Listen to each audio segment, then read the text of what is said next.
Someone or something is thinking about the spirit of healing, a legendary being that resonates with all things in the world and performs miracles. It is said to possess incredible beauty and power, being revered as a goddess in the human world. A creature keeps thinking that, with such a reputation, it believes the goddess should be able to heal Katniss too. Then, it starts praying to the spirit of healing, whom everyone says can cure all the world's ailments. It pleads for the deity to appear and swears that, if she lends her power, it will offer a worthy price in return. With that, it starts shouting for the spirit of healing to respond, and a magic circle is created. However, a human appears instead, leaving the creature who was summoning stunned, as well as the human himself, who has no idea what's going on. The creature watches the summoning and wants to know if he is the supposed goddess of healing, thinking that humans really do have strange beauty standards. Then, it approaches and comments that more important than looks is his ability, and asks the human to lend his power.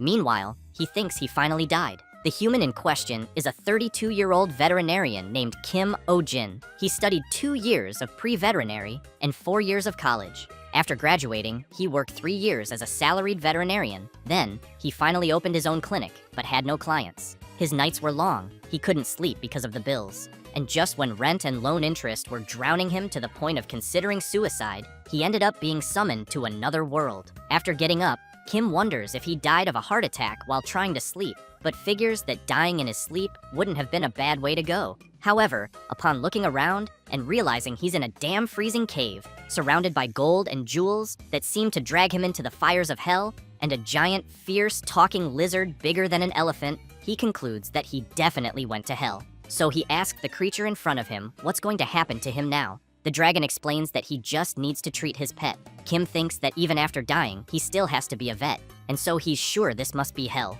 He also assumes the creature's pet must be a 3-headed hellhound. The dragon brings out the pet to be healed and asks the human to please cure him. This is Katniss, a fruit bat. Kim immediately recognizes it as a bat and is very surprised. But just by looking at the little creature, he can tell it's unwell, it's skinny, and seems to have no energy. So, he switches to vet mode, picks up the little guy, and immediately wants to know its name, how long the dragon has had it, and when the symptoms started. The dragon says the pet's name is Katniss, and that he's been taking care of him for about a week, and that apparently having a pet bat is trendy. Since he was the only one who didn't have one, he thought he'd try raising one too. He saw the little guy stuck at the entrance of a dungeon and picked him up. The protagonist can't believe what he just heard and thinks this is the second type of owner he hates most, the kind who irresponsibly gets pets just because it's trendy. However, he explains that Katniss is really skinny and wants to know if the dragon has been feeding him properly. The creature says not really, because his pet barely eats, but emphasizes that he hunts fresh animals every day and gives their blood to his pet to drink, but it doesn't even touch it. Kim lowers his head and starts having flashbacks, realizing that the dragon also falls into the 5th type of hated pet owner, the one who doesn't research the animal they adopted. The dragon grows worried and wants to know if his pet has a serious illness and what he can do. Kim becomes furious and yells at the dragon, explaining that his pet is a fruit bat and can't drink blood, no matter how much the owner gives him. The dragon says that the other dragons told him they fed theirs with blood. The vet explains it's because the others are a different species, and that theirs are most likely vampire bats, while his is a frugivore species. He then says Katniss can only eat fruit, and asks if the dragon made his pet starve for an entire week. By giving it blood it couldn't even drink. The creature gets embarrassed and tries to argue that it's his first time raising a bat. Kim goes crazy with anger and yells that this is Agdibrois. This is exactly why the dragon should have researched it, because if he's going to take care of a living being, he should at least have that minimum level of responsibility. He then yells even louder, asking what the hell is up with the temperature. Because it's so cold, he thinks the poor bat might wake up in the middle of hibernation. The dragon explains it's because he's from an ice species. Kim adds that, in that case, he shouldn't be raising pets if he can't provide the right environment. The creature watches the protagonist and thinks that this was to be expected, because he believes the legendary spirit of healing really crushed him with his presence. Meanwhile, the vet really wants to know why the hell anyone would want to raise a creature just because it's trendy. The dragon thinks about telling the human, how dare he be so arrogant in front of a dragon, but knows there's no way to argue back. And looking at Katniss, he wonders what the hell he's done for someone who claims to love nature. Because he knows that, no matter how small, the creature in front of him is still a life, and that, as the spirit of healing said, he should have taken responsibility. So he picks up Katniss and tells him that, because of his selfishness and ignorance. He made him suffer. He apologizes and says he'll prepare fresh fruit for him right now and then return him to where he came from. The dragon thanks Katniss and makes it clear that his pet's happiness is more important than his greed. Kim listens to all this and thinks that hell is more reasonable than he imagined. Then, the dragon thanks the protagonist for giving him that huge reality check and, as promised, says he'll pay the price for using his power. Kim asks that in his next life they let him be born as an oil-rich Arab prince, or reincarnate as a filthy rich villain heir. The dragon wants to know what the hell that means, and if it's some language from the spirit realm. The protagonist is puzzled and wonders what exactly is this spirit of healing the dragon keeps mentioning. Then, the dragon offers an item and says he will grant him a magical artifact imbued with his divine power, and that with it, the protagonist will be able to create whatever he wants. However, he warns that if he has bad intentions, he won't be able to use it. And while the protagonist is in shock, not understanding what's happening, the dragon thanks him again. Then he asks him to return safely. So something starts happening around the protagonist, and he wonders if this is really the afterlife, until he realizes he's living something that only happens in comics. With that, he starts screaming, asking the dragon to wait, and that if his wish is to return to life, then send him back to the early days of Bitcoin. But it's too late, and he's sent back. Meanwhile, the dragon heads toward the cave entrance to get fruit for his pet. Somewhere, a bright light shines. It's the protagonist returning. He laments having lost the once-in-a-lifetime chance, since he could have asked the dragon for that golden plot of land in Myeongdong, and should have asked for Earth stocks to rise again. Shocked at himself, Kim comments that he should have trained to make wishes faster, because all he got for being summoned was a cursed necklace. Looking at the artifact, he wonders if it's really imbued with the dragon's divine power and what he'll do with it, until he gets an idea and realizes the dragon didn't even explain how to use the artifact. At that moment, a guy appears and wants to know what the protagonist is doing standing there, blocking the way. Then he throws Kim aside and makes it clear he should get out of the way.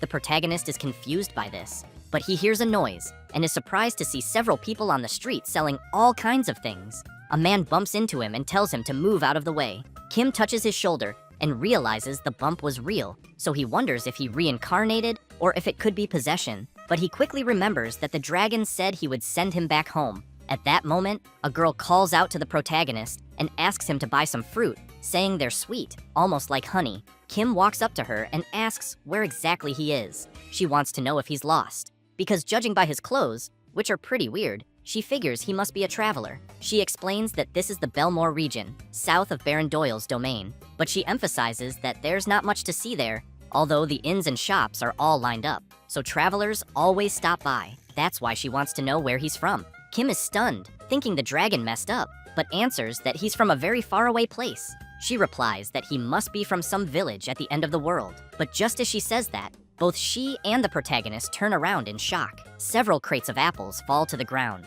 and a creature starts eating several carrots at once. It's a giant floppy-eared rabbit named Elizabeth, who overeats when stressed. People panic and run away from the huge creature. Kim wonders if it's really normal to have monsters walking around like that. The girl asks what he's talking about, but says the creature in front of them is Lord Melmore's pet bunny. Then she suggests he should run too while he still can. The protagonist turns around, confused by the term bunny, but the girl doesn't hesitate and runs off. Kim turns as he hears screams. A child is on the ground, crying for her mother, near the huge creature, who opens her massive mouth to try to eat the little girl. Kim gets extremely worried and wonders how the hell that's just a bunny. He runs off, thinking he's never heard of anyone dying from a rabbit bite. The creature is about to bite the child, but the protagonist gets there just in time and saves her. After they fall to the ground, he asks if she's okay and what the hell is going on, but Elizabeth goes after them. Kim is terrified, thinking he's going to die and that he shouldn't have gotten involved. So he closes his eyes and thinks it's not his fault, it's the bunny owner's. Then he starts thinking that if someone's going to walk around with a giant animal,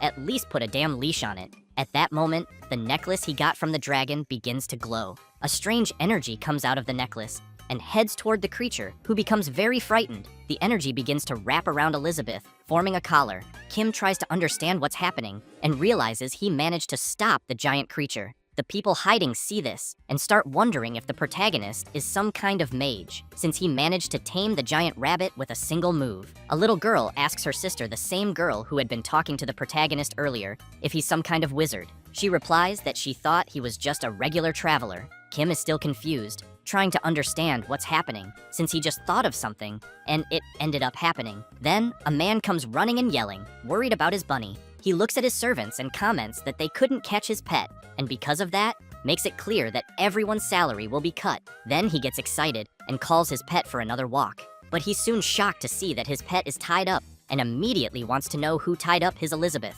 He then turns furiously when he sees the protagonist holding her. Then he wants to know what Kim thinks he's doing with his baby. Kim apologizes for restraining her without permission, but points out that someone almost died. The chubby guy hugs his creature and says there's no way his bunny would do something like that, and tells the protagonist to let her go and back off. Kim gets furious and tells the owner that if he's so sure, why doesn't he stick his head in her mouth, thinking this is one of those owners he hates most, ones who never admit their pets could do anything wrong. He then asks if the guy has any idea how strong a rabbit's bite is. He says she could crush his soft skull like a boiled potato. The man gets scared and asks what's with that insolent look and if the protagonist wants to die. Watching the argument, the little girl asks her sister why her heart is beating fast and what is this feeling. She replies that it's called satisfaction. They're enjoying seeing how the chubby guy is being treated. The protagonist looks more closely at the creature and notices some scars. Then he lowers his head and tries to hold back,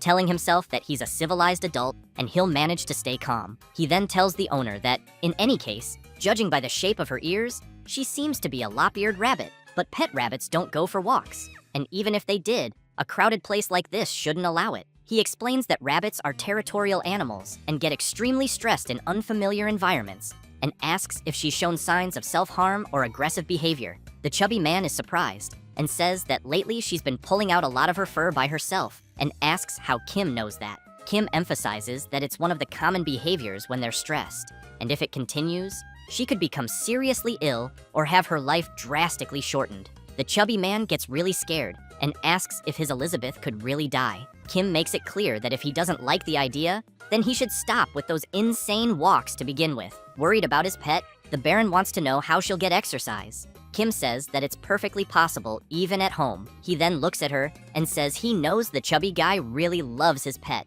but emphasizes that rabbits are extremely sensitive animals, and spoiling them isn't enough. What matters is proper care with knowledge and attention. The chubby man is surprised and says that it seems the protagonist truly loves rabbits. He then starts crying and says people always look down on him, claiming only noble ladies raise rabbits, and he never thought he'd meet such a dedicated rabbit enthusiast. So he asks if the protagonist works with that. Kim is shocked by the look on the noble's face, but replies that it's more or less what he does. The chubby guy claps his hands and asks the butler to handle everything he brought. As the butler delivers the items, the chubby man says it's not much, but hopes the protagonist will accept it, and says he'd be grateful if Kim could do a checkup on Elizabeth from time to time. He then runs over to her and shouts that he's sorry and didn't know it was so hard for her. Kim is left confused and thinks this definitely isn't the kind of place he wants to visit often. The people who were hiding come rushing over once they realize the Baron is gone, and they shout their thanks for getting him to leave in such style, saying they were constantly suffering because of that damn rabbit. The girl from earlier approaches Kim and says that thanks to him, they can finally work in peace. She then asks if he likes apples, because she's going to give him a huge discount. He replies that he just got transported here and has no money at all. The girl wants to know why he's worried after all. The Baron just loaded him up with cash. She says she knows he may be a bit annoying, but if there's one thing he has, it's a lot of money. Kim takes a few coins from the pouch, bites them, and concludes that it really is gold. The girl tells him that what he just put in his mouth is a gold coin, and while he's still in disbelief at the coin's value being recognized in any world, she emphasizes that just because it shines doesn't mean he should stick it in his mouth. Kim wonders if there's a way to take the coins back to his original world. Then he asks how much a commercial space there would cost. The girl wants to know why his eyes are shining like that, so the protagonist gets an idea and says he's going to open a second branch right there, and with the money he earns, he'll pay off the debt from the first branch in the real world. Sometime later, Kim thanks everyone for being there and says he thinks all the expected candidates have arrived. Looking at them, he comments that he hopes one of them is the chosen one. Then he takes a deep breath and asks if they can begin the game of life or death. This is the job interview for Kim Ojin's veterinary clinic team. A few days earlier, the protagonist went to the Baron and said he wanted to open a veterinary clinic. The chubby guy asked if he really intended to settle there and what he would need: money, a house, or land. So the Baron showed him a house and told him it was his. Kim was very impressed with what he had just received and thought that, in the end, the most important thing in life was connections. With that, the opening of his branch went super well, and as soon as people found out he was settling there, the Baron even prepared a shop. While cleaning the place, he noticed there was a lot of rabbit stuff, but didn't care since he got the spot for free. So now that he had a shop, all he needed was to make the business succeed. However, he knew he still didn't know much about the place, especially about the dragon he had met. And because of that, he figured he'd need to find him again to return to the real world, since the dragon had said he would send him back, but ended up dumping him there. Then he started putting up notices, saying he needed someone who knew the region well and had knowledge of animal medicine. And so, back to real time, the job interviews began at the veterinary clinic branch. The first interviewee introduces himself as Thomas, the second son among 3 brothers and 2 sisters, born of a strict father and a kind mother. That's why he trained both his body and his character. Kim evaluates the first candidate and thinks he has no personality at all. The second interviewee says his name is Philip and that his family has worked with animals for generations. Kim is surprised and wants to know what exactly his family does. Philip pulls out a cleaver and says they run a butcher shop, and he's handled animals since he was a child. He also emphasizes that no one in the region handles a knife better than him. Kim evaluates the second candidate and thinks he needs to be very careful with whom he hires, because apparently there are way too many crazies in this world. Then he calls in the third candidate, but as soon as he sees the guy, he figures that judging by his face, he probably already chopped someone up. Still, he thinks he can't judge by appearance. So he asks the third candidate why he applied for the job. The guy starts shouting, asking if the protagonist is the famous mage, saying he searched everywhere for him, and begs to be used as a doormat. Kim is stunned and decides that from now on, he absolutely will judge people by their appearance. The lunatic starts approaching him in a weird way, and Kim wants to know what the guy is doing. Then he shouts, telling him to stay away. At that moment, someone calls the protagonist director and asks when it will be their turn. While Kim is desperately trying to stop the crazy guy from doing anything, he wants to know if that person really thinks it's a good time to ask that. The person asks if they should clean up the mess. In a total panic, the protagonist replies, yes. So the person lands a massive punch on the lunatic who was trying to grab the protagonist, slamming him hard into the wall. Then she introduces herself as Selena, saying she's a traveling animal specialist and also performs basic procedures. To sum it up, she believes she has the experience for the position. Without hesitation, Kim gives Selena a score of 100 and tells her she's hired. Kim thinks that's how a veterinary technician was hired at his affiliate clinic in another world. The next day, Kim is thinking about the hot sun and the welcoming new environment, but he realizes it's already late and there's no sign of his new employee. He admits he hired her on impulse and wonders where he should post a new job listing. Then someone knocks at the door and he thinks she finally arrived. So he goes to the door and, as he opens it, asks if she had a good lunch. But it's not his employee. It's a guy who laughs and says he hasn't eaten yet and asks if he was supposed to. Kim immediately wants to know who the guy is. After they enter, the protagonist starts buttering him up and asks if he prefers water or tea. The man replies he prefers tea. While preparing it, Kim thinks that his first customer at the new branch has finally arrived, thinking this is the first step to paying off his debt in the real world. He concludes that this time it's going to work because he's already analyzed all the mistakes of the first clinic. Back in his first clinic days, after explaining that the dog's front paw injury was properly treated, he emphasized that the pup seemed to have tartar buildup and that the owner would need to brush its teeth frequently. The dog owner, looking discouraged, asked if he really had to do that because it sounded annoying. Without filtering his words, the protagonist asked why the owner would even bother. Might as well let the tartar build up, the gums swell, the teeth fall out, and just go to hell already.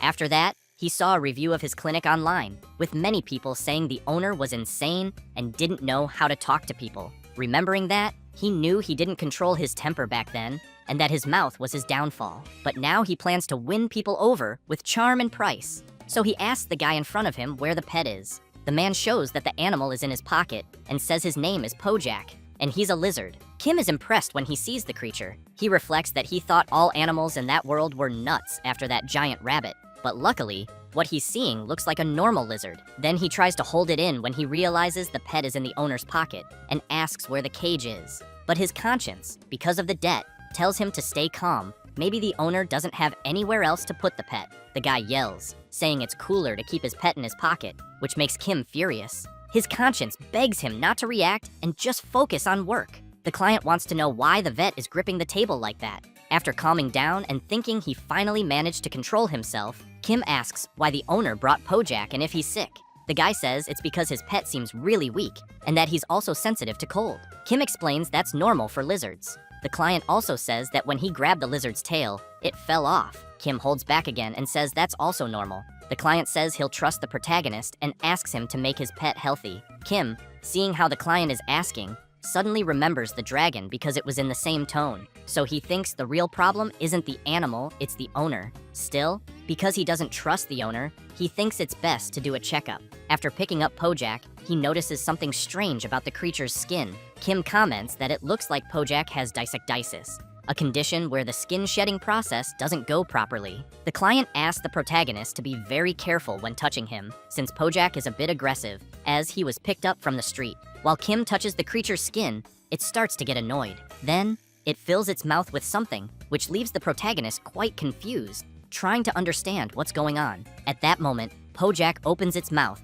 and a powerful fireball appears. Quickly, Selena shows up, grabs Kim by the shirt, and pulls him out of the way of the creature's fireball. She makes it clear that he almost got a face full of fire from a salamander, and that she almost lost her boss on the first day. However, Kim is pinned to the wall from the impact. Then, he comments that maybe it would have been better to be hit by the fireball. After that, Kim concludes that, to begin with, he can't examine Pojak with bare hands, since, being a salamander-type creature, it spits fire when it feels threatened. While the protagonist wants to know if there's something like fireproof clothing around, Selena asks the owner where he got the salamander. The guy says he picked it up back on the mountain, that it was love at first sight, and he brought it right away. But he wants to know if maybe she's jealous. She replies no, but wants to know, to begin with, if it's not illegal to capture salamanders from there, since they are too wild to be kept at home, and their numbers are already low due to illegal hunting. The guy is completely shocked to hear that, and asks if that means he can't keep Pojak. Selena replies that, unfortunately, no, because it's illegal, as she mentioned, but she asks the owner not to worry too much, because she thinks that if they say they're just treating Pojak temporarily, people will probably let it slide, as long as the owner releases him back into the wild after the treatment. At that moment, the guy turns around, starts crying, and says he'll never let go of Pojak. Then he runs off. Kim is shaking with rage and wants to know what the hell is wrong with the owner. Selena guesses maybe he decided to leave. The protagonist looks at her with a sinister expression and says they haven't even started treating the animal, so he wants to know where the owner thinks he's going and why she just stood there watching. Therefore, he orders Selena to go after him immediately. She finds it strange, but replies that she will. Meanwhile, in the city, the girl is all happy organizing her fruit stand, since she knows the Lord's rabbit isn't around, and life has become more enjoyable. She thinks that as long as the creature is busy playing with the Lord, there's no way the stand will be wrecked anytime soon, until she sees several people running. Selena and the protagonist are chasing after Pojak's owner.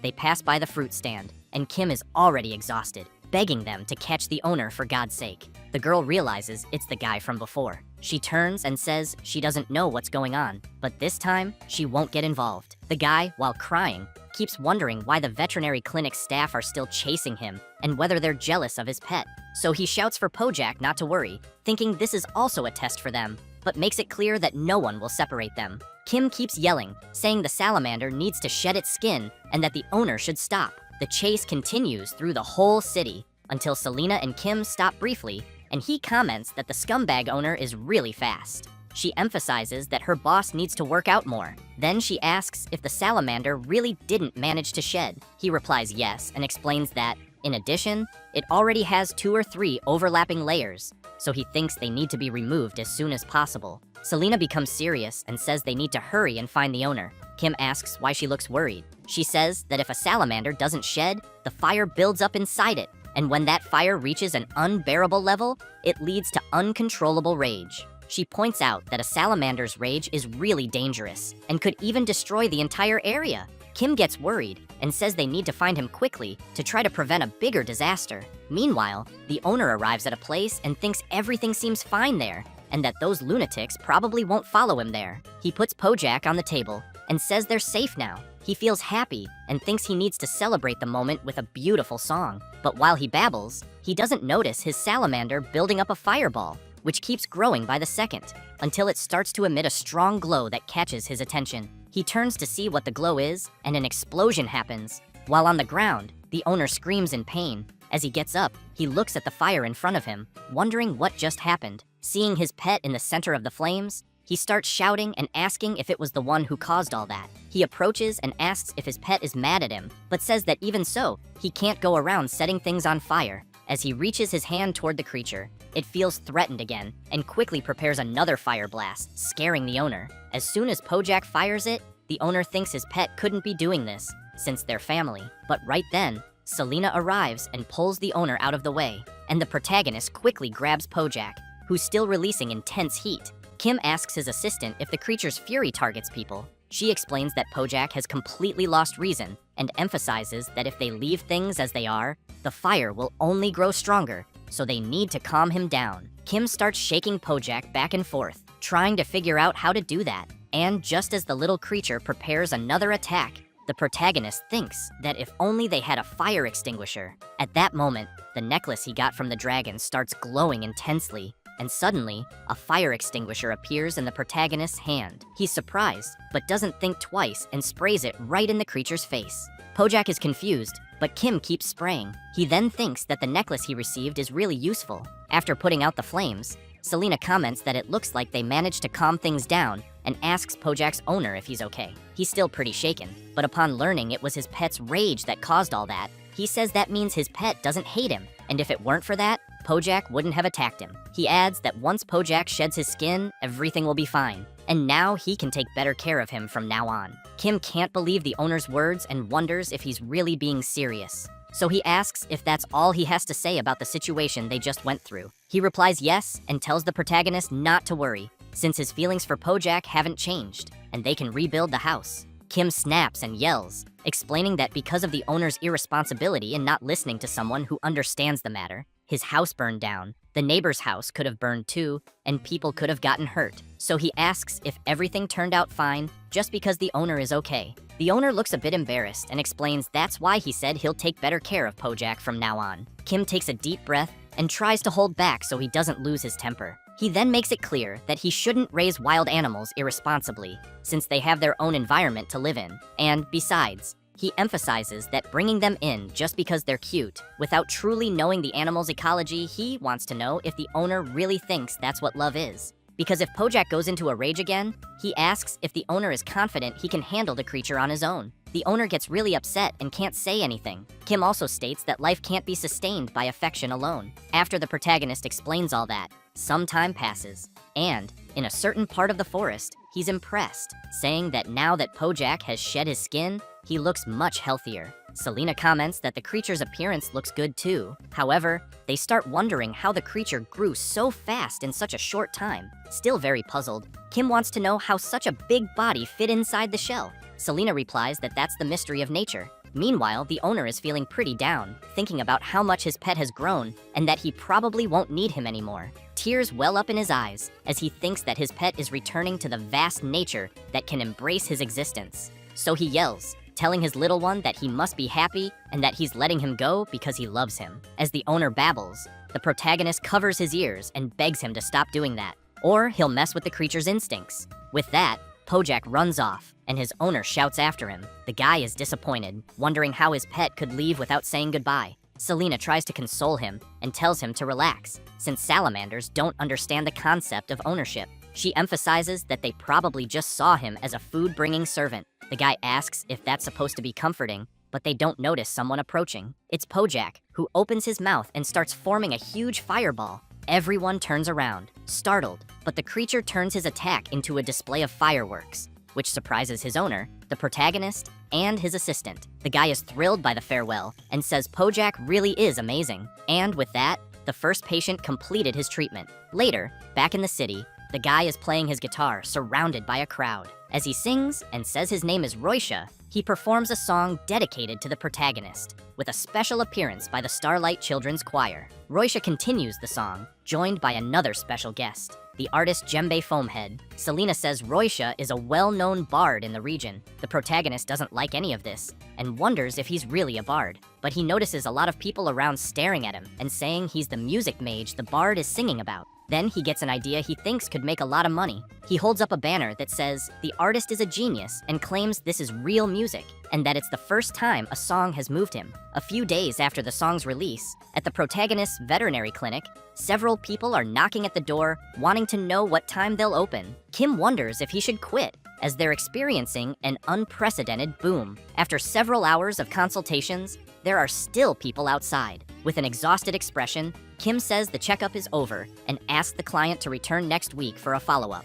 Selena teases her boss's expression and says that before next week, she'll probably be preparing his death certificate. Out of his mind, the protagonist keeps saying he needs to earn as much as possible while he can. Selena points out that his lifespan is also being drastically reduced. Kim notes that it's already been a month since he arrived there, and that, thanks to the Lord, his second branch is a huge success. In the early days, he also struggled with so many clients, but after seeing how much money he made in a single day, he always kept calling in the next customer, even when the clinic was closed. Because of that, he concludes that what he's learned about the world there, while treating patients, is that even in this world, humans' best friends are dogs and cats, only some breeds are a bit different. After a long day of work, he starts feeling his shoulder, stretches, and comments that he's really tired. But Selena tells him they still have the last client of the day. Kim wants to know what kind of animal it'll be this time. Selena says it's a shaman and explains it was originally a hunting dog, but she heard it recently became popular as a pet. However, she also heard that because it's very aggressive with anyone except its owner, it has the highest abandonment rate. Kim says he sincerely wishes that all humans who want to raise pets just to follow trends would be eliminated. Selena goes on to say that the adult shaman reaches a human's upper body in height, and its claws and teeth are sharp enough to pierce a boar's skin, so she thinks her boss should be careful. When the client comes in, Kim thinks that just hearing about it already makes it sound like a ferocious breed. As soon as the client opens the cage, the shaman puppy, named Choo Choo, known for its strong loyalty, comes out drooling. Kim looks at his assistant, and she comments that she forgot to mention the dog is only 3 months old. The client tells the protagonist that since the day before, the puppy has been limping and wants to know if it might be injured. Kim is confused, wondering where the puppy's legs are. He picks it up to check and thinks that, at 3 months, the puppy's joints should already be strong. Then he notices a small thorn stuck in its little paw. As he removes it, he says there was a thorn lodged in the paw,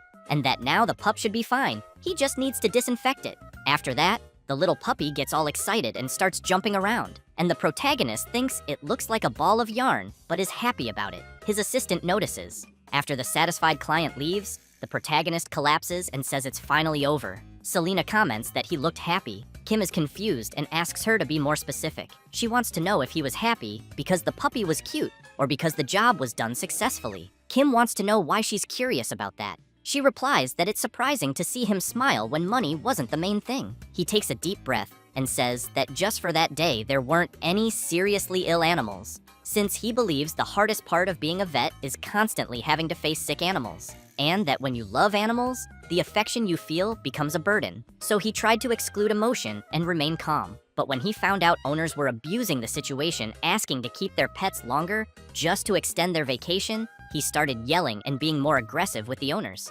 After thinking about it, he gets up and says they're closing and cleaning up quickly. Selena says it's already getting dark outside. Kim replies that it's because they had so many clients and tells her that if she wants to go home, she can, since the sun will set soon. Then he sees someone outside looking desperate. The man is shouting for the protagonist, begging him for help. Shocked, Kim asks if Selena can also do exorcisms. She grabs a broom and says maybe physical attacks might work. The man opens the window, startling the protagonist, then grabs him and runs off with him. Selena just watches, unable to believe what just happened. After the man takes Kim to a place, he keeps apologizing, then says he didn't know Kim wouldn't have the strength to climb a small mountain. Completely exhausted, Kim asks who the hell he is. The man apologizes again and introduces himself as Schwein, a public official who manages the territory. He starts banging his head on the ground and explains that the reason he came like this is because he heard Kim even managed to calm down the Lord's rabbit. So he wants to know if the protagonist could capture a lost dog. Kim is very confused, not really understanding the guy's request. At that moment, Selena shows up and replies that they're not an animal rescue organization. Kim agrees with her and emphasizes that a vet is someone who treats animals. Schwein looks disappointed and says he doesn't have anyone else to ask and is really out of time. Selena wants to know what kind of time he's talking about. He explains that about 2 months ago, this dog he's referring to settled on the mountainside. But luckily, That's the very place they were planning to build a path, and they tried to catch it themselves, but the dog is too agile, and the construction date is in 2 days. Kim asks what will happen if they can't catch the dog. Schwein says the army will be dispatched, and the moment they deem a rescue impossible, the army will eliminate the dog on sight. Hearing that leaves the protagonist stunned. Schwein begs for help and emphasizes that he really doesn't have much time. Kim is a bit hesitant to get involved but still wants to know where the dog is to begin with. He points out that he's a vet and has never done any capturing, so he needs to at least see the dog to understand the situation. Schwein is happy and says the dog is just a bit further ahead. As the protagonist stands up, he says he's not agreeing to do anything yet, but for now, they'll just check it out. Meanwhile, Selena thinks her boss is definitely going to do it, so Schwein points and says it's that way, and that for some unknown reason, the dog hasn't left that area. After they arrive, both Kim and Selena are surprised, as the dog looks agitated. Kim asks if the dog ahead might be a shaman. She says she already mentioned it's a popular breed that many people adopt and also abandon. They watch the dog, and Kim thinks it's been 2 months since it settled there, and judging by its condition, it seems it hasn't eaten properly during that time. Then they hear a strange sound in the forest and get worried, wondering what it was. Kim takes a step forward, which angers the dog and causes it to lunge at him. Selena grabs Kim and Schwein and jumps away, saying it's dangerous and that they need to pay more attention. Kim yells that turning your back on an angry dog is even worse. Selena asks if he would have preferred being bitten to death. Kim looks back and says if she keeps running from the dog, it'll only get more agitated and keep chasing them. So he considers that they need to distract it and find another place. But then they're confused to realize the dog isn't chasing them anymore. Kim wonders why the dog isn't following and asks if she hadn't said it was a hunting breed. So he points out that an excited animal, especially a hunting dog, wouldn't just stop chasing from that distance. The dog returns to the same spot it was in before. Kim notices this and becomes intrigued. Selena says she has no idea what the dog is thinking. Schwein explains that the dog chases people away like that every time, which is why the complaints from the residents below aren't a joke. Kim starts thinking about it until something comes to mind, and he immediately wants to know what kind of complaints Schwein received. He says the complaints are about a vicious dog barking on the mountain and being dangerous, and that's why people want it captured quickly. Then the protagonist asks if, by any chance, anyone has been hurt because of the stray dog. Schwein answers yes, but after thinking a bit, says no, there haven't been any such complaints. Kim asks Selena if she had mentioned that shaman dogs follow their owners well. She replies that, as she said before, they're known for their excellent loyalty. Then she wants to know if her boss noticed something. The next day, they're in another village, the closest one to the mountain. Selena wants to know why they came there, instead of trying to catch the dog. Kim says they're now looking for the dog's former owner. She's confused and points out they don't have time for that. So wouldn't it be better to just catch the dog? They could simply put food in a trap cage to lure it in, since it looked hungry. Kim says clearly that the dog wouldn't be lured by food. Selena doesn't understand and asks him to explain. He turns to her and asks why. Then, is the dog so thin if it's a hunting breed? So he believes something must take priority over its hunger. Like, for example, an order from its owner. Kim comments, in a scene where an old man says he'll be back soon, that he made it clear to the dog that it had to stay there and wait for him to return, and never to leave that spot. Selena imagines this scene too and is visibly surprised. Then, furious, Kim says there were people like that where he came from, 2 useless people who order their dogs not to follow them when they abandon them. So he says if he finds someone like that, he'll beat them and drag them back to the dog, since they should see how the animal they abandoned is doing. As they walk through the town, he starts asking some old ladies about the dog's owner.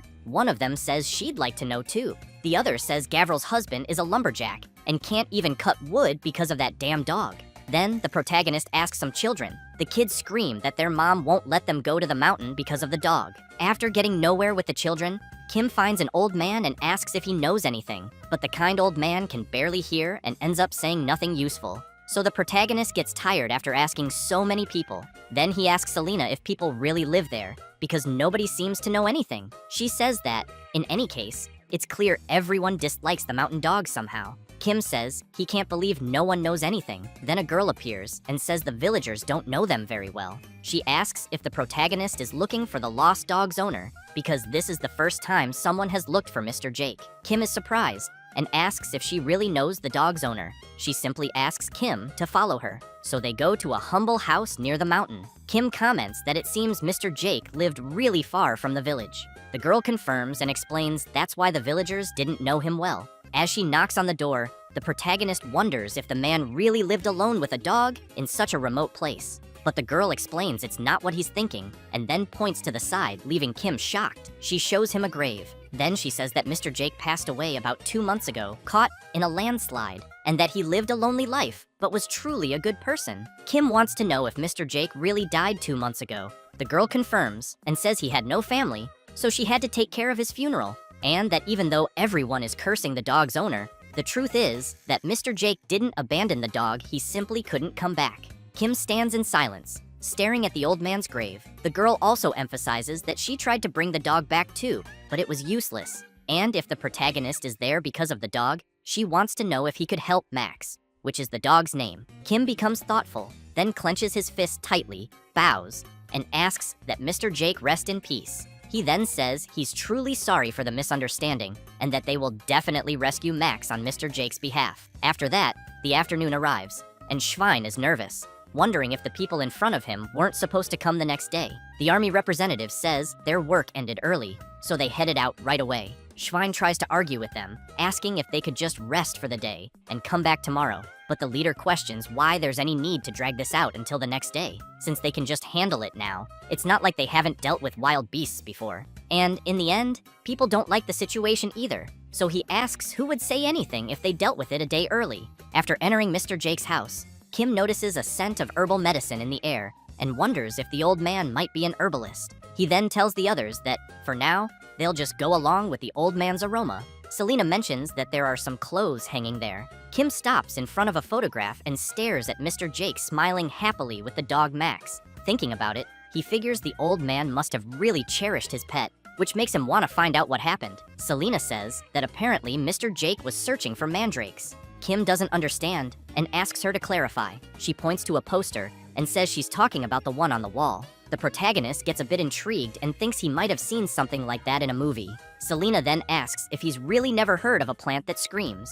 She goes on to explain that it's said to be hard to find and extremely difficult to harvest. But on the other hand, its price is so high that any herbalist would desire it. Hearing this, Kim becomes thoughtful and while looking at the photo, begins to suspect something. A little later, something catches Max's attention, making him excited as he realizes something. 2 months earlier, Mr. Jake had been in a small cave with the dog when it suddenly started raining. He made a fire to keep them warm until the rain passed. Max, with his fur soaked, was shivering from the cold, so Mr. Jake took a cloth and began drying him. He told his pet that he only brought him there as a precaution, and, while drying him, asked him to stay still or he'd catch a cold from being wet. After drying the dog, Max jumped on Mr. Jake all happy, which made the old man smile too. Looking around, he commented that despite everything, it was a relief they found shelter from the rain, especially since he didn't know there was a cave in such a place. Then, as he turned, he noticed something, a glowing plant.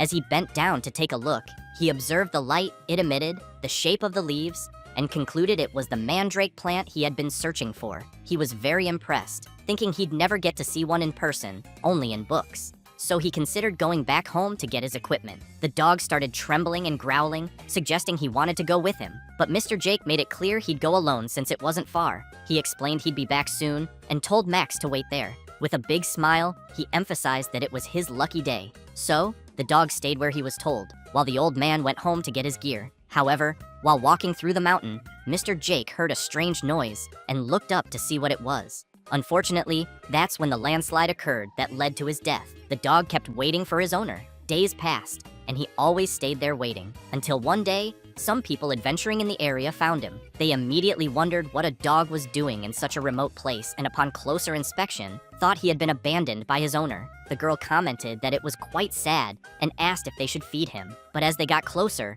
Max became furious. The people got scared, said it was too dangerous, and ran away. After the adventurers left, Max returned to the same spot and continued waiting for his owner. Back in the present, Max smells something strange and soon hears footsteps approaching. It's members of the army. Schwein tries to reason with them that there's no need to rush, as it's already getting late and they need to find a place to stay. As they stand in front of the dog, while it growls furiously, the army representative asks if the others brought plenty of spare tranquilizer darts. They reply yes, since after all, it's a shaman breed dog. Schwein tries everything he can to stall the army representative, and asks if he could wait at least an hour to do it, as he actually hired someone to rescue the dog. He then explains that when he looks at the animal, he feels like it has a story behind it, since it's a creature that hasn't harmed anyone so far. The army representative turns with a serious look and asks if Mr. Schwein really thinks they're there to worry about a dog's circumstances. He makes it clear that while he knows it might be a sad case, as Schwein said, his job is to keep the residents safe. With that,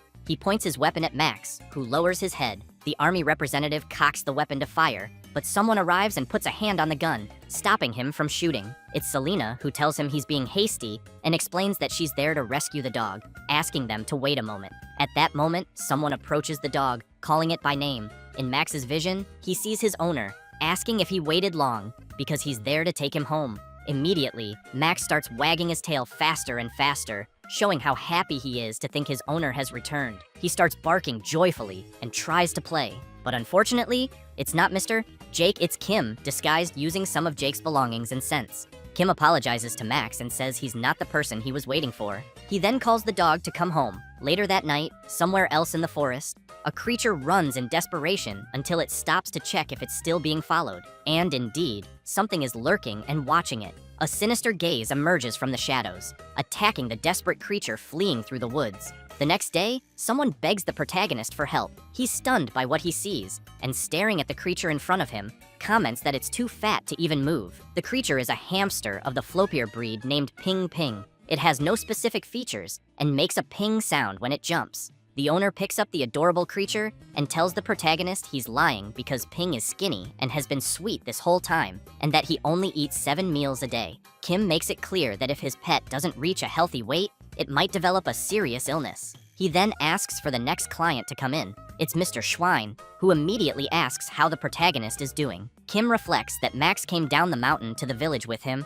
but still couldn't accept his owner's death, and that everyone was heartbroken to see him refusing to leave the grave for a while. But fortunately, it seems he's opened up to the person who persistently cared about him. With that in mind, Kim wants to know why Schwein is there and whether something is wrong with Max. As someone places a box on the counter, Schwein replies that he's actually there because of an item. When they open the box, he reveals it's a mandrake plant. Selena observes and comments that it's strange for a mandrake to be exposing its roots above the ground, since they're usually buried deep in the soil. Kim thinks that the late Mr. Jake discovered the mandrake in front of him, and they decided to keep the plant as a memento. Schwein says that as soon as he transplanted it into a pot, the mandrake immediately ended up in that state. He adds that the plant started screaming day and night, and that he even tried covering it with soil, but it would always come out again. He then emphasizes that people around there can't go a moment without earplugs now, and more than one resident has had their eardrums ruptured. Selena comments that she's heard of cases like this, and that sometimes mandrakes are picky about their environment,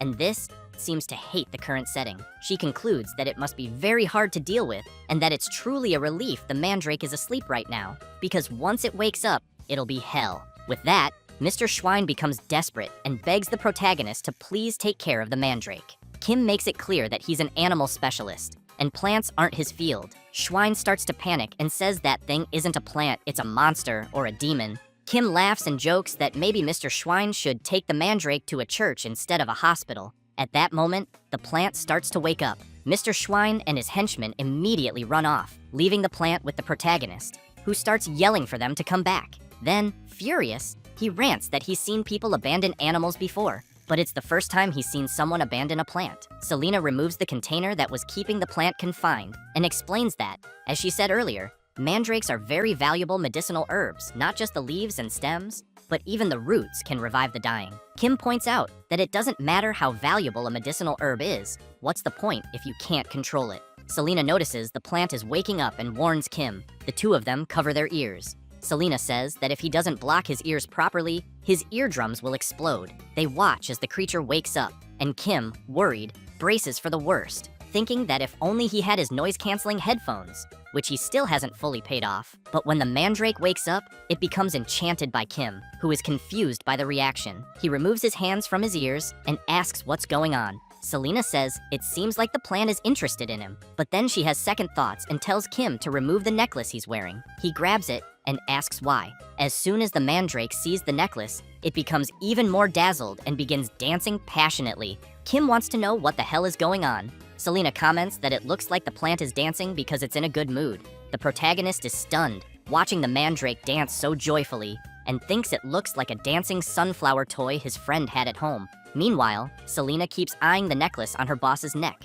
She asks him to keep the necklace visible and on his neck for now. He agrees, since he's never raised a plant before. After some time, night falls, and someone knocks on the clinic door. Kim starts waking up and wonders who the hell it could be. When he opens the door, he makes it clear that emergency night treatments come with a surcharge of up to 30%. The woman places her badly injured pet on the table and begs the doctor to please save it. Kim grabs a candle to get a better look and is alarmed, wondering if the poor animal was attacked by a predator. Judging by the deep wound, he thinks it'll be hard to stop the bleeding. Selena appears and says mandrake leaves have a powerful hemostatic effect. Kim quickly asks her to bring just one leaf, but the mandrake looks confused upon seeing Selena. Selena, noticing how the plant is staring at her, says it's probably better if he goes to get the leaf himself. Kim approaches the mandrake, confused and trying to understand why she can't just grab one leaf. As soon as she sees him, the mandrake lights up, excitedly dancing. She then plucks one of her own leaves and hands it to Kim, who watches in horror,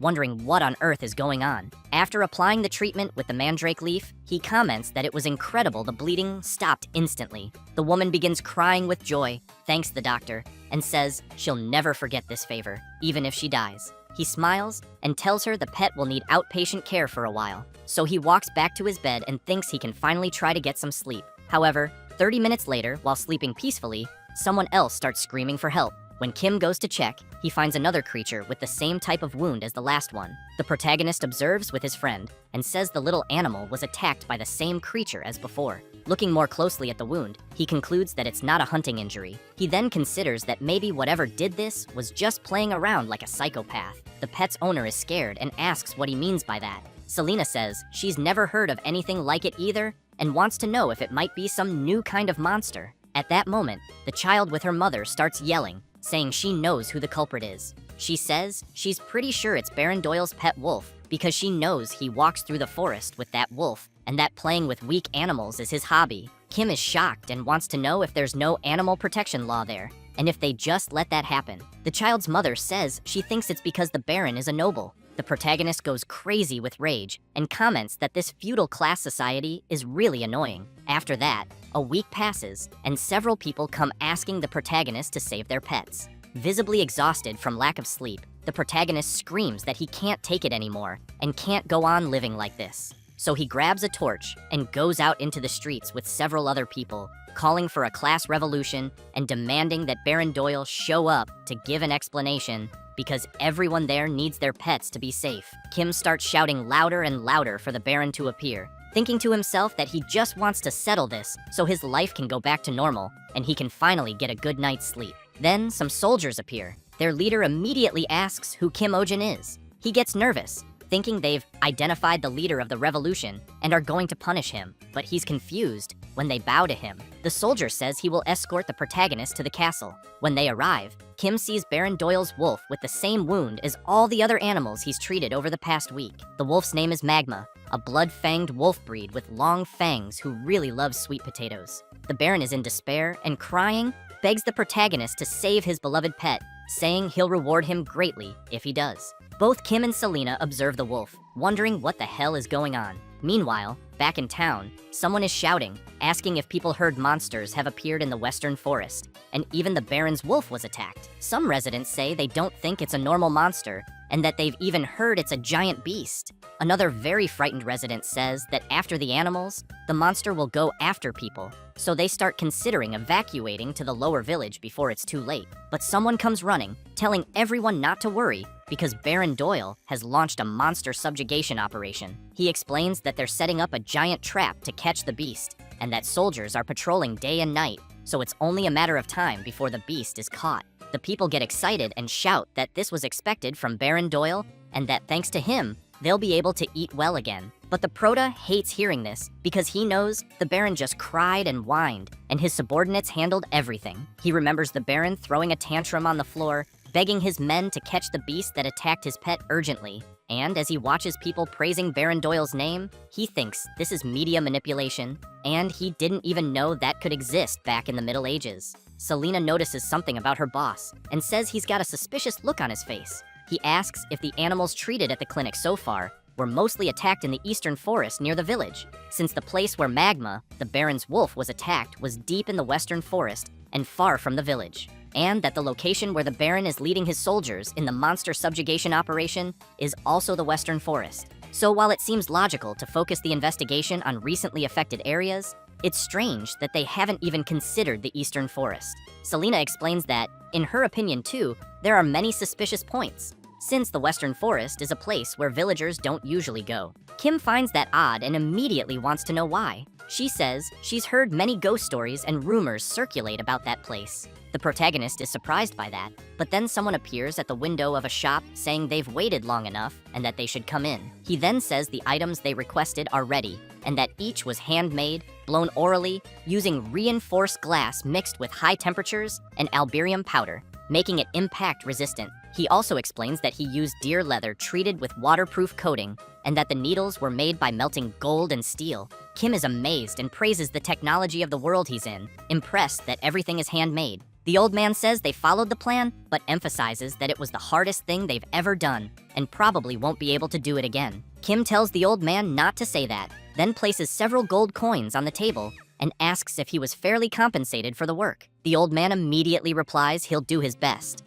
and so a partnership is formed. After that, the master crafts a special reinforced glass bottle with a hose made from a rubber-like material, a measuring instrument, and a hospitalization cage made of birch wood. Kim shows the layout of his office and emphasizes that more equipment will gradually be added, and that they plan to renovate the clinic's interior as shown on the blueprint. Selena is impressed and comments that he can arrange the space however he wants, and that she sees it as a shift in perspective. Kim just laughs, thinking the hospital is going to be modern and that the uncivilized will surely praise him. Then, the protagonist hears someone asking to come in. Several people start bringing products into the shop. Kim wants to know what all of that is. Selena says they're medicinal herbs. She shows some to her boss and tells him what he's looking at is the Luna's Flora herb, which can be mixed with water and fed, or ground and powdered to be inhaled, and by itself can induce sleep. She then explains the Baron's Tears herb is a painkiller, and if he activates the flower operator, it heals abdominal pain. Also, if he boils and eats Semelon Haste, it stops coughing, and the juice from Fluna berry has a strong disinfectant effect. Kim is very impressed and, looking through the herb catalog, asks if there's a spice that reduces blood pressure and sugar. He even sees that there are herbs that cure cancer and dementia, knowing such things didn't exist in his old world. Selena makes a joke and mocks her boss, saying he should pass on wisdom to the ignorant modern man. At that moment, one of the villagers bursts through the door and yells, asking him to come quickly. He then says he heard that Baron Doyle's soldiers managed to capture the beast. Later, in the forest, many people are there to witness the monster's capture, including Baron Doyle and his soldiers. Kim is worried because he hears a loud noise, almost like a dragon roaring, and wonders what kind of beast it might be. He also sees that the creature managed to break the trap and escape again. The soldiers shout, ordering the hunting dogs to chase the creature, so they dash off at full speed. However, Kim watches the silhouette of the creature and grows even more concerned. But as soon as the dogs corner the creature, they realize it's just a kitten. They observe the creature for a brief moment, and one of the soldiers turns to the Baron and says that no matter how you look at it, it just seems like a stray cat. But the Baron doesn't care and shouts that the animal in front of them is the creature causing all the trouble. He then asks if they can't see it. Even his wolf Magma is trembling in fear. Looking at the creature, he tells everyone to take a good look at the beast's wicked claws and teeth. However, the protagonist is in disbelief, thinking that no matter how he looks at it, all he sees is a super strong rich bully picking on a socially disadvantaged orphan who's often the target of bullying. Violence caused by self-defense. The Baron quickly orders them to throw the net over the animal. A soldier then shouts to bind it with chains and weights. After fully restraining the kitten, they shout to burn the beast, which horrifies the protagonista. He can't believe they're taking this seriously. Doyle laughs and demands the creature be dragged away alive so it can be executed in front of everyone. Kim, observing the soldier's expressions, concludes that this is clearly animal abuse. At that moment, his trauma button is pressed. He remembers a time from his previous life when a boy brought him a cat asking him to take a look. The boy explained he used to feed it in the commercial district, but hadn't seen it in a while and wanted to know if someone had done something. Kim, seeing the animal's condition, was shaking with rage. That was case number 1 of the most hated kind of pet owner, animal abusers. After remembering that and seeing the soldiers yelling to hurry and trap the animal, he snaps and screams for them to stop, shut their mouths, and pinch their noses. The soldiers and the Baron are stunned by this sudden outburst. Then, worried about what they'll do to the animal, he points at the creature and tells them to look closely at the monster's forehead, because it's clearly a demon. Both Doyle and Selena are confused. He emphasizes the clear M pattern and the scar above it. Kim thinks to himself that he'll go full medieval, then keeps yelling that it's the mark of the great demon who will bring a global plague, the mark of Corona, the great pandemic. Everyone starts panicking, wondering if it could really be true. Kim explains that the first demon messenger who spread the plague was a small rat. A cat that ate many of those rats and accumulated magical power became an even stronger plague spreader than the rats themselves, and eventually showed up right where they live. He then gets serious and declares that the animal in front of them is the Corona plague. He explains that if the disease begins to spread, half the population there will disappear. The soldiers start shouting that they've never heard of such a thing in their lives. One of them turns to ask Baron Doyle what he thinks. The Baron asks the protagonist if it's really true. Kim answers yes, and says it's something that happened where he came from, and that to defeat this demon, the entire world had to go to war against the plague. Doyle wants to know if he's seriously saying the cat is the demon's messenger. Kim says yes, but emphasizes that the creature is still young, and that where he came from, they created a cure to subdue it, something they can do here as well. He then turns to Selena and asks if he's right. Kim winks, thinking his assistant needs to play along and say yes. A bit awkwardly, Selena responds that it's quite possible, and that if they use the cat's blood and herbs, they might be able to make a cure for the epidemic. Kim waits anxiously for the Baron's answer, wondering what he'll do if this doesn't work. A soldier then comments to the Baron that this story is absolutely absurd. Doyle makes it clear to the protagonist that he has 1 week, and during that time, he must completely heal the monster and bring it to the castle, and after that, it will be executed in front of everyone. After partially resolving things, Kim returns to his clinic. A bit relieved, he admits he's really scared and thanks Selena, but comments that she seems better at lying than he expected. She replies that she never lied and explains that it's true that, with the cat and the mandrake, they could make a cure. However, she knows one alone won't be enough, as they'd need to grind hundreds of mandrake roots. So she wants to know why her boss tried to save the animal. Selena says she put the kitten to sleep with pills for now, but thinks it'll be hard to deal with once it wakes up. Kim turns serious and says it's because the little animal isn't the one who attacked the village pets, as he recorded the symptoms and wounds of all the injured animals so far. The village animals all have similar wound sizes and shapes, but Magma, the Baron's wolf, is different. His claw size, wound shape, and even the severity suggest he was attacked by a completely different animal. Selena then concludes that Magma is the one who harmed the village animals up to this point, but asks if the one who attacked Magma is the kitten they have. Kim says yes, but thinks something's off, because Baron Doyle has used his power to cover up Magma's crimes, so why is he now shifting the blame to another animal and trying to capture it on such a large scale? He then wonders if the exaggerated subjugation operation might actually be aimed at capturing the cat itself. Selena agrees, saying that explains why the Baron tried to capture the cat instead of killing it, and why he so easily believed Kim's outrageous lie. She also points out that the black scar on the cat's forehead bothers her. It doesn't look like an ordinary wound, and it's odd that it has so many old injuries on its legs. Kim hears this and declares that he'll definitely do everything he can to figure it all out. Selena thinks that at first, she assumed her little boss was just a money-hungry vet, but now sees he's actually pretty impressive. But then she sees him petting the cat and wiggling his butt ridiculously, with a hilariously dumb face. Seeing that he won't stop, she's stunned and wonders if he's just a lunatic. After a while, loud noises start coming from inside the vet clinic. The people outside are scared, wondering what's going on, saying they've never heard such a terrifying sound before. One of the villagers shouts, asking if they haven't heard. He says he heard that veterinarian Kim is fighting a demon, and also that he's purifying the demon that causes the plague.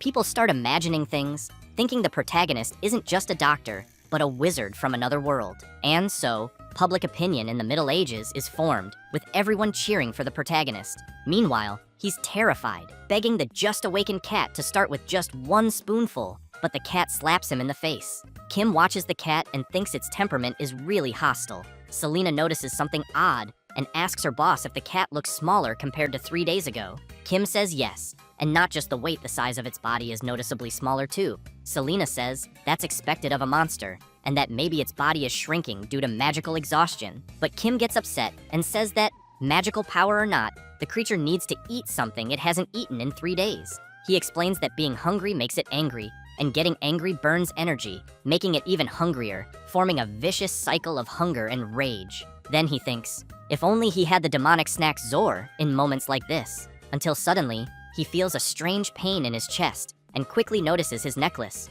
the one he got from the dragon, glowing. He's surprised to see something coming out from inside him and shooting straight toward the kitten, who, while furious, ends up being hit by the demonic snack Zor, and suddenly, he becomes completely docile. Kim takes the opportunity, picks up the little creature, and starts pampering it. Selena sees the scene and is stunned. Kim keeps spoiling the kitten, and while it quietly eats its food, Selena notices something. Observing the cat's forehead, she realizes that all her questions have been answered, and that the creature before them is not a cat. She then recalls the story of the Monoceros, horned lions, from the days when dragons were alive and mana filled the world. They were called divine beasts and revered as sacred beings. Wherever their horns touched, they brought water to dry lands and granted the blessing of light to dark lands. They were able to give such blessings because of the Monoceros heart, which had the ability to generate mana and possessed incredible powers. Furthermore, it was said the horn on their forehead was a sacred channel through which mana flowed, and that anyone who touched it would not escape death. And after the mana famine, the population of Monoceros decreased, and they began disguising themselves as small animals to protect themselves. But, having never lost their pride as divine beasts, they were said to have never been tamed by anyone except one, the spirit of healing. So after the kitten eats several demonic Zor snacks, Kim tries to get it to use the litter box and succeeds. He gets excited upon seeing the little creature manage to do it. The protagonist, in this case, is the so-called spirit of healing. The happy kitten, on the other hand, is the legendary divine beast. Kim gives the kitten another demonic snack and praises it, calling it a poop machine. Selena can't believe what she's seeing. Meanwhile, in Baron Doyle's castle, he's taking a bath and becomes furious upon learning that the creature ate its meal calmly. One of his henchmen confirms and says that, while observing the veterinarian, he saw him cradling the creature like a baby, and it was purring and diligently eating something. Doyle says it sounds impossible, but then one of his guards appears and reports that the soldiers are getting restless and need an order. He then wants to know about the conversation he overheard regarding a demon's messenger and a plague, and whether the cat really isn't just an ordinary feline. Doyle says Monoceroses are beings that cannot be tamed by humans, and that no matter how much power they've lost, they must never be underestimated. Because in the worst-case scenario, he believes these beings can convert the mana in their bodies into poison and self-destruction, and that power is truly immense, capable of bringing a plague upon an entire nation. He recalls the protagonist saying that it was something he really experienced in his world, and that the whole world had to fight the plague for years. He then reflects that it was said Monoceroses never ate anything given by humans. With that, he thinks about the veterinarian and wonders if he knows some special method no one else does. The next day, at the veterinary clinic, the protagonist's new employee asks the pink fairy guardian to please come into the consultation room. She then explains that in the consultation room, they will measure the child's weight. Kim thinks to himself that this is how it should be done, recalling Selena's poor customer service, followed by violence toward a client at the clinic, and finally her requesting unexpected part-time leave. Not to mention the unauthorized absences on the last one. She said she'd be gone for a few days. As soon as he saw that request, he was furious, saying it was more than enough for just cause. So he urgently asked Pio, who lives nearby, to help him out for a few days, offering 2 silver coins per hour. He then realized she was very good with customer service, really liked animals, and had a diligent and proactive work attitude. So he starts wondering about the fluttering in his chest as he watches her performing Selena's duties, and that maybe he could even hire her as a full-time employee. However, that day, he notices something. Looking around, he wonders why everything is so quiet, since he knows that usually, with animals crying and fighting, the place is always noisy. But for some reason, all the animals and clients seem to be quiet. And while he keeps finding that strange, he doesn't realize it's all because of the cat on his shoulder, emitting a sovereign aura like a divine beast. The next day, Kim calls in the next client, and he immediately sees it's Ping Ping's owner. Upon inspecting the pet more closely, he wonders how this happened, since he remembers Ping Ping used to weigh only about 500 grams,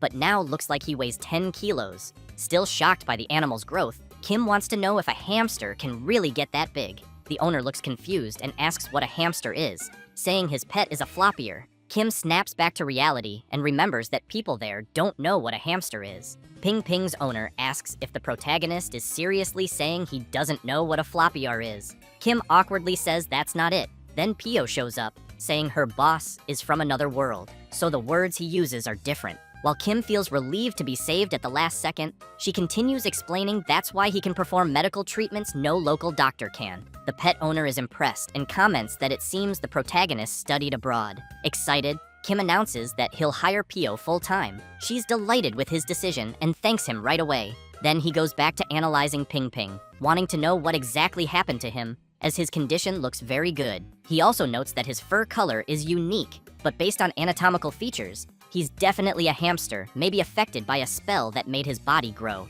At that moment, the cat doesn't like something and jumps on Ping Ping. As it tries to attack, the creature splits into three, leaving everyone stunned, trying to understand what the hell just happened. Kim gets very worried, thinking the world he currently lives in is insane, and begs for it to at least follow basic laws of physics. Because as a vet, he can't explain this phenomenon. The owner starts trembling upon seeing his pet, and Kim panics, trying to calm him down. But the man grabs all three and says that even though he tried to make them a family all this time, they weren't interested. Then he says this is great and immediately wants to know what names he should give them. But one of them jumps, causing the others to jump too, and everyone gets startled. Kim comments that now that the animal's body is smaller, its agility seems to have increased as well. Then someone arrives, grabs the first, grabs the second. It's Selena, and the third she catches with her mouth, saying the animal is not a floppier. She observes the little creatures and says they're bloobs, then quickly asks where the owner got them. He replies that he doesn't know either, and that he just got them as a gift from his father, but now wants to know if his pet is some kind of demonic creature. Selena says she intends to investigate that now, and as she places the little creatures into a cage, she makes it clear that they'll need to be hospitalized. The owner asks why and what's going on all of a sudden. Selena turns serious and tells him not to worry, assuring him she won't dissect them. Kim, feeling awkward, emphasizes that they don't engage in any unethical medical practices. The owner wants to know if he can trust the protagonist. Kim says yes, and explains that without the owner's consent, he can't do anything, but he wonders why he has to keep giving so many explanations. After a while, Selena says that bloobs aren't naturally occurring animals, and that they were created through the experiments of a mad wizard, and that they are failures. Kim is horrified and wants to know if mad scientists really exist in this world. Selena comments that, actually, this so-called mad wizard isn't all that bad, but obviously, that doesn't excuse his mistakes. She then says she thought all the bloobs were already gone and didn't expect to see them again in a place like this. She takes a deep breath and says it's been 100 years. Hearing that completely shocks the protagonist, and he immediately asks Selena how old she is. At that moment, Sunja looks uncomfortable, and the protagonist quickly asks if something's wrong. Then someone knocks on the door and shouts, asking Kim to open it immediately. Both he and Selena are surprised by the urgency in the voice. Then the guards announce that Baron Doyle is there and urgently wants to speak with him. As soon as the Baron enters, he shouts for the veterinarian to bring the monster. Kim thinks that he was supposed to hide it for a week, but simply couldn't prepare for this because he was struggling just to feed it. So, feeling awkward, he welcomes the Baron and wonders where Selena ran off to in the meantime. He then asks Doyle if he'd like a cup of tea. Doyle replies, there's no need, just bring the monster. Kim explains that unfortunately the treatment hasn't been completed yet, but the people with the Baron get nervous and shout, accusing the protagonist of lying. Still embarrassed, Kim says that some small problems came up during the treatment. Doyle immediately wants to know what problems. The protagonist explains that during the process of exorcising the evil spirit, a mysterious imprint was formed between him and the cat. This means that, for now, they are inseparable. The Baron's guards grow even more agitated and yell, demanding to know what nonsense the vet is talking about and where he's selling these lies. Kim is stunned and thinks it's not working. However, he says that since they're on the topic, he emphasizes that in the Baron's dungeon, there's someone who looks like this, and wants to know why he captured a black cat. At that moment, Doyle is shocked and wonders how the vet knew that. Kim approaches the Baron and asks if he's secretly trying to get rid of this cat and execute another innocent one. Doyle becomes alarmed and asks what the vet is implying. The protagonist makes it clear that it wasn't Sonja who harmed the village animals in the first place, but rather his wolf. The Baron stands up startled and demands to know what nonsense the vet is spouting and whether he has any proof. Kim then pulls out a document and says the proof is right there, explaining that the wound marks detailed in the medical chart when compared with magma claws. But one of the Baron's guards grabs the medical report and tears it to pieces, which drives the protagonist mad with rage. The guard walks over to the black cat and says that now that the evidence is gone, he's going to take the monster. But Sonja slashes the guard's hand with her paw, cutting it. Kim starts to wonder what he should summon, whether it should be a steel transporter or a weapon to eliminate them all at once. He grips his necklace tightly, thinking about the possibilities. At that moment, someone arrives,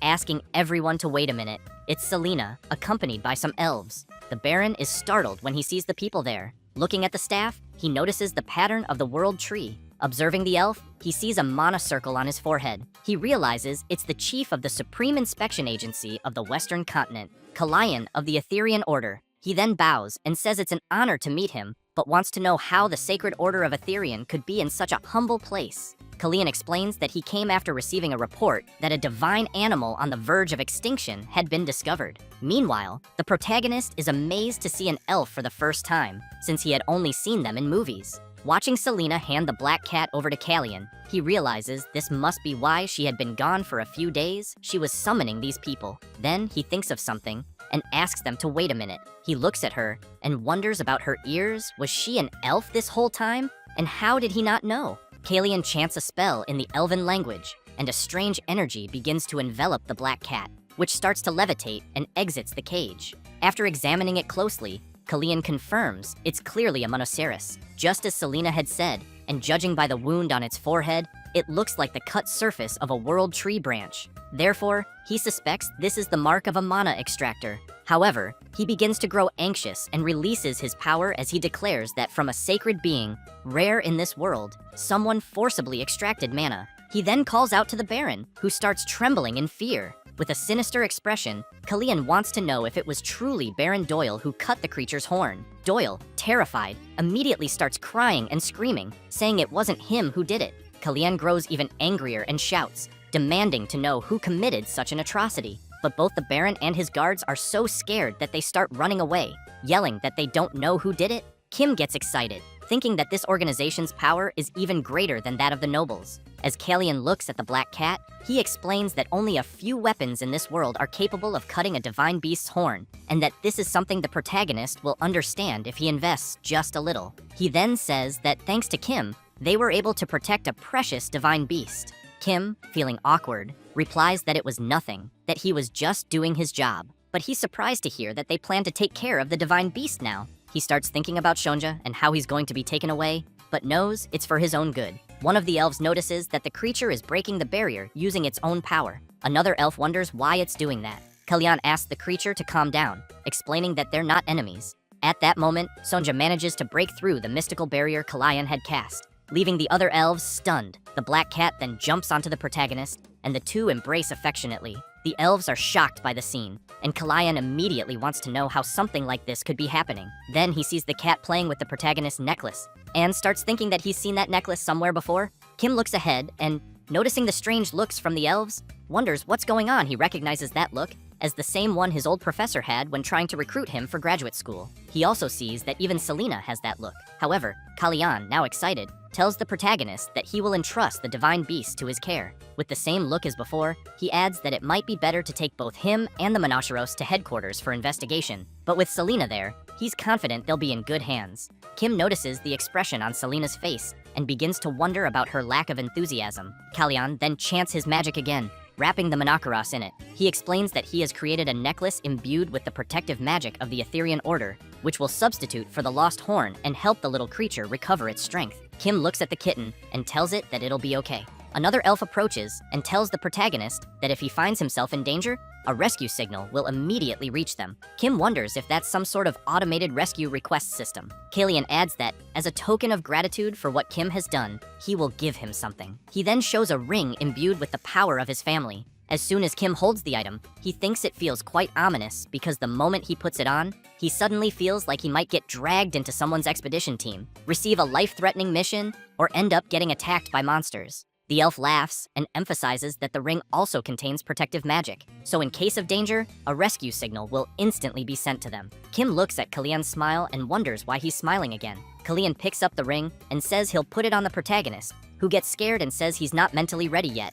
As soon as the ring is placed on him, the elves smile with satisfaction, and the veterinarian thinks the item fits perfectly. Kim remains suspicious of the ring and feels a strange magical sensation. So, a bit awkwardly, he apologizes to Kalian and says he thinks he'll have to decline the ring. The elf immediately wants to know why. Kim thanks him, but explains that his job requires using his hands, so accessories are a bit unnecessary. Kalian wants to know if he can't think of the item as armor instead of an ornament. The protagonist continues explaining that his job is medical and that it's inconvenient to have something on his hand. Kalian then asks if they'll have to make it in a way that's not inconvenient. Kim replies that he thinks so the elf uses his magic, which greatly surprises the protagonist. At that moment, the ring begins to dissolve, and in its place, an elven mark appears on the veterinarian's finger. Kim gets startled and wonders if he now has a tattoo on his finger. Kalian asks the young man to place the pattern of the ring in his heart and say, es celestial. Kim doesn't quite understand and asks the elf to be more clear. So, the elf uses his magic again, and a reaction begins on Kim's finger. Kalian says that remote conversion is possible with someone who possesses a telestron. Kim gets excited and realizes it's a video call. Then the elf asks him to say light, which he promptly does, and a burst of energy comes out of the ring. Seeing how excited the young man is, Kalian asks if he likes it. Kim replies that he absolutely loves it. The elf emphasizes that there are many other features besides that, but they'll discover them gradually, and that obviously the most important one is the protection function. Kim thanks the elf for gifting him something so amazing. Kalian says he's glad he liked it. Meanwhile, Selena thinks to herself that her boss had once said he'd hate that even if he died. But Kalian says there's something he's curious about. He wants to know where the protagonist got the necklace he's wearing. Kim looks at him and says it's complicated to explain, but that he basically got it from a dragon. The elf is surprised and wants to know what he means by getting it from a dragon, since he knows dragons have been extinct for about 1,000 years. Kim is surprised to hear that as well. Very intrigued, Kalian asks if the protagonist has existed for 1,000 years. He gets embarrassed and makes it clear that's not the case, and says he assumes the elf has an open mind. He then explains that the dragon's pet bat was sick, so the dragon summoned a healer, and that healer happened to be him. After treating the dragon's pet, he received the necklace as a reward for his service. Then, when the dragon said it would send him back to his original world, it left him there. But while on the subject and noticing they seem to know a lot about magic, he asks if anyone knows how to send him back home. He quickly realizes they're giving him strange looks and starts questioning the atmosphere he's feeling. Soon, the elves kneel and begin calling the protagonist the Spirit of Healing, saying it's an honor to meet him. Kim gets startled, thinking that he's being called that again, but seeing that even the elves are now calling him that, he figures the dragon really was naive. He then remembers the dragon jumping and dancing, calling him the Spirit of Healing, and is stunned by the memory. He then asks everyone to calm down and explains that it's all a misunderstanding and that he's just an ordinary human man. He tries to explain again that he was simply summoned by mistake by the dragon and that the bat was sick in the first place due to poor care, so there wasn't even anything to treat. Kalian points out that even so, he received a necklace imbued with the dragon's power. Kim says he had to get some travel expenses, especially because he was brought there by force. The elf quickly grabs the protagonist's hand and says that currently, the world they live in is facing a serious crisis, and asks if the protagonist has ever heard of mana. Kim, startled, says no. Kalian explains that mana is the sacred life energy that makes up the world they live in, and that the mana flowing from the Earth's source resides in all things in the world. The more mana that accumulates, like a dragon's mana reserve being 100 million, while a human's is only the larger the being, the stronger and more sacred it is. However, Kalian emphasizes that, starting with the extinction of dragons, countless divine beasts began to disappear. And with the disappearance of dragons and leviathans, even the world tree eventually started to wither. Because of this, he fears that if things continue like this, mana will soon be completely depleted, and the survival of the next generation is currently at risk. He then explains that the world's leaders, sensing the crisis, created an organization to develop countermeasures. And thus, the Etherian Order was born. Kim thinks it's like a UN environmental monitoring agency. Kalian places his staff on the protagonist's shoulder and says there's a legend that has been passed down in this world for a long time, in which the Spirit of Healing, who wears the power of the dragon around his neck, must save the world. Kim is completely stunned upon hearing this, but wants to know if the elf is talking about him. Kalian replies yes, and that they had been waiting for his appearance. The protagonist is in shock and asks them to hold on a second, because he believes there must be a big misunderstanding. However, the elves kneel, and Kalian makes it clear that from that moment on, his celestial family and the ethereal order will dedicate their lives to protecting Lord Kim Ojin, the Spirit of Healing. The protagonist is utterly terrified, asking them to wait and questioning if what they're doing is really necessary. He then starts thinking he's going crazy and quickly blames everything on that dumb dragon. The next day, Kim calls the next patient and reports that its nutritional status is good and there are no signs of any specific disease. The little creature he's examining is a flying fish named Lumi, a popular pet,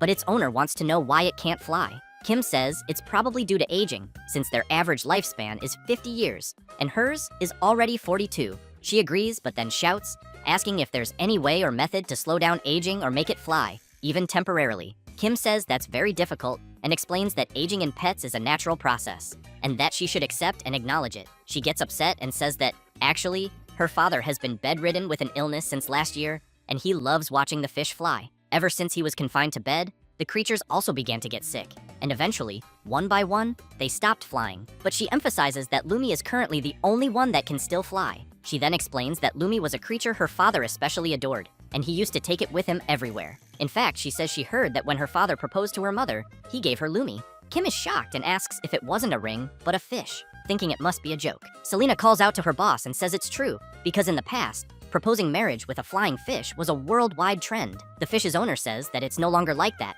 but until a few decades ago, it was said that flying fish could emit light from their bodies. She explains that the sight of flying fish soaring in flocks through the night sky was as beautiful as stars, which is why they were very popular at events and festivals. And that's why her father also took Lumi, who was struggling, and let it float in the night sky. The protagonist doesn't like hearing that people used animals for events, but the fish's owner continues, saying that's how her parents had a happy married life. However, a few years ago, her mother died of an illness, and her father also began to waste away. Now he stays locked in his room, caring only for the flying fish all day. She starts crying and says that some time ago, he said that if all these creatures became unable to fly, his own life would end as well. Kim starts thinking of the scene where a person watches a tree leaf and believes that if it falls, they will die too. Selena wants to know if they can't simply buy a new, healthy flying fish. But Lumi's owner starts screaming, begging the protagonist to make Lumi healthy again so it can fly, and to save her father's despair. Kim looks at the fish and thinks that it is healthy, just aging. Sometime later, Kim is thinking about the girl's sick father. She had been desperately screaming, asking for his help. He knew it was true that emotional bonds with pets affect health, but this was too much. He also remembers his previous life, with some clients sharing their stories, and he knew the problem was that there were too many negative cases. Then he also remembers the elves asking for his help, calling him the spirit of healing, until he wakes up startled and realizes he was dreaming about all those things. Looking at Sonja sleeping in front of him, he wonders what that dream meant. When he arrives at the clinic, he greets everyone good morning, but with heavy eye bags. Pio, also looking sleepy, says she didn't sleep well the night before either. She then asks if he was worried about the flying fish. She says it's so sad, because what the protagonist said was that the fish was aging, but she actually thinks it might be due to a lack of mana. The protagonist doesn't understand, and asks her to be more specific. She says that when she was young, adults used to say that the flying fish stopped glowing, and they also said it was because the mana in the air had decreased, and if things stayed like this, the fish's ability to fly would soon vanish. Kim starts wondering if this could be something like environmental pollution, because it seems like the ecosystem in this world is being destroyed. Then he remembers again the elves asking for his help to save the world. But Selena makes it clear that it's not just the flying fish. She explains that the number of sick animals is really increasing, and they should assume that most are aging due to an unknown loss of ability, and that this is all a phenomenon caused by mana depletion. The clearest evidence they have is the Monoceros right there. Kim looks at Sonja and remembers that Selena had said Sonja was originally a lion. So he comments that Sonja's cat form is cute too, but he's really curious about his original form. Then he wonders if Sonja will still behave the same once he turns back into a lion, until something comes to his mind. He immediately turns and asks Pio what illness the flying fish's owner said her father had. She says she heard it was a disease where the bones weaken and break. Kim turns to Selena and wants to know what kind of medicine is usually prescribed for that kind of illness. She says it's not a precise diagnosis, but typically they use flower root, which helps repair bones, blood root, which has pain relief effects, and other supplemental herbs. Kim asks if among them there are any herbs that cause side effects with long-term use. Selena replies that if someone stands for a long time, their nerves become sensitive and their body loses energy. The protagonist thinks that's exactly what he had in mind and asks if there's a medicine that can neutralize that side effect. Selena says yes, but emphasizes that the original effect of the medicine will disappear. Kim says that doesn't matter and quickly asks her to tell him how to prepare it. She says it's behind her. The protagonist is confused and asks what she means. Selena reveals it's the mandrake, who doesn't seem to be in a very good mood. So Kim goes up to the mandrake and asks if it heard what they were talking about. Then he says he needs to make medicine and will need some leaves, but the plant turns its face away. crosses its arms, clearly refusing. The protagonist wants to know why and asks it not to be like that. But as soon as the mandrake sees the protagonist reaching out to take a few leaves, she gets scared and starts screaming loudly, forcing him and Pio to cover their ears because of the deafening cry. Kim looks at the plant and asks what she's doing. Annoyed, he says his eardrums almost exploded, but Pio asks her boss not to be so harsh with her. She then approaches the mandrake and says maybe she's feeling sick because he only comes to her when he needs something, and that lately, he's been giving all his attention to Sonja. Kim tries to play it off and says he just gets shy around plants, but thinks to himself that he's never raised a plant with a will of its own. Pio says that, in that case, he should at least give the mandrake a name. Kim gets awkward and asks what kind of name would be good for a plant. At that moment, the mandrake starts crying non-stop. Kim starts getting irritated, wanting to know why the hell the plant is acting like this. And now he has to worry about a plant's feelings. So he points his finger at the mandrake and says he'll call her Kim Mandel, which leaves her delighted with the name. Pio also likes the name Mandel and congratulates her boss for the gesture. With that, the protagonist approaches the mandrake and asks her to now give him 2 leaves for the medicine. Happily, she quickly gives him 2 leaves. Selena, watching the scene, thinks the protagonist really is popular among plants and animals. However, she asks if she can borrow his necklace for a moment. He promptly hands it over,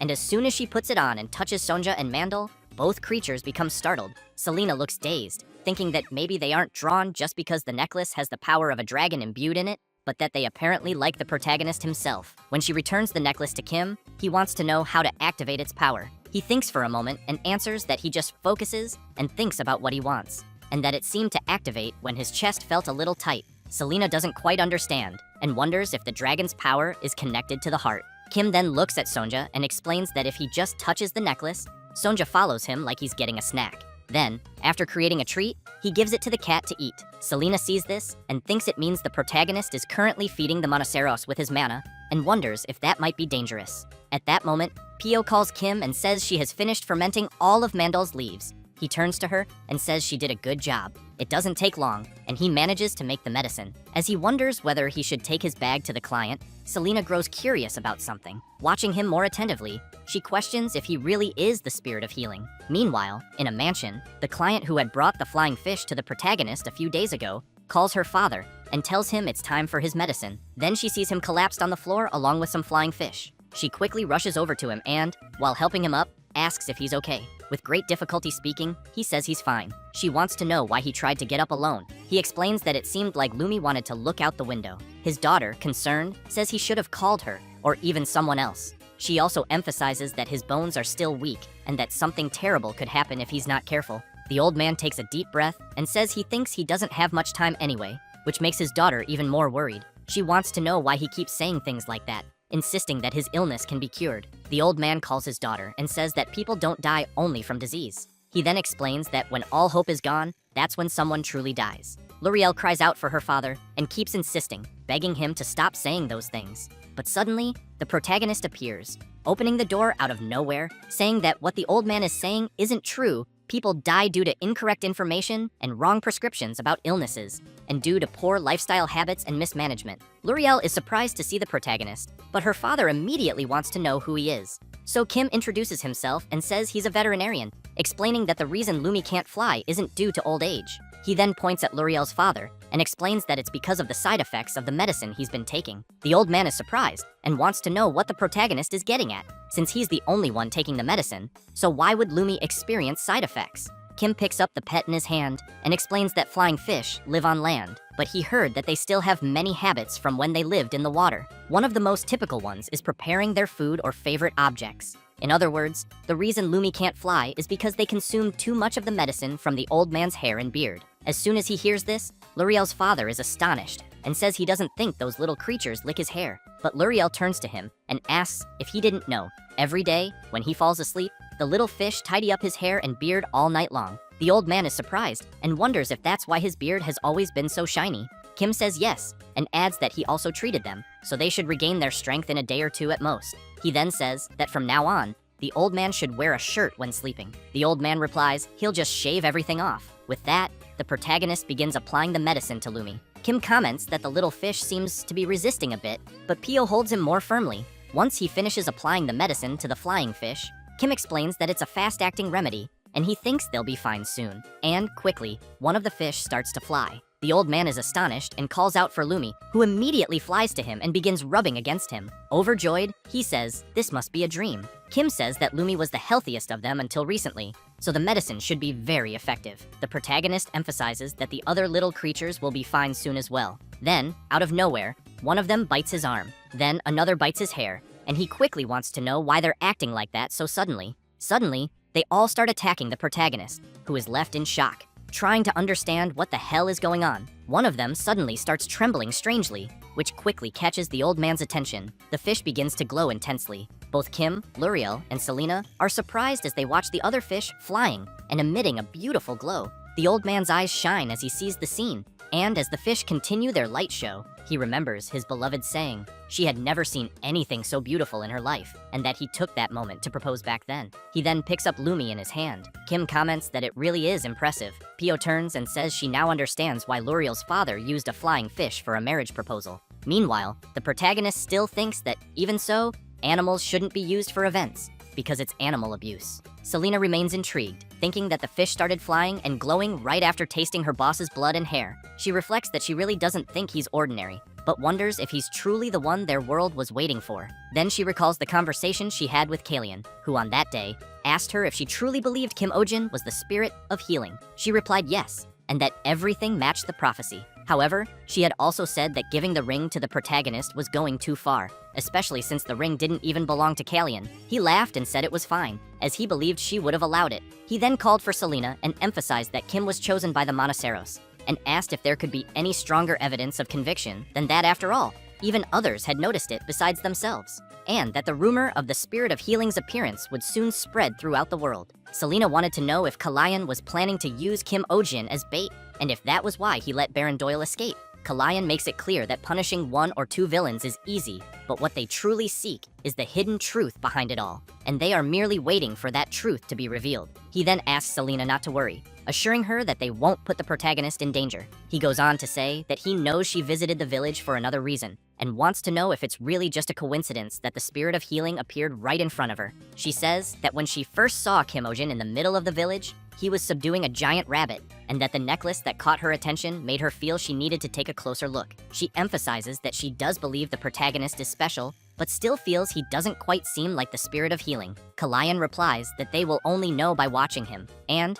as she herself knows, the prophecy about the spirit of healing doesn't speak only of saving the world. The next day, it was another peaceful day at the protagonist's veterinary clinic. Or not. Kim, seeing the bloob there, wants to know why it's there, and if, by any chance, the little creature wasn't dismissed the previous week. Selena picks up the creature and says she decided to protect one of the 3. She then explains that bloobs are divided into those with a core in their heads and those without, and that if a person keeps only the ones with a core, the others won't divide. Kim points at the bloob and comments that this means it can divide. Selena replies, that's exactly right, but she emphasizes that the one in her hand is sensitive, and therefore, the protagonist should be careful when it splits due to stress. Kim goes crazy with rage, asks her to wait a minute, and quickly wants to know if that means she wants to keep it there. She replies yes, and he immediately asks her to take it back. She responds that he doesn't need to worry, because only he needs to know how to raise a bloob correctly. In the past, there were many cases where villages were devastated because people unknowingly raised them, causing explosive division. Kim gets even more terrified upon hearing that, and still wants to know if she really intends to raise such a dangerous creature there. He then yells that it's like raising a time bomb in a gunpowder depot, since there's already the mandrake there, with its unpleasant temperament, loud as hell, and Shonja with a violent history. At that moment, Pio approaches and wants to know if the owner allowed this. Selena looks annoyed and asks Pio if that's really necessary. Embarrassed, she replies no, it's not. Then Selena explains that she didn't get permission, but asked for cooperation. Very worried, Kim wants to know if she's saying she just brought the creature. Pio comments that it looks like that's the case. Kim asks Selena to wait a minute until Pio has an idea and calls him over. Then she whispers softly that it's better to let this go. She says she heard adults saying the protagonist shouldn't mess with elves who cover their ears. Kim immediately wants to know why. Pio says she heard that elves mark the ears of heinous criminals, which is why they usually cover them. Kim is visibly shaken, wondering if Selena might have an ankle monitor. He quickly remembers her punching one of the interviewees that time, being the kind of person who punches first and talks later. And she also doesn't talk much about herself. He starts watching her and wondering if she really is a convict. and what crime she might have committed. He then questions whether he should fire her. Selena tells the protagonist that it's time to open the clinic. He gets startled and says he hadn't even realized. As he goes to the door, he continues thinking that Selena is capable, but he can always find someone else to replace her. And as soon as he opens the door, he sees several people in front of the clinic. All of them are holding their pets, shouting, begging the protagonist to help and save them. At that moment, Pio approaches and asks them to line up, saying she will hand out number tags. The protagonist, seeing that crowd, immediately thinks he won't fire Selena for now. Meanwhile, at Baron Doyle's castle, he is speaking with someone through remote communication magic. This person wants to know how the Order of Aetherian ended up in the village. Doyle says he doesn't know either, and that they suddenly arrived saying something about a divine beast and interrogated him harshly, so he ran away. The person he's talking to gets angry and asks if he really fled after having the Monoceros taken by the Order of Aetherian. Doyle apologizes and makes it clear he will find them again. The person wants to know how the Baron expects to recover them from the Order of Aetherian, but he replies that's not it, and says the Monoceros are with the veterinarian Kim Ojin. The person he's speaking with finds it strange and says that can't be, since they know that Monoceros is a creature that can't live with humans. Doyle says he thought the same, but emphasizes that this veterinarian is really strange. The person replies that it's definitely impossible, but wants to know who knows about this. Doyle says he, his subordinates, the butler, and a few other people know. The man wants to know if the Baron silenced all of them, which leaves Doyle completely confused by the question. The person he's talking to gets even more furious, yells that the Baron is an idiot, and immediately orders him to imprison everyone who was there that day. After that, Doyle is sitting, trembling all over, thinking he got chewed out for a whole hour. He then asks his butler to tell Theodore and Alex to come see him immediately, but the butler says they are currently on vacation. Doyle is shocked and wants to know what he means. The butler explains that they kept complaining about constant overtime, so he sent them on vacation. But Doyle, terrified, says he doesn't care and makes it clear the vacation is canceled and orders the butler to bring them back immediately. However, the butler says they've already left and he has no idea where they went. Doyle is stunned, thinking he has failed miserably. Back in the village, people are asking each other if they saw the Order of Aetherian. One guy says he clearly saw it with his own eyes. Another person gets excited and wants to know if the Order of Aetherian really came to such a rural area. Even the merchants are talking about it, asking customers if they heard that the Order of Aetherian visited veterinarian Kim Ojin's clinic, and that it's said to be because of a threatened animal. Elsewhere, people continue discussing it, and one man wants to know if the Order of Aetherian really said that the veterinarian named Kim Ojin isn't a normal person. Another guy wonders if he's some kind of fairy from another world. Even among the warriors, the subject is being discussed, and the warrior with a scar on his eye asks about this healing spirit, and if it isn't something that only appears in legends. The other warrior says that person subdued a giant rabbit with mana and tamed a divine beast with his bare hands. The scarred warrior looks at his axe and wonders if the protagonist isn't just a vet who happens to be strong. It doesn't take long for the topic to reach the noble palaces. Two women are talking about it, and one says she heard the protagonist is incredibly handsome, that she thought he was a woman, but now that she knows he's a man, she thinks that changes things. The other girl is confused and asks her friend to be more specific, so she explains that, according to prophecy, the healing spirit saves the world, and whoever gains the power of the healing spirit can become the ruler of the world. Meanwhile, in the noble residential area of Montville, in a certain mansion, someone arrives apologizing and explains that he's late because he overslept. It's Mr. Adrian, who quickly asks why the hospital is so quiet, since it seems like only well-behaved animals are there today, and asks them to send in the first patient. The butler looks a bit embarrassed and says there are no patients yet, which shocks Adrian, who wants to know what he means, and if the clients left because he arrived too late, since it's already almost noon. The butler replies no, and says that no one has come by since morning. Adrian is puzzled, and wants to know what happened, and if that petty guy with the countdown is still trying to sabotage him. The butler tries to explain, saying that apparently it seems to be because of a veterinary clinic that recently opened in the Belmore area. Adrian is surprised, and wants to know if Belmore isn't where the commoners live, since he assumes all his clients are nobles and wouldn't go there. The butler says he doesn't know much about it either, but heard that they're very popular. The blonde guy comments that he thinks they must be using some tricks, since he knows that, at best, a commoner veterinarian is exactly that, and that, being from a royal academy that only nobles can enter, he then begins to emphasize that he's going to take a few days off and think of this as a vacation, and maybe the next day, building a house for Lady Marianne's unicorn will guarantee a whole month's income. However, the butler informs him that a message just arrived from Lady Marianne saying she's canceling the appointment, which leaves the blonde guy quite surprised, saying that's definitely impossible. The butler says she mentioned she's going to Kim Ojin's veterinary clinic. Adrian slams his hand on the table and shouts, ordering the butler to prepare the carriage immediately. This is Adrian Havencrown. Excellent looks from a prestigious family, a rare talent with intellect and refinement. And yet everyone wonders why he's a veterinarian. It's very simple, because he loves pet owners, or rather, the owners of adorable animals. He thinks that if there's anything more beautiful and rewarding than easing the worries and anxieties of the women of the world, but he knows that even so, he always strictly separated public and private matters, except for Lady Marianne Astrid, because he knows that the moment she visited his hospital, his heart began to beat only for her. And maybe he even thought he had become a veterinarian to care for her unicorn. But upon hearing from his butler that her unicorn was being treated by a commoner with no status, he immediately knew that wasn't true. With that, he makes it clear to the butler that they will close the hospital because he's going to visit Lady Marianne Astrid's house. It doesn't take long, and Adrian arrives at the lady's house.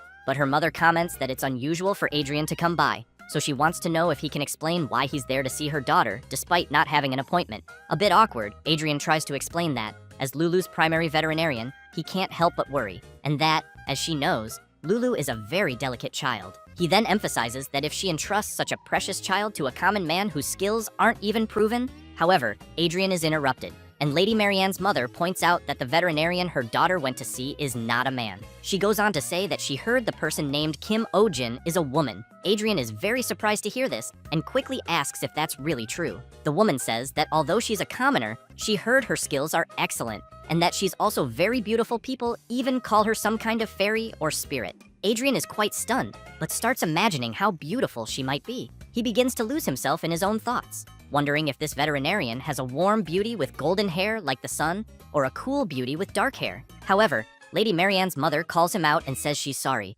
but everything she just said is a lie, and that she only wanted to see his reaction. She then orders the guards to escort him out. As he's grabbed and dragged outside, Adrian keeps yelling, saying he's not some lecherous man crazy for women. The lady's mother thanks the vet for trying to meddle. He keeps shouting, trying to explain, saying he only has dark intentions toward Lady Marianne. The woman is stunned and replies that for him to so shamelessly reveal his true intentions already gives a good idea of what kind of person he is. Before being forcibly removed, Adrian still shouts that he just wants to marry her daughter, but Lady Marianne's mother simply orders the guards to drag him away immediately. After getting into his carriage and leaving begrudgingly, he keeps thinking that he needs to meet this Kim Ojin. Adrian believes people say unicorns are only gentle with virgin women, but he knows that's not true. He knows unicorns are picky about people because of their sensitive nature, and that, especially, the smell of blood or male sweat is something unicorns absolutely hate. So if someone approaches carelessly, they'll be killed by its hind legs and hooves. Meanwhile, he knows that unicorns like clean women who wear good perfume. Adrian thinks this way because he hates men, specifically, but he also knows he went through a lot of trials and errors in the beginning, though in the end, he succeeded. The secret, he says, is that a few days before treatment, after showering at least twice a day, you should spray the same perfume the owner uses. With that, he knows very well that a smelly doctor who doesn't even know what perfume is if they get close, an incident will happen instantly, and that if he shows up with his new appearance, things will be different. Then, he will protect her unicorn for the rest of his life, and the two of them will live happily ever after. Lost in thought, he concludes that it will be perfect. He then starts laughing to himself inside the carriage. As soon as they arrive in the Belmore district, Adrian steps out of the carriage and quickly sees a crowd of people, wondering what's going on, until he hears some people amazed, saying it's their first time seeing a unicorn. Adrian thinks it's Lulu the unicorn and believes he's about to witness the veterinarian being humiliated in front of everyone. It doesn't take long before he spots the unicorn up ahead and thinks it's doing quite well, and that if this continues, he'll lose his temper. But the protagonist is riding the unicorn and having fun, which terrifies Adrian, who struggles to understand what the hell is happening. Kim, happy to be enjoying the ride, asks if the unicorn has always been this gentle. Seeing that, Adrian knows that's impossible. He remembers a time Lulu got mad even while under anesthesia. Lady Marianne also seems pleased and says it's the first time Lulu has let anyone ride her. The blonde guy remains stunned, thinking the protagonist must have used a trick, that there must be some other method involved. Then he spots Selena and asks what she's doing there, and if by any chance she's an elf, since he heard elves can use magic. He suspects that maybe Lulu is under a spell, which is why she's acting kind toward others, especially the vet. However, as soon as Selena tries to pet Lulu, the unicorn bites her arm. While Kim asks if she's okay, she just awkwardly stares at the bite mark. Both the people and Adrian are shocked to see that she reacted so normally. Kim quickly dismounts and makes it clear to Selena that horse bites must be treated immediately. So, Pio starts shouting for everyone to return. As soon as the clinic door closes, Adrian hears the people chatting, saying they wanted to see the unicorn a bit longer. Then he sees a tree and thinks he can't just go home like this. So he starts climbing the tree. As he climbs, he tells himself not to be underestimated, since he was the champion of the Royal School tree climbing competition for 2 consecutive years. Once he's up, Adrian manages to see what's going on inside the clinic. To make sure he sees everything, he pulls out binoculars and observes more closely. He sees the protagonist performing proper first aid, but wonders what herb is being applied to the wound. He also notices the bandaging method is pretty basic, just like a commoner's. But then something catches his eye. Seeing a mark on Kim's hand, he questions what that strange symbol is. Suddenly, he remembers something and realizes it's the mark of the Celestial family. Shocked, he recalls that Celestial is the most noble family among the elves. Now he's desperate to know why the emblem of such a high-ranking family is on a commoner's hand. Inside the clinic, Selena comments that she thought it was a light injury, but it seems the saliva contained poison. As Kim finishes the bandages, he says it's still lucky that it's only that. He then comments that maybe Lulu just didn't like Selena. Marianne feels sad and apologizes sincerely, saying she'll cover all the treatment costs. The protagonist turns and tells her not to worry about it, since it was their own carelessness. The lady wants to know if Selena also works there. He replies yes, and that everyone there is a veterinary assistant. In fact, they mostly prescribe medicine and do strength-based tasks. Marianne says she understands and figures that, since the protagonist is a famous person, he probably thinks it's best to have a large staff. Judging by the new clinic there, she says it looks a bit small for him to fully showcase his skills. Kim gets confused and asks her to be more specific. She emphasizes that she thinks a bigger clinic would be better. He's stunned and thinks to himself that she hasn't seen his old clinic, since he remembers it as the worst commercial building on the first floor, no subway or bus stop nearby. The bathroom constantly broke, the heating didn't work well, and animal noise complaints kept coming in. Still, he starts acting like a victim and goes on about how, since the opening, he's been in the red with mortgage loans, credit loans, the amount of interest he paid per month, and how high the management fees were. Seeing him like that, Marianne says she's not entirely sure, but it seems like he went through a lot. She then remarks that people are foolish for not recognizing someone as wonderful as him. She asks him not to worry, because her eyes are accurate, that people just need to adjust to someone like him. And she thinks maybe it could be something like a clinic sponsored by her family, for example. He's confused and wonders what she's trying to imply. Then the lady approaches the vet and asks what he thinks. At that moment, the unicorn starts getting into it with the black cat. While the protagonist keeps asking Shonja to calm down, Marianne tries to hold Lulu back, wanting to know why she's acting like this. She hugs her and asks again why she's suddenly behaving this way. Selena finds it all strange and explains that, although unicorns are known for not liking humans, they tend to have good compatibility with animals smaller than them. She emphasizes that, especially with Monoceros, since they have many traits in common and should feel even more affinity. The lady doesn't like hearing that and asks if Selena is implying that her Lulu has a bad personality right now. Without mincing words, the elf says that's exactly what she meant. Tension builds between the two, and the lady also wants to know if Selena has been this blunt and rude from the start. Selena replies that she doesn't think someone who cut the line without a reservation has the right to say that.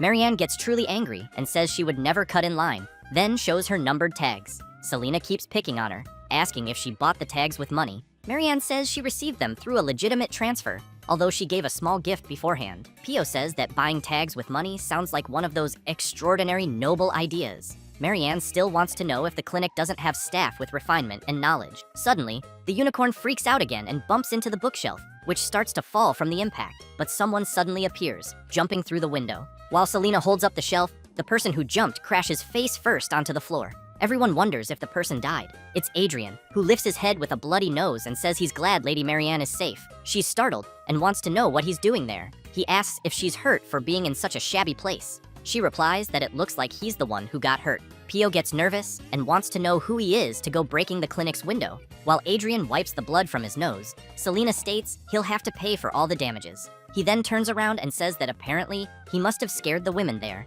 He then takes Pio's hand and, as soon as he kisses it, introduces himself, saying his name is Adrian Havencrown and that he's an animal doctor, and that protecting and caring for small, beautiful lives is his profession. Meanwhile, the protagonist wonders who the hell this tacky bastard is, who showed up out of nowhere and thinks he has that weird influencer vibe. So he wants to know why a doctor is entering someone else's clinic through a window. While holding Selena's hand, Adrian gives the protagonist a dirty look, but then explains that he's actually the primary doctor of the unicorn named Lulu. As he pets the creature, he keeps saying he never imagined Lulu's white skin would become so dull in just a few days. He then points at the protagonist and yells that the unicorn's skin must have turned like that because it was examined by a shameless person like him. He approaches Kim and demands to know what he did to Lulu. Kim makes it clear to Adrian that the unicorn is perfectly healthy, and what's shameful is Adrian himself, who chased after a patient and illegally broke into a clinic. Adrian yells louder, saying this was expected and that the protagonist is also incompetent as a veterinarian,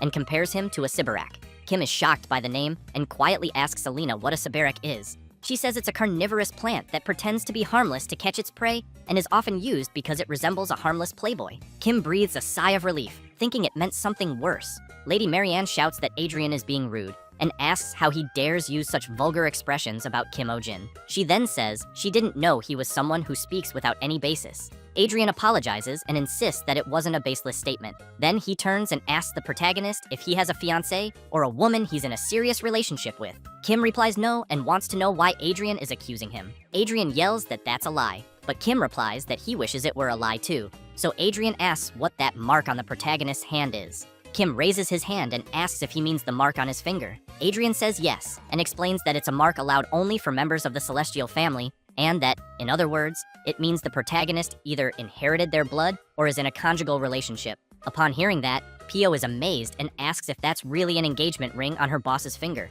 Kim looks at the mark and panics, shouting that it's not that. Even Lady Marianne looks concerned about the mark. The protagonist then says he got that mark from a man named Kalayan, which only makes things worse, as it scares the girls, now thinking about a man having given him a ring. Realizing their reactions, he shouts that he doesn't know what they're thinking, but it's absolutely and definitely not what they're imagining. He asks Selena to please explain it to them, but she replies that she doesn't like doing that and won't. Then Adrian notices something and quickly turns around. He sees the unicorn trembling and wants to know what Lulu is feeling. Suddenly, the creature vomits and collapses on the floor, leaving everyone worried. Kim quickly asks Pio to bring a candle and a stethoscope. The protagonist thinks she was in great condition when he wrote her earlier, so he wonders why her condition suddenly worsened. As he looks into the creature's eyes, he can tell the response is normal, but her breathing is heavy. Even though it's not a severe respiratory issue, he doesn't think it's an emergency. Then Adrian puts his head on Lulu's belly and is surprised, thinking this was expected. He stands up excitedly and congratulates Lady Marianne. He announces that Lulu is pregnant,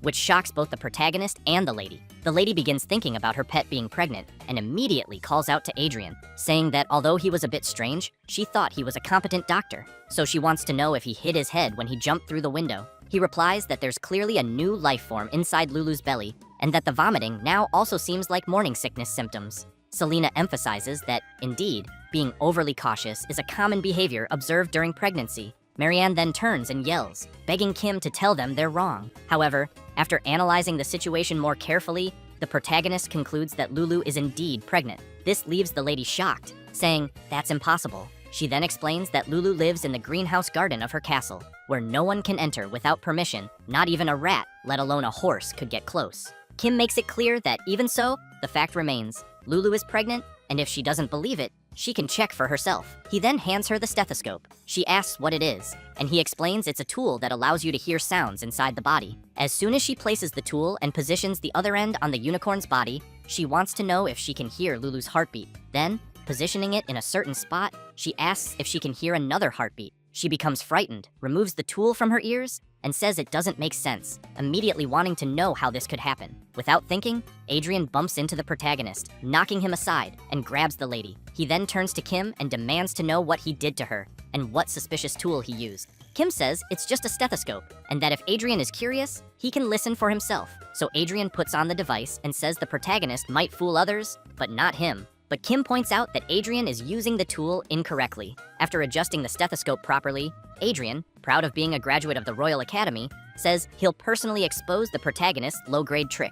However, it doesn't take long before he's amazed by the sound of the heartbeat. He then yells that he never thought he'd be able to hear sounds from inside the body so clearly. Adrian says he can even hear the sound of blood flowing clearly, as well as the joints moving with breath and pulse. Kim asks what he thinks, and if the baby doesn't already sound big. The blonde guy responds that, judging by the abdominal expansion, it's clear Lulu has been pregnant for at least 4 months. Still in shock, upon hearing this, Marianne says that's impossible because Lulu hasn't been outside during that time. Kim walks up to her and says, that's really strange, since he knows horses are very free animals. but wants to know why Lulu never went out. Marianne takes a deep breath and then explains that this fall, Lulu was about to mate with the beloved stallion of Prince Theo Shark, and that Lulu, the unicorn from the greenhouse, became the royal bride and was strictly managed in isolation. That's why she finds it strange that a girl like that ended up pregnant without anyone noticing. After hearing that, Kim takes Lulu to the intensive care unit, where unauthorized personnel are not allowed in. As he prepares an IV and tries to find a vein, Adrian wants to know what he's injecting into Lulu's body. Kim, baffled, replies that it's just fluid. Again, the blonde guy is confused and asks what that is. The protagonist explains that Lulu is low on electrolytes and water due to the vomiting, and that providing nutrients directly into the bloodstream allows for rapid nutrient replenishment. Adrian is stunned by all this information. He starts yelling that it's amazing and that the treatment bypasses the digestive system, making it much faster and more efficient. While continuing the procedure, Kim comments that, apparently, Adrian isn't as stupid as he thought. Meanwhile, Lady Marianne waits anxiously until Selena walks in, saying that either way, she thinks the mating with the prince's beloved horse would have failed because she knows unicorns are very picky. She then emphasizes that if a suitable partner doesn't appear, unicorns are stubborn enough to live alone for their entire lives. However, she adds that once every few decades, a normal horse chosen by a unicorn sometimes appears, and that the foal born from this union is said to become a legendary steed recorded in history, the ultimate hybrid horse, with a body entirely golden. Adrian asks if, in that case, it wouldn't be best for the lady to send Lulu's foal to the royal palace. He then says he'll explain the situation to the prince and believes he would likely be happy to receive such a rare creature as a gift. But Selena comments that it's not a very good idea, since the story of a unicorn hybrid becoming a famous steed is more of a legend, and with so few examples, its credibility is low. Besides, they don't even know who the child's father is. Adrian smiles and says that Lady Marianne's estate has many famous horses. He names a few: the fast and handsome racing horse Siegfried, the service horse with great stamina called Terran, the charming and popular Dolly, and lastly, Black Thunder, the stallion with the best endurance. That's why he thinks that if it's one of those, the child's bloodline is practically guaranteed. Marianne agrees with Adrian and says that since it happened, they need to come up with an alternative plan. She then turns and says that to do that, they need to find out for sure who Lulu's partner is. As Adrian tries to volunteer to help, Marianne turns to the protagonist and asks if he can assist her. The blonde guy can't believe he was so quickly ignored by her. Kim, a little embarrassed, wonders if he really should go find the baby's father after all. He's not a detective. The lady asks if he can't use that thing that listens to heartbeats, like before. He replies that no, you can't do a paternity test with a stethoscope. While she keeps pleading for help, the protagonist starts thinking of a way to get out of this. Then he looks at Adrian and wonders if the guy who's craving attention wouldn't be more useful. He adds that while he barely found out about Lulu's pregnancy using a stethoscope, Adrian already knew just by using his hands and ears. And he was also the only one who noticed Lulu's condition wasn't very good. More than anything, it was Adrian who came there so she could be his patient. So Kim thinks Adrian is the most suitable person for the task. Marianne admits that may be true, but says the protagonist doesn't need to make things so complicated. Selena explains that a pregnant unicorn, if separated from her partner, becomes extremely anxious and aggressive. She then asks if Lulu caused any commotion on the way there. The lady replies that she didn't. Selena also asks if that means the disturbance only started an hour ago, and how the lady got there. Marianne says, of course, they came by carriage, and that Lulu was in her carriage as well. Then she suddenly freezes, realizing something. She returns home and heads straight to the stables. The horse caretaker is feeding one of the animals, and says they should eat well, since no one knows when they'll be off again. That's when Marianne, Kim, and the rest arrive. Lulu quickly notices something, which surprises both the lady and the protagonist, as they see the unicorn nuzzling and kissing another horse. Marianne is shocked and yells that this can't be happening. She quickly pulls Lulu's neck and asks if she's lost her mind, then demands to know how a precious girl like her could end up with a stray horse. The protagonist thinks this whole scene with the lady and her pet looks like something out of a daytime drama. At that moment, Adrian calls out to Marianne and says that even though his prediction was wrong, he knows that this horse is already Lulu's best partner. She's furious and shouts, asking if he's joking, and what a unicorn less than a year old could possibly know. But Kim walks over to the horse Lulu likes and says she already chose him as her partner and even had a child with him, so he believes the lady should let them be together. Selena also emphasizes that a pregnant unicorn becomes anxious and violent when separated from her partner. Marianne looks at her little creature, saddened, and wonders how this could have happened. Later that same day, a man is yelling at the old man who takes care of the horses, demanding to know how he could let a mutt carriage-pulling horse get near a precious unicorn. The old man apologizes and then says he truly didn't know and that he only rode the horse, never letting the two walk together. But the other man yells at him not to lie, saying he believes the old man wanted to use that mutt horse to make money and change his own life. The old man, frightened, starts shouting that it's not true and that he'd never think of such a thing. However, his boss doesn't care, keeps yelling that there's nothing more to discuss, and orders both to be imprisoned, the horse caretaker and the mutt horse, adding that he'll give them both a harsh punishment soon. Meanwhile, the maids are arranging some flowers, and one of them comments that the count is really cruel and that she believes Joseph Ajusi did nothing wrong. She questions how anyone can stop animals from falling in love. The others reply that they don't know, but prefer not to meddle in royal matters. Another maid wonders why they wanted to send Lulu to the royal palace. One comments that it must be because of the crown princess selection at the end of the year, as she heard Marianne is participating. The others ask if that means the unicorn Lulu was a bribe. The indignant maid remarks that she could have lived in royal luxury if everything had gone as planned, so she's curious how Lulu ended up with that carriage-pulling horse. Another maid says she probably takes after her owner, which leaves the others puzzled, wanting to know what she means by that. So the maid who said Lulu takes after her owner begins to say that, back in the day, Lady Marianne, but she's interrupted by the head maid, who arrives yelling, asking if they can't work in silence. Meanwhile, Marianne is still upset about what happened, until one of the maids calls out from afar, shouting for the lady. Lulu is vomiting blood from her mouth. Marianne quickly arrives, worried, asking what's going on. The maid says the unicorn couldn't eat anything because of morning sickness all day, and suddenly began coughing up blood while vomiting. Marianne immediately remembers Selena explaining that pregnant unicorns become extremely anxious and violent when separated from their partners. The lady, very worried, knows her pet is in a bad state, but wonders if this is all because she's far from that mutt horse. The maid, upset with the situation, says that if this continues, Lulu's condition could get much worse. Marianne asks when Kim Ojin will arrive. The maid says she sent him a message this morning, but it seems he's taking a while because of the distance. Then she asks if she should find another doctor nearby. Marianne hesitates, but then asks for him to be brought. The maid is confused and asks who Lady Marianne wants brought. Then she yells for them to bring the mutt horse. It doesn't take long, and a man arrives pulling Lulu's partner. The head maid is shocked and wants to know what that stench is she's smelling. She comments that the horse was in prison, but the maid insists that's no excuse and asks how he dares bring the horse to the lady in such a state, saying he should have at least washed it. The man awkwardly explains that he heard it was urgent. Then Marianne turns and asks them to bring the horse over. As soon as he approaches Lulu, the carriage-pulling horse is surprised, and Lulu immediately senses her partner's presence. Then, the two kiss, and Lulu starts nuzzling her partner affectionately. Marianne turns and asks the maids to bring warm water and a towel because she'll clean the horse herself. One of the maids is shocked, asking what she means. It doesn't take long for the maids to bring what the lady asked for, and she begins soaking the towel in warm water and cleaning the carriage-pulling horse. As she looks at the horse, she thinks he really is a worthless animal, but then recalls something from her past life. She remembers when she told something to her parents, who were quickly shocked, asking if she was crazy. Then they asked how she could date the son of a humble merchant when she was the daughter of a count. After remembering that, she calls Lulu an idiot. Watching the two nuzzling each other, she comments that she could live a life of luxurious banquets in the finest gardens of this nation, and yet she wonders if this is really what Lulu wants. Then she turns after hearing a noise and sees that it's the veterinarian Kim Ojin. Kim makes it clear to the lady that it's normal to want one's family to live well in better places,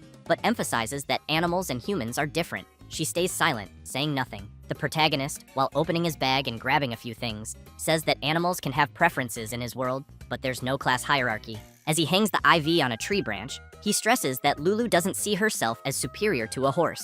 After applying the IV to Lulu, Kim steps back and, watching the two together, tells the lady that simply spending days with the one Lulu loves is her greatest happiness. Marianne just listens to what the protagonist is saying. Then, Kim explains that he'll give the lady plenty of medicine for now, but notes that it's only a temporary fix and not a fundamental solution. Therefore, he emphasizes that she needs to solve the root of the problem and must let the two stay together. Marianne takes a deep breath and replies that she understands and will try to do that. With that, Kim says he's done what he needed to and will leave. The lady grows concerned and asks if he's leaving already, since he traveled a long way, and thinks he should stay at least one day, as Lulu's condition just stabilized. Kim says he would like to stay and care for the unicorn, but there are many patients waiting at the clinic, and his assistant doctor, who's still in the hospital, isn't very reliable. Marianne says she understands and wishes him a safe return. Kim smiles and says that, as for Lulu's ongoing care, he thinks someone else can handle it. The lady is confused and asks him to be more specific, so Kim points to Adrian, who's hiding in a tree. As he becomes very embarrassed, the lady yells, wanting to know what the hell he's doing up there. Adrian begins to climb down. Once on the ground, he apologizes to the lady. The protagonist then comments that he thinks Adrian should be saying crime. Adrian, slightly embarrassed, asks not to be misunderstood, saying he was just worried about Lulu. While Kim remains suspicious, Adrian swears he's telling the truth, that he came back after checking on the unicorn. Marianne says he should have notified her staff. Then, as Adrian explains that he did, he says they still didn't let him in because they mentioned something about a blacklist. The protagonist notices something in the blonde's bag that catches his attention. Kim takes the item from his bag and asks if it's a stethoscope. As he examines it, he comments that it looks pretty cheap. Adrian gets a bit embarrassed and says it's just a prototype and will be finished very soon. Kim then tosses his own stethoscope to Adrian and says that as a doctor, he needs good tools. Then he turns around and says he's leaving because unlike some people, he's full of patience. Adrian thinks to himself that Kim Oh-jin is a much cooler guy than he imagined. Meanwhile, the protagonist smiles and thinks he always knew Adrian was a weirdo. Afterward, Marianne and Adrian return to where Lulu is and see her eating. Adrian comments that she finally started eating on her own and seems to have regained some strength. Marianne takes a deep breath and says it's a huge relief, then thanks Adrian for being there and worried. He replies that he's just doing his job. He then emphasizes that love and affection truly are the best medicine in the end. Looking at the items the lady used to clean the mutt horse, Adrian comments that he still can't believe she personally took care of him. Marianne says her stubbornness caused Lulu this pain and that she should have brought them together a while ago. She then goes over to her baby and says that maybe she was feeling jealous of Lulu. Adrian is confused and asks her to clarify. Marianne explains that there was a time when she was truly innocent, just like Lulu, but at some point, she developed the habit of judging people based on status, background, or wealth. Adrian asks if all nobles aren't like that, but the lady emphasizes that she wasn't like that when she was young, and that when she saw him for the first time, she didn't care at all about his clothes or his status. The only thought in her mind was how beautiful the eyes of the person she liked were, and that just to keep looking into those eyes, she'd give up anything. But in the end, she let him go for the happiness of both. She then wonders if she's happy now, because she truly doesn't know. Adrian says he was about to mention that first love always ends in heartbreak, and that the pain of a broken heart can blind people to the fact that love and happiness may already be right beside them. Hearing that leaves the lady quite impressed. Adrian goes on to say that someone's true soulmate might already be nearby. He says this while looking directly into Lady Marianne's eyes, until she notices how close they are, and, flustered, asks if he only just realized that. She then says she's decided not to participate in the princess selection anymore, which surprises the young doctor. Then he puts his hand in his pocket, thinking this is in chance. He kneels down, calls her name, and as he pulls a gift from his pocket, says that he's actually been waiting for this moment for a long time. However, the lady says she's curiously going to make that move on Kim Oh-jin, which makes the blonde boy jump back to where he was, completely not expecting that. Adrian becomes awkward, starts trembling and sweating cold, and asks if she's talking about that Kim Oh-jin they know and why. Marianne says that if she goes through with it, she believes she'd be happier being the one in power than marrying someone in power. Completely confused, Adrian doesn't understand anything, so the lady confidently declares that she's going to get her hands on Kim Oh-jin, the spirit of healing, and seize power for herself. She then takes Adrian's hand and thanks him. Then she leans in and says that if they can continue being good friends like this in the future, it would be wonderful. This hits Adrian like a hammer to the head, and he thinks that Kim Oh-jin is a bastard, and that, in the end, he just can't forgive him. Meanwhile, the protagonist sneezes, apologizes, and tells Pio to keep reading. She says that the letter says Lady Marianne's family is accepting Kyo as Lulu's companion, and that they're also asking the protagonist to be Lulu's personal veterinarian. Kim replies that he thinks it's better not to. Pio is surprised, and says they're offering 10 times the normal pay. While treating Shamir, a snake from the twin hydra species, the protagonist says he'd love to accept, but asks her to look at the current situation, then questions whether she thinks he can just leave the hospital. Pio laughs and says she gets it. Kim, while continuing his work, wonders how he's been doing this for an hour, and there's still tartar left on the creature's fangs. He imagines himself in a mine and thinks he's been mining for days. After a while Shamir's owners wait nervously for the treatment to finish, Kim asks Selena to spray some water on the creature's teeth. After doing so, she asks if that's enough. Kim says yes, and asks her to also bring anti-inflammatory medicine and cotton. He soon notices something stuck between Shamir's fangs, and when he pulls it out, realizes he found a ring. The owners are delighted and say the protagonist truly is a healer sent from the heavens.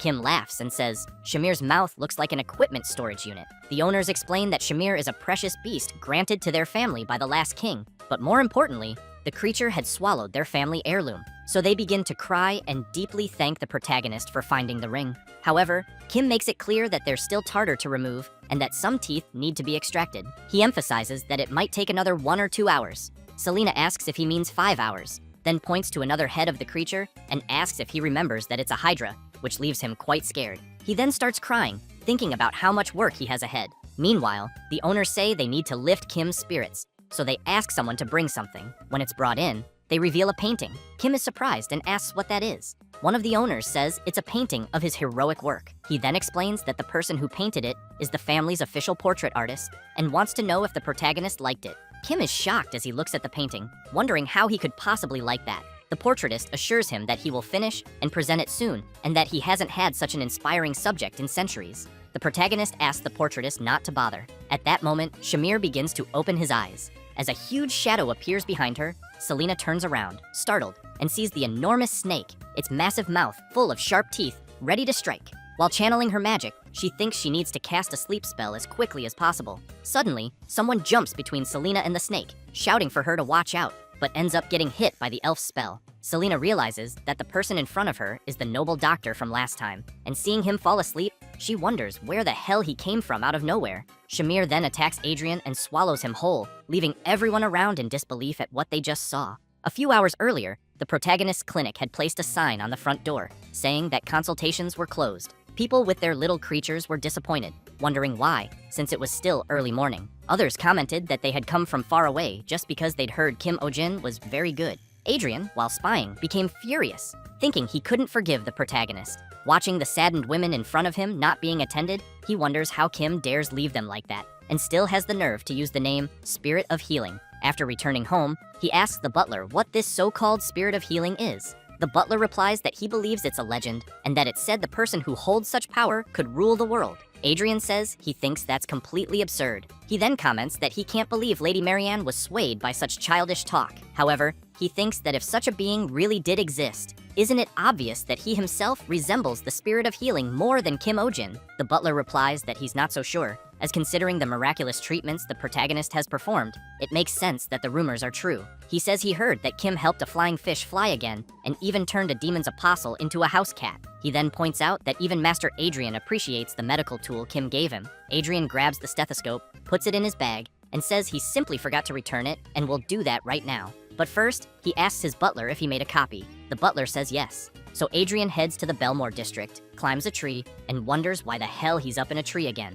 As he picks up his binoculars, he tells himself he's just gathering information about his rival. He soon sees the protagonist treating a twin hydra and is quite surprised. He thinks he's never seen one in person before, and now that he's seeing it, realizes the creature really does have 2 heads. Watching more closely, he wonders what kind of treatment Kim Ojin is doing, and if it could be dental. He also sees the protagonist scraping tartar from the gums and rinsing with water. After seeing him with a piece of cotton, he wonders if it's for the inflammation, since Kim is applying it where the tartar was removed. Adrian keeps watching and thinks that, as frustrating as it is, he has to admit that Kim Ojin's medical skills are truly exceptional, far better than his own, even though he prided himself on being one of the top students at the Royal Academy. Then something catches his attention. He sees the hydra's tail moving. Next, he sees it waking up and realizes the creature is coming out of sedation. When he sees the huge snake heading towards Selena, he jumps from the tree, thinking he has to save her. And that's how the earlier event happened, him being swallowed by the snake. Kim wonders what's going on, if he's dreaming,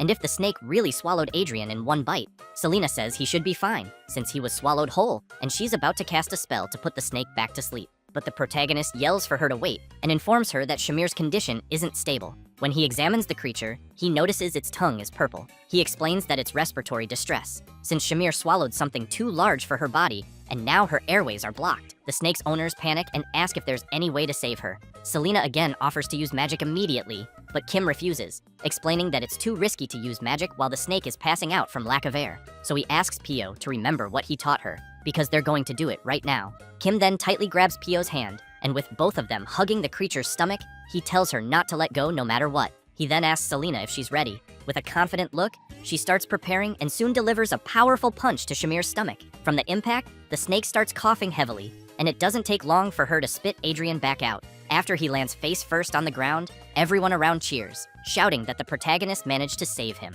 The owners begin to cry, saying they've never seen such medical skill before, and that it's just what they expected from a doctor sent by God. Kim gets embarrassed, gives a little laugh, thanks them, and quietly asks Selena to check if Adrian is still alive. Selena starts slapping the blonde's face to see if he's okay, and Kim, watching this, shouts that he only asked her to see if he was alive, not to kill him. With his face swollen, Adrian starts to wake up. Selena turns and says he's alive, but the protagonist thinks Adrian is about to faint again from all the slaps. However, Selena explains that the blonde won't be able to wake up for a while because he took the sleep spell she had cast on the Hydra. Kim and Pio are both a little afraid of Selena now, wondering how hard she had to hit for Adrian to stay unconscious. Kim then says that Shamir's condition is stable too, but that the blow caused some bruising in her abdomen. Selena pulls out a small box and says the snake will be fine as soon as she applies the ointment inside. The owners thank her, but are also afraid, thinking about how strong she must have hit Shamir. After a while, Kim says the treatment is complete and asks the owners to be more careful with household items from now on, because any accident involving a pet swallowing something is the owner's responsibility. They get a bit embarrassed, but say they understand and will be more careful. However, the protagonist steps closer and emphasizes that they should be very careful so Shamir doesn't swallow a human again. A few days later, a painting arrives for the protagonist, depicting him saving Adrian from the Hydra's mouth, and he immediately wants to know what that is. A man says it's a gift from the Baron. Then he adds that the painting is titled The Great Rescue Operation. Kim is shocked by this and orders the man to get that thing out of his sight immediately. Selena also says she heard they made a statue of it too, and that apparently it's become quite popular, which leaves the protagonist even more horrified. He begins to spiral into paranoia, thinking that everyone in this world is crazy. Meanwhile, the second protagonist of the painting is still asleep, completely unaware of the chaos outside. Pio wants to know if Adrian is really okay, since he's been asleep for days. Selena says it's a common side effect of the magic and that she thinks he might wake up soon. Meanwhile, Adrian wonders where he is and what happened, remembering that he was spying on Kim Ojin's clinic, then saw the snake wake up and tried to attack Selena. He then remembers and concludes that he died trying to save her. Feeling content, he thinks it was a fitting death for a veterinarian. He also thinks that if he had another life, he'd want to be reborn as a unicorn, so lots of women would admire him, but preferably a beautiful heroine. Then he starts to hear a noise and feel pain, wondering if he's being reborn and why it hurts so much. However, he wakes up coughing, his face all swollen. Selena asks if he's conscious now. He's surprised to see a girl on top of him and smiles, wondering if she could be his owner. But Selena gets off him and says he'll be fine. Adrian sits up in pain and asks where he is. Selena warns him not to get up yet, as the side effects of the magic will leave him dizzy and nauseous, and that he should stay in bed and rest for 2 or 3 days. Still confused, he just agrees. Then Kim arrives and asks if Adrian can sit up for a moment. He gives the blonde something to drink and explains that it's medicine to help with his recovery, and that he even added leaves from his beloved mandrake. Kim then says he contacted Lady Marianne's mansion and that Adrian can rest a few more days. Adrian tries to get out of bed, saying he can't impose like that, but Kim interrupts and emphasizes that, as a doctor, Adrian should know there's nothing more important than health. The blonde is touched and thanks the protagonist. Kim says he'll be leaving now and tells him to rest. After Kim leaves the room, Adrian thinks to himself that Kim really is a great guy, and he feels ashamed for having envied him so much. He wants to become a great man like him too. Then he notices a paper on the nightstand, and as he picks it up, he sees it's the bill, charging for room, meals, treatment, exams, medication, and many other things totaling 6 gold coins and 688 silver coins. He also sees a charge for emotional distress compensation due to interruption of treatment and stalking. He becomes furious and starts cursing the protagonist. The next day, some clients are frightened, asking about the castration surgery and whether the protagonist is going to change their creature's gender. Kim explains that it's just a figure of speech and that, to be precise, the animal will need to be neutered. The creature in question is Julian, a Fenrir wolf who can ward off evil spirits. The owner starts yelling, wanting to know if the protagonist really intends to castrate his baby, and asks if he isn't being too cruel. Kim smiles and reminds him that he had said the creature was losing energy every day, that it's hard to care for its many offspring, and that the female's health is deteriorating due to excessive births. Feeling sorry for his pet, the owner admits it's true but insists the creature is still so young. Kim then approaches with a sinister look and asks if the man wants to calculate how many more pups there will be in 5 years, and whether he realizes he might be committing a heinous crime by illegally selling Fenrir wolf puppies. The owner panics and says no. Then he asks, if they go through with the surgery Kim is suggesting, what pleasure will his little creature have left in life? So the protagonist gets furious and yells, explaining to the owner that Julian is reproducing by instinct, not by choice. and that no matter how healthy he is, frequent mating causes rapid aging, shortens his lifespan, and lowers the quality of life for both the pet and the owner. After that, they begin to leave, and Pio says she'll help them schedule the surgery at the front desk. Kim sighs and comments that he has to say the same thing every single time. Then Pio mentions that his next client is the pet of her childhood friend, who is like family, and tells Kim to take good care of it. The protagonist laughs and says he'll do it with great pleasure. It doesn't take long before someone opens the door and politely asks to come in. She says she's there for a health checkup. Her pet, named Pop, is a large chicken that dances well. As soon as Kim observes the little creature, he's impressed by how shiny the feathers are and comments that Pop clearly looks super healthy. Pio pets the animal and says Pop is the biggest and healthiest of all the pets the protagonist has treated. Kim tells the owner that it seems she's taken very good care of the animal, but the owner, a bit upset about something, sighs and replies that yes. 20 minutes later, after the checkup, Kim is in love with the chicken and comments that, as expected, Pop is perfectly healthy enough to compete in a top-tier chicken contest. The pet owner yells, saying that Pop lost weight recently and she thinks something's wrong. Kim explains that it's not weight loss, it's just feather molting, but the owner keeps insisting that Pop even had a seizure while sleeping some time ago. The protagonist thinks the owner is clearly a hypochondriac, and she keeps insisting that yesterday Pop had a sore throat for no reason. Then she wants to know if he's sure it's not some infectious disease like a cold. Pio goes over to her friend and asks if Pop's throat often gets sore. Kim makes it clear that, up to this point, there's nothing abnormal and that she shouldn't worry too much. Unsatisfied, the owner replies, "Fine." Suddenly, Pio screams, calling the protagonist. She runs to him and says, "Pop disappeared somewhere." The owner arrives crying and says she stopped at the bathroom before going home, and, in that brief moment of distraction, her little creature vanished. Kim gets worried and emphasizes that he thinks the animal is still inside the hospital and that they will close all exits and windows first. Selena starts shouting that the clinic has a missing animal and tells everyone to stay in the waiting room for now. The patients begin to complain, with some saying that if they stay in one place too long, their pets get stressed, and others saying they need to leave soon. That's when Sonja appears with a powerful aura, and all the patients immediately fall silent in fear. After everyone searches the entire clinic, Kim wants to know if Pop likes or dislikes anything in particular. The owner, very scared, says she doesn't know and fears that, since they haven't found her yet, it might mean she left the building. Kim states that the animal isn't big enough to open a door or jump out of a window, so he's certain she's still inside. Then Pio remembers something and says, Pop loves men. Kim agrees and points out that some animals prefer deeper voices. However, the owner says she thinks it's not just that, and that Pop is on a whole different level. She then explains that Pop is truly obsessed with men, and her nickname is Man Crazy Bird. Kim quickly realizes that's why the bird was snuggling him so much. Selena comments that, in that case, there's only one place Pop could be. She says it's a room where a man is sleeping, and when they go there, they find Pop cuddling with Adrian. Kim comments that Adrian really must be the bird's type. He then turns to the owner and asks why she did this. She is completely embarrassed by the question. Then she comments that she knew something was wrong from the beginning. However, Kim makes it clear that, as a doctor, he has met different kinds of people, but never someone like her, who was disappointed that her pet was healthy. And he knows that, no matter how fast a chicken might be, he finds it hard to believe it could lose track considering its small steps. And even more impossible that it would avoid people's attention, open a door, and come in. So the protagonist asks Pio's friend to explain. She gets very embarrassed but says she did it because she wouldn't be believed as someone like herself. But if it were a famous doctor like the protagonist, then she again says that Pop is sick and missing, and that she would believe him. Kim gets confused about someone believing him, but wants to know who would. Trembling in fear, the girl says it's Baroness Clays. So she shouts, begging the protagonist to please save her pet Pop,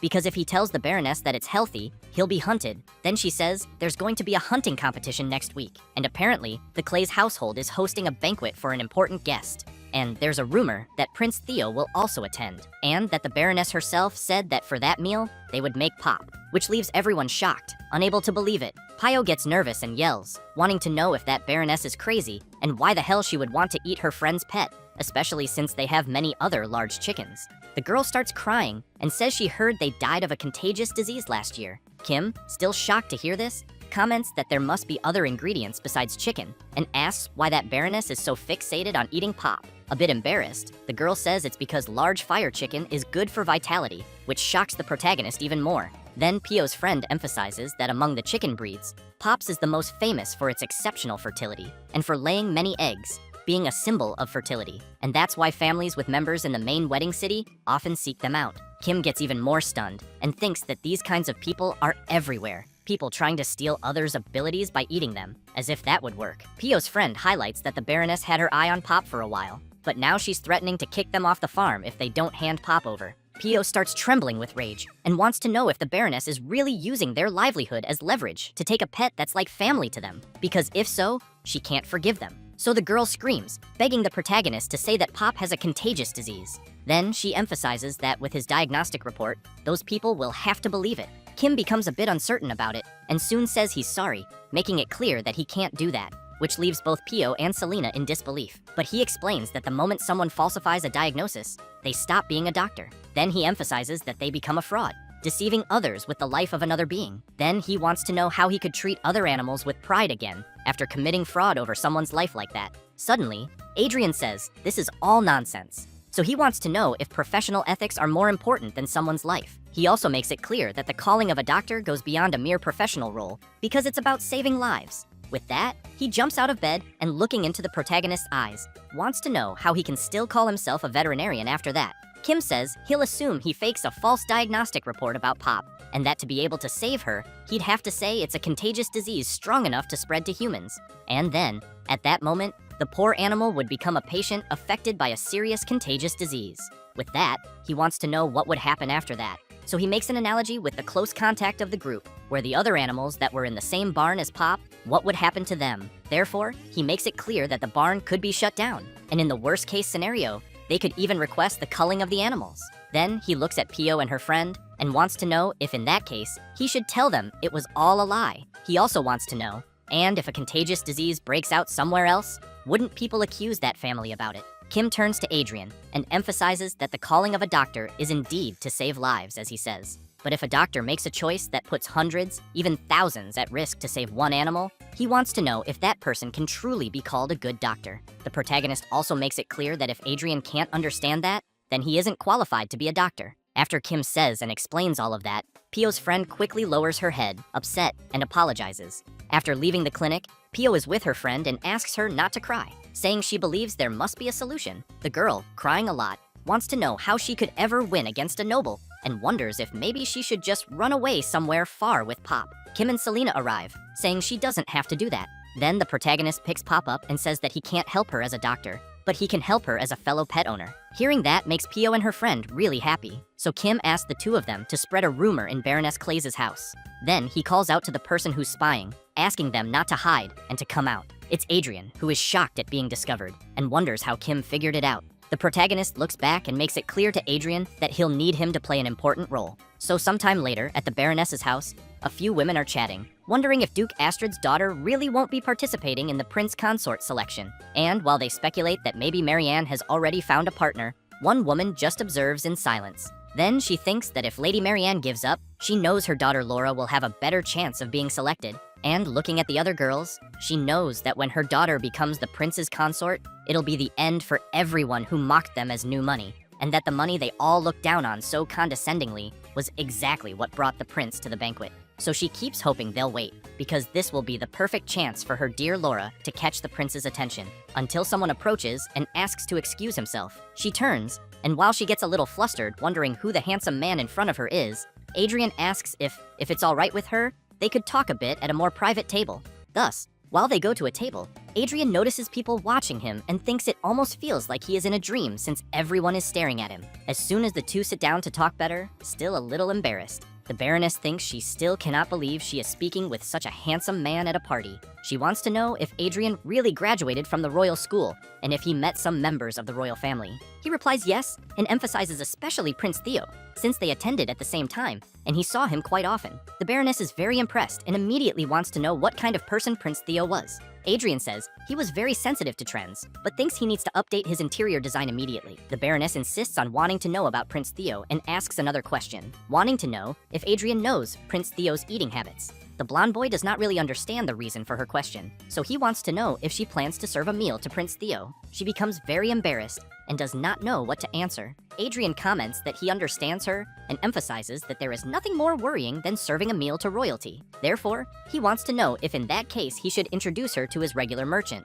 She does not quite understand and asks him to be clearer. Adrian says that he is a secret merchant who deals only with the upper class and who mainly works with imported high-quality ingredients. Hearing this makes the Baroness very excited, and she soon comments that she had no idea such a person existed, and that is why she really wants to meet him. Therefore, Adrian takes her to another place, and as soon as they enter a cabin, he says the meeting will be there. The Baroness becomes a little suspicious, thinking about the humble place for a high-class person. At this moment, the MC disguised welcomes the Baroness and introduces himself as Louis Vuitton, and Selena, also disguised, introduces herself as Chanel. Then Kim tells the Baroness that she arrived at the right time and that his boss just made a dessert. She, in turn, remains suspicious, questioning herself about the people seeming strange, until Selena arrives with the dessert and says it is causing a sensation among foreign nobles, being a diabolical sweet that they say no one has ever experienced. As soon as she removes the lid, she says it is a tanghulu. The MC smiles and asks the Baroness to try the tanghulu. As soon as she takes the first bite,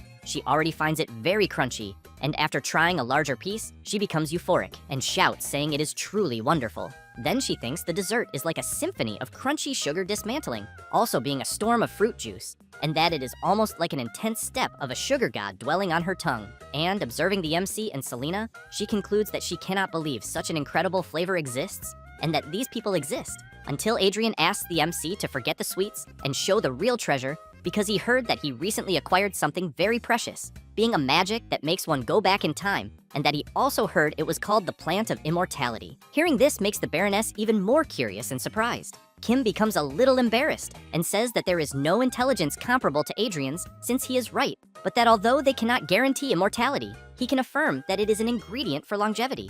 At that moment, the Baroness opens her mouth wide in disbelief at this story. Kim gives a slight smile and tells about the chickpea of eternal youth, which slows aging. Then the MC says that if the Baroness cooks and eats it, the food will slow aging and reduce the risk of several diseases in adults, besides the chickpea also being effective for constipation and hair loss. The Baroness, very impressed to learn this, immediately shouts that she wants to buy them all. However, the MC makes it clear that he thinks that will not be possible. Then he says that due to the very limited quantity, all his current stock is already reserved. Adrian tries to convince Kim to sell to them since they are regular customers, but the MC stands firm in his decision and explains that he has his circumstances because the customers have already reserved and plan to present them to the prince. At that moment, the Baroness thinks of something, and soon after, shouts wanting to know if by chance one of those customers the MC mentioned has a daughter of marriageable age. While Kim asks how she knew that, he thinks it was already expected and that she is intending to become the prince's bride. Desperate, the Baroness shouts that she is willing to pay 10 times the reserved amount.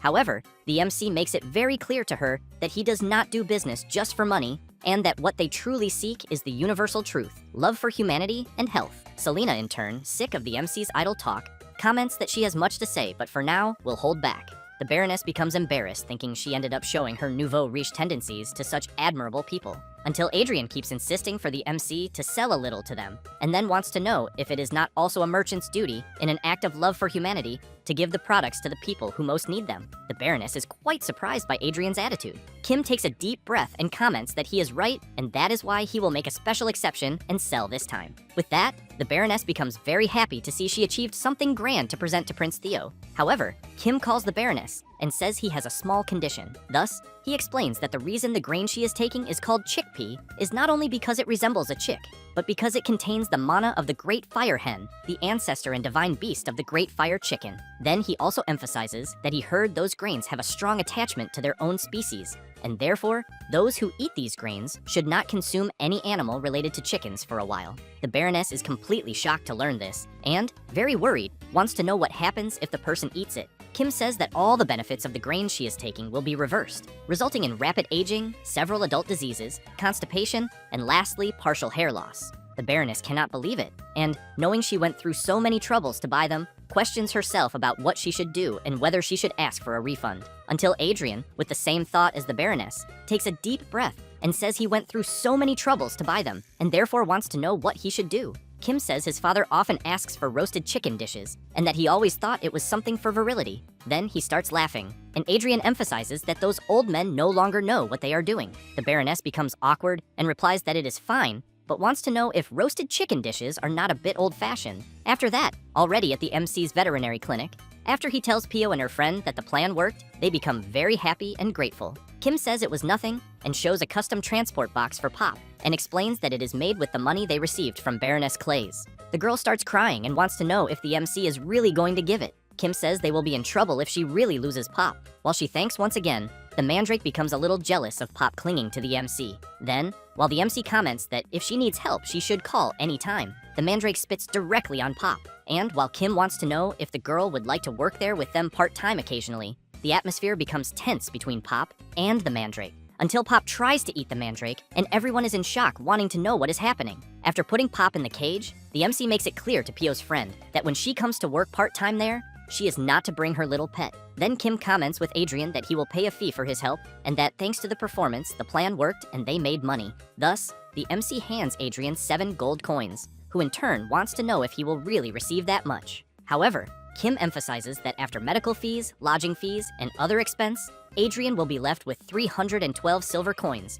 which drives him mad with rage at the MC, calling him a swindler and wanting to know if he is extorting money from him for trash treatment. He only calms down when hearing Selena saying that she was the one who performed the treatment, so he changes his mind and comments that it is no wonder her experience seems extraordinary. Selena makes it clear to Adrian that he should not underestimate the side effects of magic. He agrees and comments that after taking the medicine he received from her, he felt much better. She says she will give him 1 more additional prescription to continue taking. After a while, Selena asks the MC if it is really okay to let Adrian leave just like that. Kim becomes confused and asks why. Selena wants to know if he did not want another doctor at the hospital, since she knows Adrian's medical skills are not bad, and that he seems to work well with the MC. Kim becomes a little embarrassed and comments that there is some truth in what she just said. But for now, everything is fine, saying this while grabbing the bag of money he received, and Selena makes it clear that his greed for money has reached its peak. Meanwhile, elsewhere, while tea is being served, someone says that a hunting competition will be held there soon. It is Prince Theo Asheronus Elvania,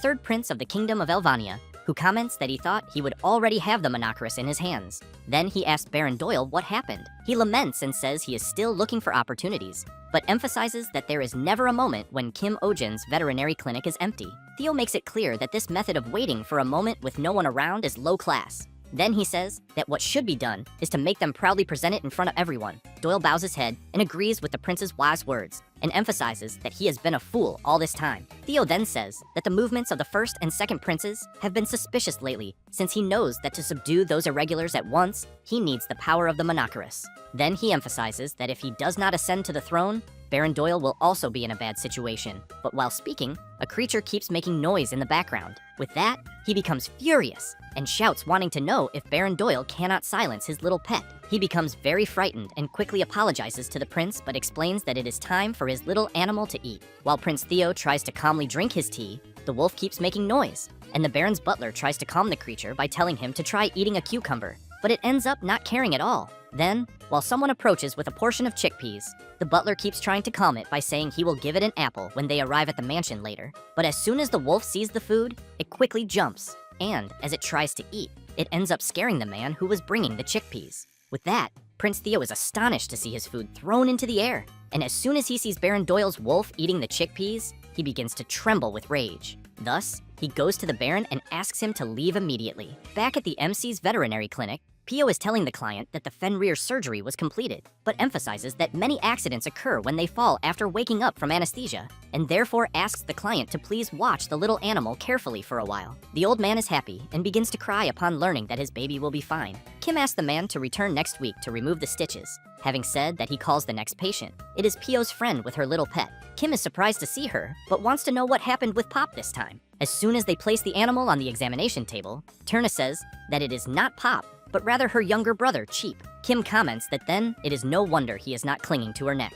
Turney continues saying that lately, Cheap has been sleeping all the time and coughing. The MC, after observing the animal for a bit, comments that maybe it is just a cold, but that it also seems Cheap has slight muscle weakness. Thus, Kim asks Tern to give the prescribed medicine once a day and feed him with warm water with dissolved brown sugar frequently. She thanks the MC and makes it clear that she will do that. However, the next day she returns saying to the MC that there was no improvement in her little animal and that somehow her dog also got sick and that is why she brought both together. Kim, after briefly observing the animals, asks Tierney if she is sure the symptoms are the same, because he thinks that if they are, it seems contagious. Thus, he makes it clear that he will hospitalize both since it would be problematic if it spread to others. After that, the next day, Tierna appears crying and saying that all the other animals are also showing the same symptoms. Kim becomes intrigued by this and questions himself if this can really happen in just one day, and whether by chance the animals live in different places, until a target comes to his mind. And observing the other patients there, he thinks that most of the patients in the clinic showed the same symptoms, so he questions himself if it could be not just a cold, but an outbreak of an infectious disease. Thus, he shouts, asking all patients to please cover their noses and mouths and not touch anything with hands that touch the animals, and that everyone should wear gloves. Pio shouts next, informing that animals with symptoms of cold and lethargy go to the second floor and that all other animals should stay on the first floor. After some analyses, Kim says that the symptoms themselves are not severe, but emphasizes that the problem is that there is no improvement even with medication, and that he cannot predict if it will worsen. Selena emphasizes that it is also problematic that it affects all species indiscriminately, so she makes it clear that if this continues, she fears that at this rate it will spread widely in a short time. With that, a few days later, faced with several people crying for help, Selena thinks that her words have come true. Kim apologizes to the people and says that there are no more vacancies in the clinic and asks them to please go to another hospital. Some people shout, saying that all the other hospitals are already full too. Hearing this leaves the MC very worried, thinking that the situation is worse than he imagined, until the Lord who owns the giant rabbit arrives shouting, asking the MC to please take a look at his Elizabeth. Kim looks at her and immediately wants to know how a pet that stays indoors can catch an infectious disease. So he asks the Lord if he took her for a walk somewhere. He replies no and explains that he has been playing with her at home, but emphasizes that for some reason Elizabeth was bored, so he bought her a friend and fears that this is what brought the disease. Kim cannot believe that the Lord actually bought a turtle for the huge rabbit. Then, he apologizes and makes it clear that he cannot examine her. The Lord becomes quite impressed and asks the reason. The MC says that the clinic is already full of hospitalized patients. The Lord wants to know if that really is the problem. Then he turns, calls his butler, and asks which is the nearest building around. He replies that there are two in the alley, but as soon as he shows the location on the map, he explains that one of them is empty. While the Lord says that he will lend the MC one of his buildings, he keeps thinking that the Lord who owns Elizabeth seemed to be just rich. But in the end, he is a real estate magnate. Thus, very moved by the Lord's idea, he wants to know if he has ever considered adopting a person. With that, the MC ended up operating a temporary annex. Then, very happy, he breathes a sigh of relief and comments that at least one problem was solved. However, he soon realizes that it is not quite like that, because now that he has two places to treat patients, he knows that by developing the medical team and treating patients alone in two places, this absolutely will not work. Then he thinks that he needs one more doctor to make it work. Meanwhile, at veterinarian Adrian's house, he is commenting about the clinic being empty again and wonders the reason. His butler says that to begin with, they did not have many patients, and since Adrian is frequently away from the clinic, he thinks even the occasional patients stopped going. Adrian becomes irritated and asks if it could be because of Kim Ojin after all. The butler tries to explain better, saying that it is not that, but Adrian does not want to hear it and comments that he knew the problem was the idiot Kim Ojin. The butler calls Adrian's attention and says that there is an outbreak of infectious disease in the MC's town and that he suspects they will ask for support soon. Adrian becomes excited at the thought of the MC asking for support until someone appears asking permission and calling for Mr. Adrian. Then he says that a letter has just arrived from Kim Ojin. Adrian asks his butler to read the letter because he is eager to hear how Kim is politely asking for help. The butler begins to read the letter and says that Kim Ojin really tried not to contact Mr. Adrian, but that given the situation, he had no choice but to send a letter, and that it was not to be misunderstood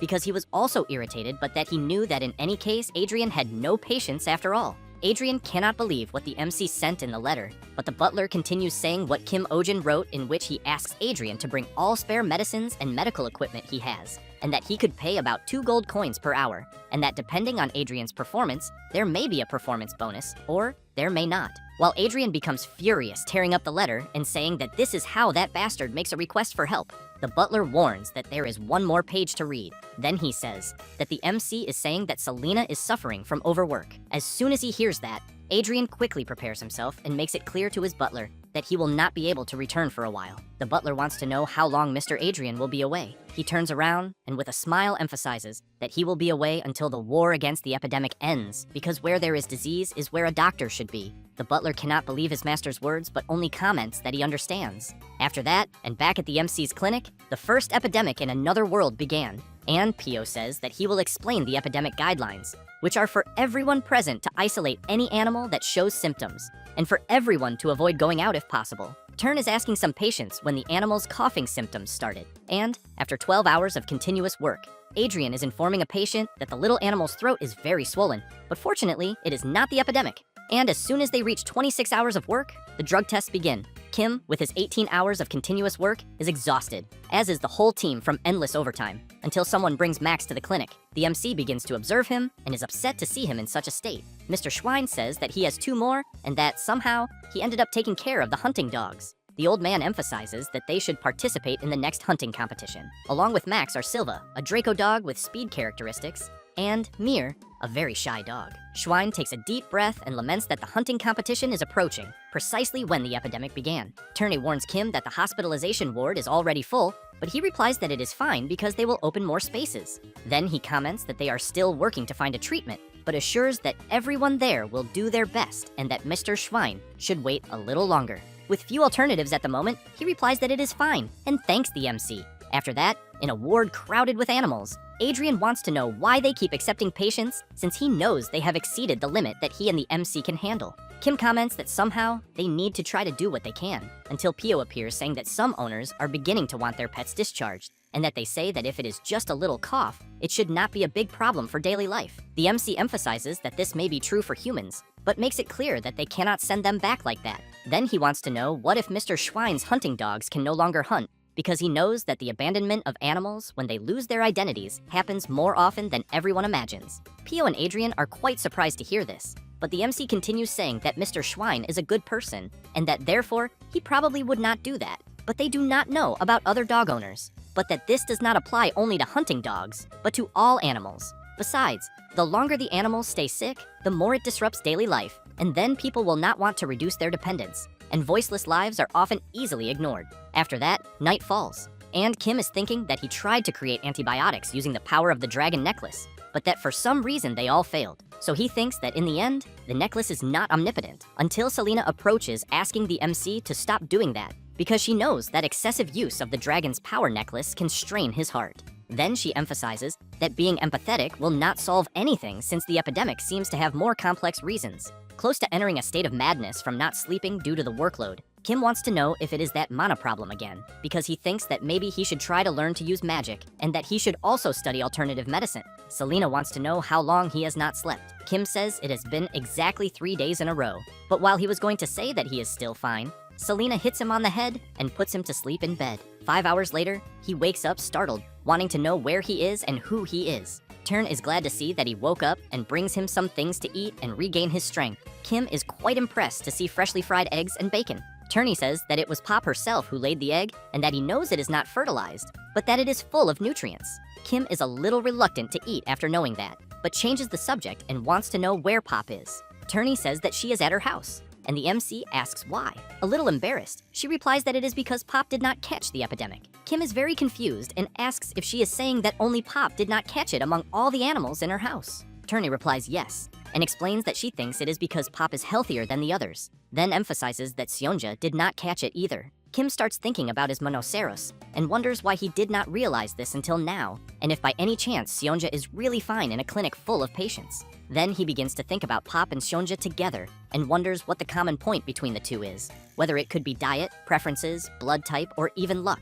After joining Adrian at work, he still keeps questioning himself about the common points, and Adrian keeps watching him without understanding anything. Meanwhile, Pio is trying to calm the mandrake and Sionja so they do not fight, but the mandrake spits right in the middle of the black cat's forehead, and the MC ends up seeing this and gets an idea. Then he remembers that earlier Pop took a spit on the forehead from the mandrake, and while watching Sionja trying to eat the plant, he concludes that it can only be the mandrake's saliva that prevented Sionja and Pop from catching the epidemic. Therefore, they collect a little of the clean saliva from Sionja's face, place it in an observation container, add an experimental plant contaminated with the saliva of an infected patient, and if the gray experimental plant turns green, they will know it was a success. With this, they start shouting happily upon discovering that they created a cure for the epidemic. Kim and his whole group start crying with joy and captivating the mandrake.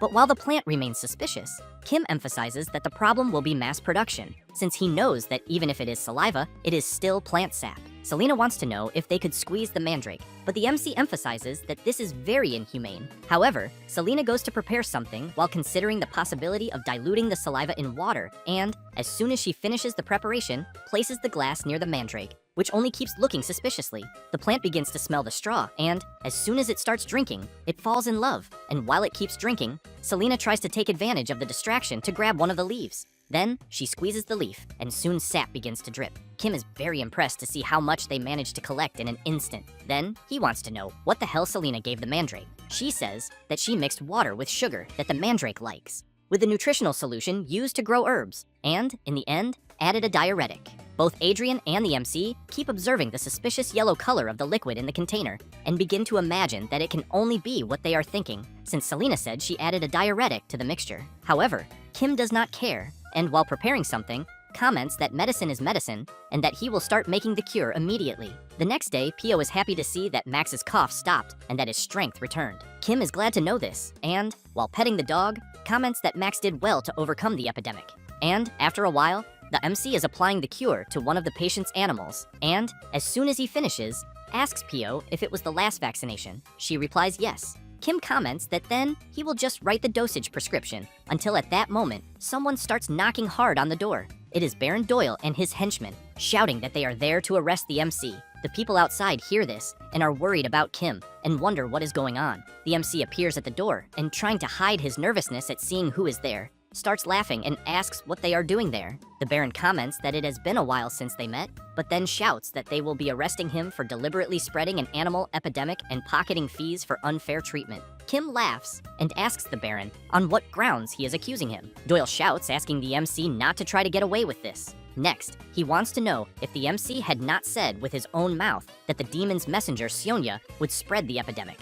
Kim cannot believe it and thinks he would never have imagined that what he said back then would make sense in what just happened. However, he tries to explain himself by saying that he only said something similar, but wants to know if that is not why the treatment went so well, and, showing the Monoceros, says that even the M on its forehead disappeared. Then he approaches the Baron and asks why he would want to go through all this trouble. Doyle says it was to pocket the treatment fees. Therefore, he orders his henchmen to take the MC inside, since they discovered it when investigating. And to guarantee proof and avoid recurrence, he makes it clear that they will take the cat as well. The mandrake, on the other hand, loves to know that Sionja is going to be taken away. Kim, a little worried, thinks it is as he imagined, in which Sionja was their true target and the epidemic was just an excuse, and that their goal from the beginning was. Before finishing his reasoning, he is interrupted by Pio, who starts screaming like crazy, saying that Dr. Kim is not the kind of person the Baron is talking about. Pio goes to the Baron, points her finger, and makes it clear that he is the one blinded by money. Doyle calls her an idiot and wants to know how she dares insult him. Pio does not care, and very furious keeps shouting, wanting to know if the Baron knows how much Dr. Kim worked to eradicate the epidemic, but the MC interrupts her and asks her to stop. Then he says it is all right. Next, he shouts that they should not waste more time because he will go with them. Both Adrian and Pio cannot believe that the MC is willing to surrender. However, he turns and makes it clear that they will sedate Sionja before taking him. Doyle does not like this, and says it is unnecessary because they brought an iron net. Kim emphasizes that he will by no means let them take Sonja in an iron net, and that the Baron knows Sonja is not exactly docile, because if he gets hurt, it will be very problematic for both. Doyle takes a deep breath and says fine, and asks Kim to do it as quickly as possible. As soon as they put Sonja on a table, the MC asks Selena to give the sedative. Then he quietly tells her that when he gives the signal, she knows what to do and that he will be counting on her. Selena snaps her fingers, and with an unfriendly face says she is already ready. Kim is a little embarrassed and whispers that it is not what she is thinking, and that she is to use magic to escape with Sonja. Selena turns saying she understands, and the MC is confused, wondering why she seemed disappointed. After sedating the black cat, Kim puts him in a transport cage and says he is ready to go. But suddenly, he activates a light from the mark he received from Mr. Callion and begins to blind the Baron's henchmen. Therefore, he shouts, telling Selena that it is her chance and to use the magic. However, she does not care about magic and punches one of the henchmen right in the face, and the other two with a strong elbow and a kick right on the chin of another. And as soon as they fall to the ground, she takes Sionja and runs out of the clinic.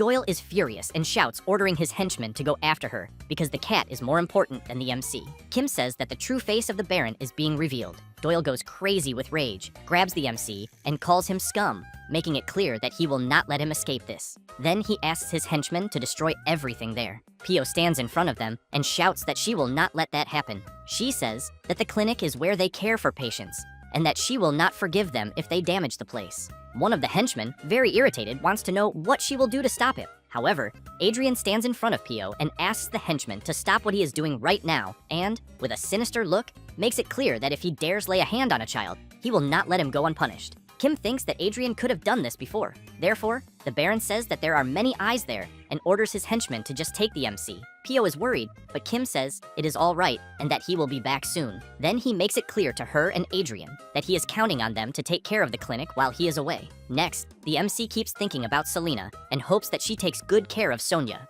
After this confusion, two women start commenting to each other that they think that animal epidemic that was recently spreading was caused by Dr. Kim Ojin, and one of them wants to know if the other is saying that it was the doctor who was supposedly fighting a demon, and the other replies that apparently yes, until more people approach, and one of them comments that they heard the Baron will hold a public trial soon. Meanwhile, the MC, while being taken, sleeps and continues recovering his sleep after days of overtime. But as soon as they arrive, the Baron's wolf starts barking and he shouts, asking the MC to wake up. Kim slowly starts waking up and, sleepy, wants to know what is going on. Doyle shouts, asking the MC to tell him where he hid the cat and the elf. Kim, while yawning, replies that he would not know, but thinks that apparently Selena escaped safely. The Baron wants to know if the MC, an insignificant being, would like to feel a little pain. Then he says that his wolves have been bored lately, but Kim is surprised by something, since Magma, the Baron's pet wolf, seems to be suffering from something. And quickly, Doyle wants to know what is wrong with his wolf's posture. The MC says that apparently Magma has a stomachache and wants to know if he showed any unusual symptoms lately.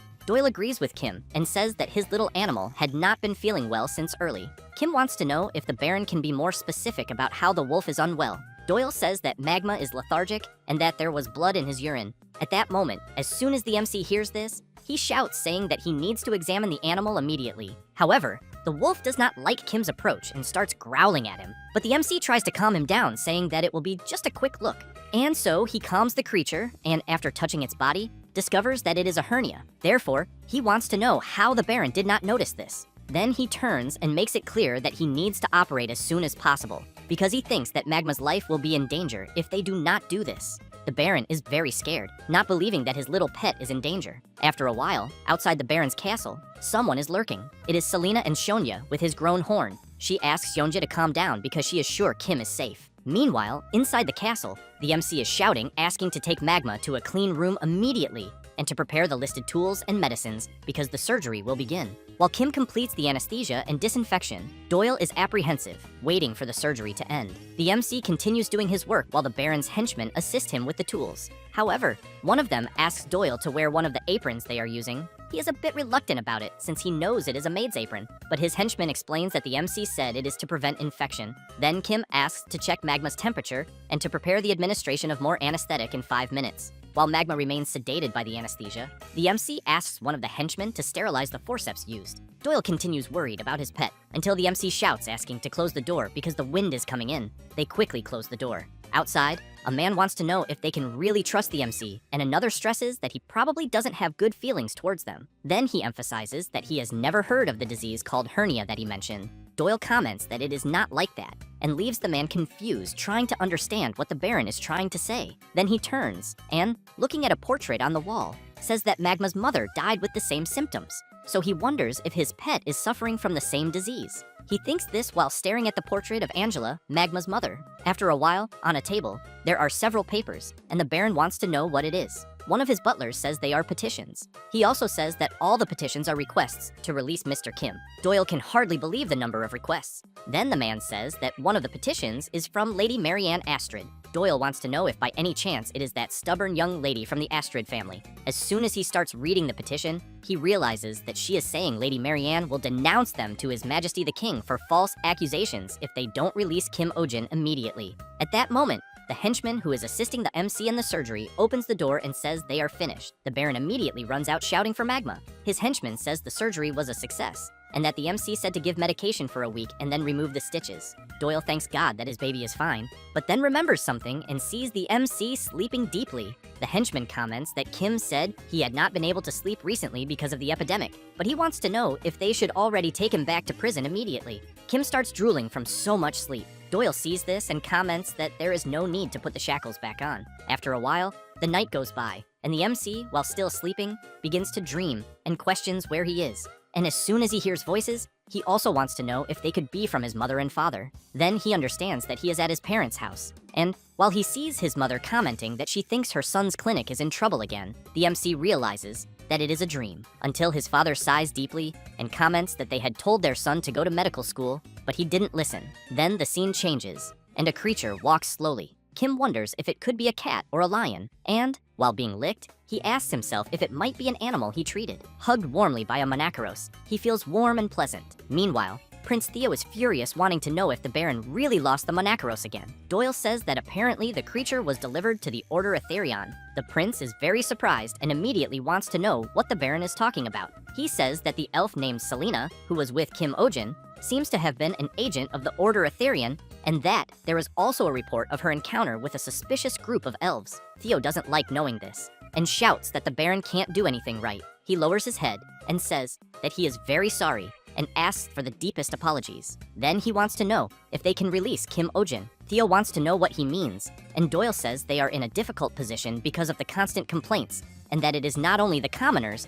but even the nobles are making a fuss. The prince begins to tremble with anger and says that the Baron can do as he wishes. After a long night, the day dawns and Kim asks them to bring magma to his clinic in 3 days to remove the stitches, and until then, follow the precautions he noted. One of the henchmen says he will also bring his pet soon. Kim smiles and says that he had indeed mentioned a hunting dog with bad knees, and that he should bring it as soon as possible. The other man asks the MC to be careful from now on, and Kim thanks him, until the MC is surprised by something as he sees his whole group along with the animals running towards him. The mandrake, so happy, jumps out of the ground and goes straight to the MC, who immediately wants to know what everyone is doing there. The Lord wants to know what he means by that, since they were all waiting for him to come out. Kim can hardly believe it and asks if it is really true that they are all there for him. Then Mr. Schwein says that if they had arrived later, he thinks they might have had to enter the castle. While the MC thanks everyone, something comes very quickly towards him. It is Seonja, who jumps on Kim's face, throwing Pop and the mandrake away. The MC is happy to see that the Monacaros is fine,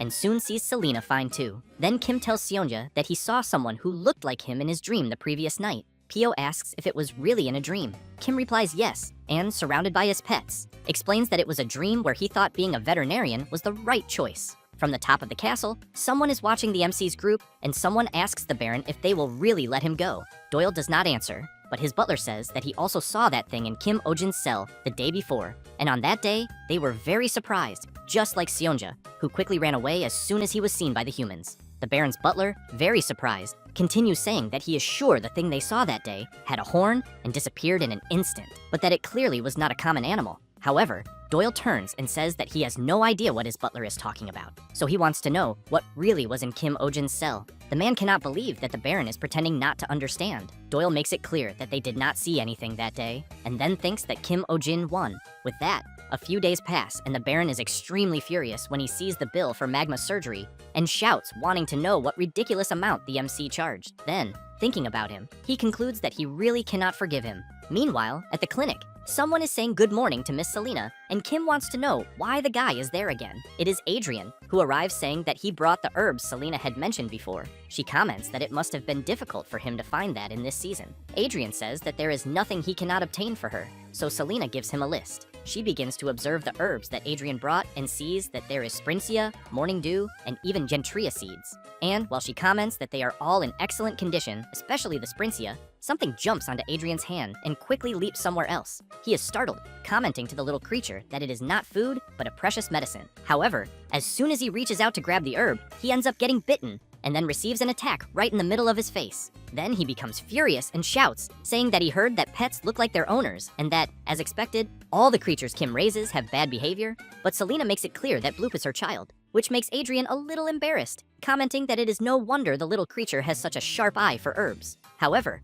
Bloop, does not like Adrian much and keeps staring at him. The blonde boy wonders if the little creature actually just smiled. Selena puts Bloob in his cage and Adrian keeps thinking about what he just saw. Meanwhile, Bloob, while chilling inside his cage, thinks about his name Ping Ping and that he is a bloop, a sacred and special being, and that there, in the clinic, a place where hundreds of animals go every day, there are two holders of power. He, Ping Ping, who claims the herb room on the second floor as his main territory, and Seonja, Kim Ojin's right hand and the highest authority of the clinic.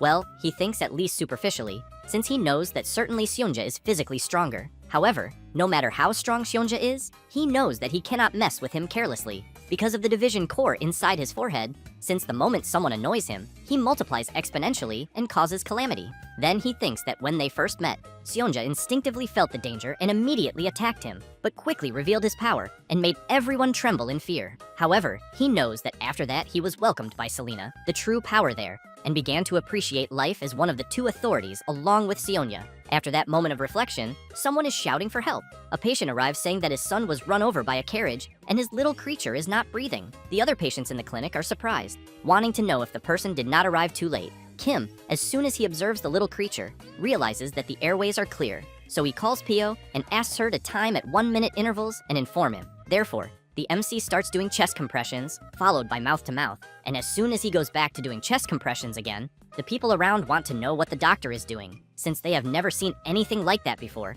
until the little creature suddenly starts coughing. With that, Kim says that the animal's breathing and pulse have returned, but that he will move it to the examination room immediately. People cannot believe what they just saw, as they thought the little creature was dead. Ping Ping, just observing all this commotion, thinks that the MC really is someone extraordinary to bring the dead back, and that now he can clearly see why Selena made him her subordinate. At that moment, Kim asks the mandrake to let him borrow a leaf. While the mandrake is moved by the MC's request, Ping Ping thinks that he had forgotten her, Seonja's servant, and as soon as the plant gladly hands over one of her leaves, Ping Ping knows that she is a medicinal plant cultivated there, but finds it very amusing to see her doing such pathetic acts. However, the mandrake realizes that she is being watched by the bloop and puts on an unfriendly face. Ping Ping realizes that she did not like being watched, but wonders what she will do if he keeps staring at her, and then thinks that she is really insignificant. After that, later, Ping Ping is running on his wheel, and as soon as he stops, all tired, he thinks that the daily training is complete. Then he jumps until he reaches the top of a shelf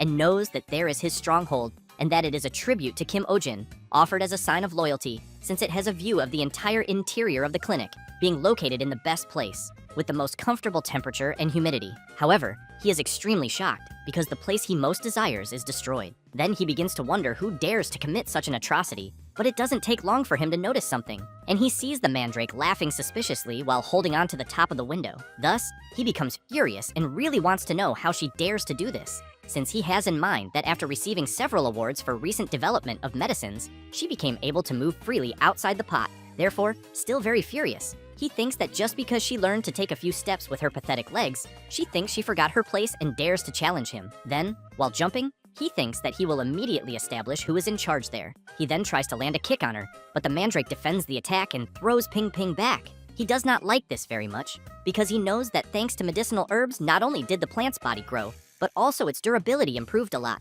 However, he thinks that no matter how much she fights, she is still just a humble plant. Thus, he jumps high, and this makes the mandrake very worried. And while he lands a kick on her pot, he knows that when she loses the pot to return to, she will simply wither and die. The pot falls from the shelf and shatters completely upon hitting the floor, scattering all the soil. The mandrake cannot believe it and begins to cry as she sees her home completely destroyed. Ping Ping watches her from above and thinks that this is the difference in level between them. However, the mandrake turns furious, and Ping Ping thinks that this is not a good thing, since he knows that the plant has a secret weapon, a sonic attack that can easily rupture eardrums. So he prepares himself, thinking that she will use the attack, but realizes that his arms cannot reach his ears. But as soon as the mandrake tries to unleash her secret attack, nothing happens.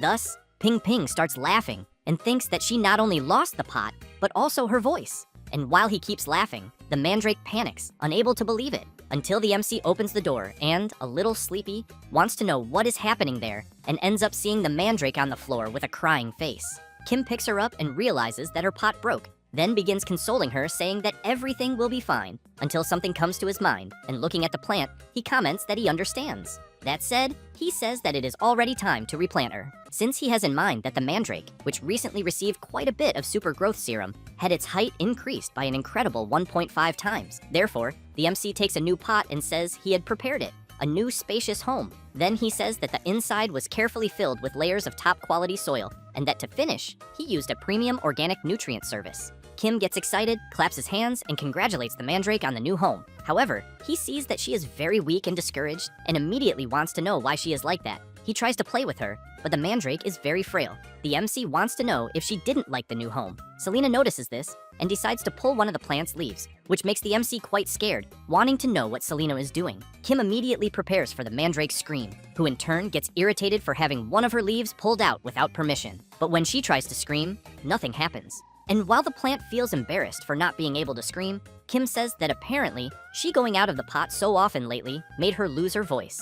However, he emphasizes that she doesn't need to feel so hurt in her pride, as they already replanted her, and her voice will return soon. After that, the next day, the mandrake is even more withered and almost lifeless, and the MC, as soon as he sees her, gets very worried, wanting to know why the plant is aging so fast, as he fears that if she continues at this pace, she will completely wither and die. Selena wants to know if by any chance the fertilizer wasn't enough until Pio appears shouting, worried about the plant. And as soon as she goes to the mandrake, she wants to know how the MC can be so ignorant as to have completely changed all the soil in the pot, and if by any chance he never dedicated himself to agriculture. He feels embarrassed and replies that apparently, Pio must be from a cold city. Pio explains that the soil is like blood and flesh for plants, and that humidity, microorganisms, and nutrients live together. Therefore, she makes it clear that the MC, by changing the familiar soil for new and unknown soil, caused a rejection reaction. Pio gets even angrier and shouts warning that if she had arrived a little later, she's sure the mandrake would have withered to death. Kim falls to his knees on the ground and keeps apologizing non-stop and asking what he can do to help. She replies that there's nothing they can do except let the mandrake overcome it with her own willpower. Then, she starts removing all the plant's leaves to prevent moisture loss. After pulling them all off, the plant looks even more embarrassed. However, Pio places the pot in a place with good ventilation but covers the area to block sunlight and prevent photosynthesis. While blocking the window to prevent sunlight from entering, the MC tells the mandrake that all of this is for her own good and that she just needs to wait a few days. Night falls, and where the mandrake is being kept, she notices that more of her leaves are falling, so she starts to cry. However, someone starts to approach very slowly, and the plant quickly notices it. It's Ping Ping, who with one of the mandrake's leaves and a mischievous look, keeps staring at the plant, who in turn gets very frightened. The little hopping creature starts eating one of the mandrake's leaves as if teasing her. However, someone appears and catches Ping Ping. It's the MC, who says he was wondering who kept stealing the medicinal herbs and wants to know what kind of rodent eats things like that. After taking the leaf out of the little creature's mouth, he wants to know if she realizes how precious the mandrake's leaves are. But Ping Ping doesn't like that, jumps from the MC's hand and bites the finger of his other hand. While Kim tries to pull the rodent away, Zhonya quickly approaches and strikes the little creature with a paw. However, due to the blow it took, Ping Ping activates the multiplication core on her forehead. Kim becomes very frightened and shouts, asking the little creature not to do that. Then, while shouting that he'll do anything for Ping Ping not to divide, his dragon necklace glows intensely, and a power shoots out from it, hitting Ping Ping squarely. A strange reaction begins to happen, and then the power from the dragon necklace manages to remove Ping Ping's division core. Kim is frightened, wanting to know what the hell is happening, until, as he steps back, he bumps into a chair and ends up falling on his butt. The power starts ricocheting everywhere and goes straight toward the poor mandrake, who just stares at the power coming her way. Kim screams, worried about her. However, as soon as she is hit by the power, she instantly recovers from the state she was in and becomes radiant. Taking advantage of the beautiful moonlight outside,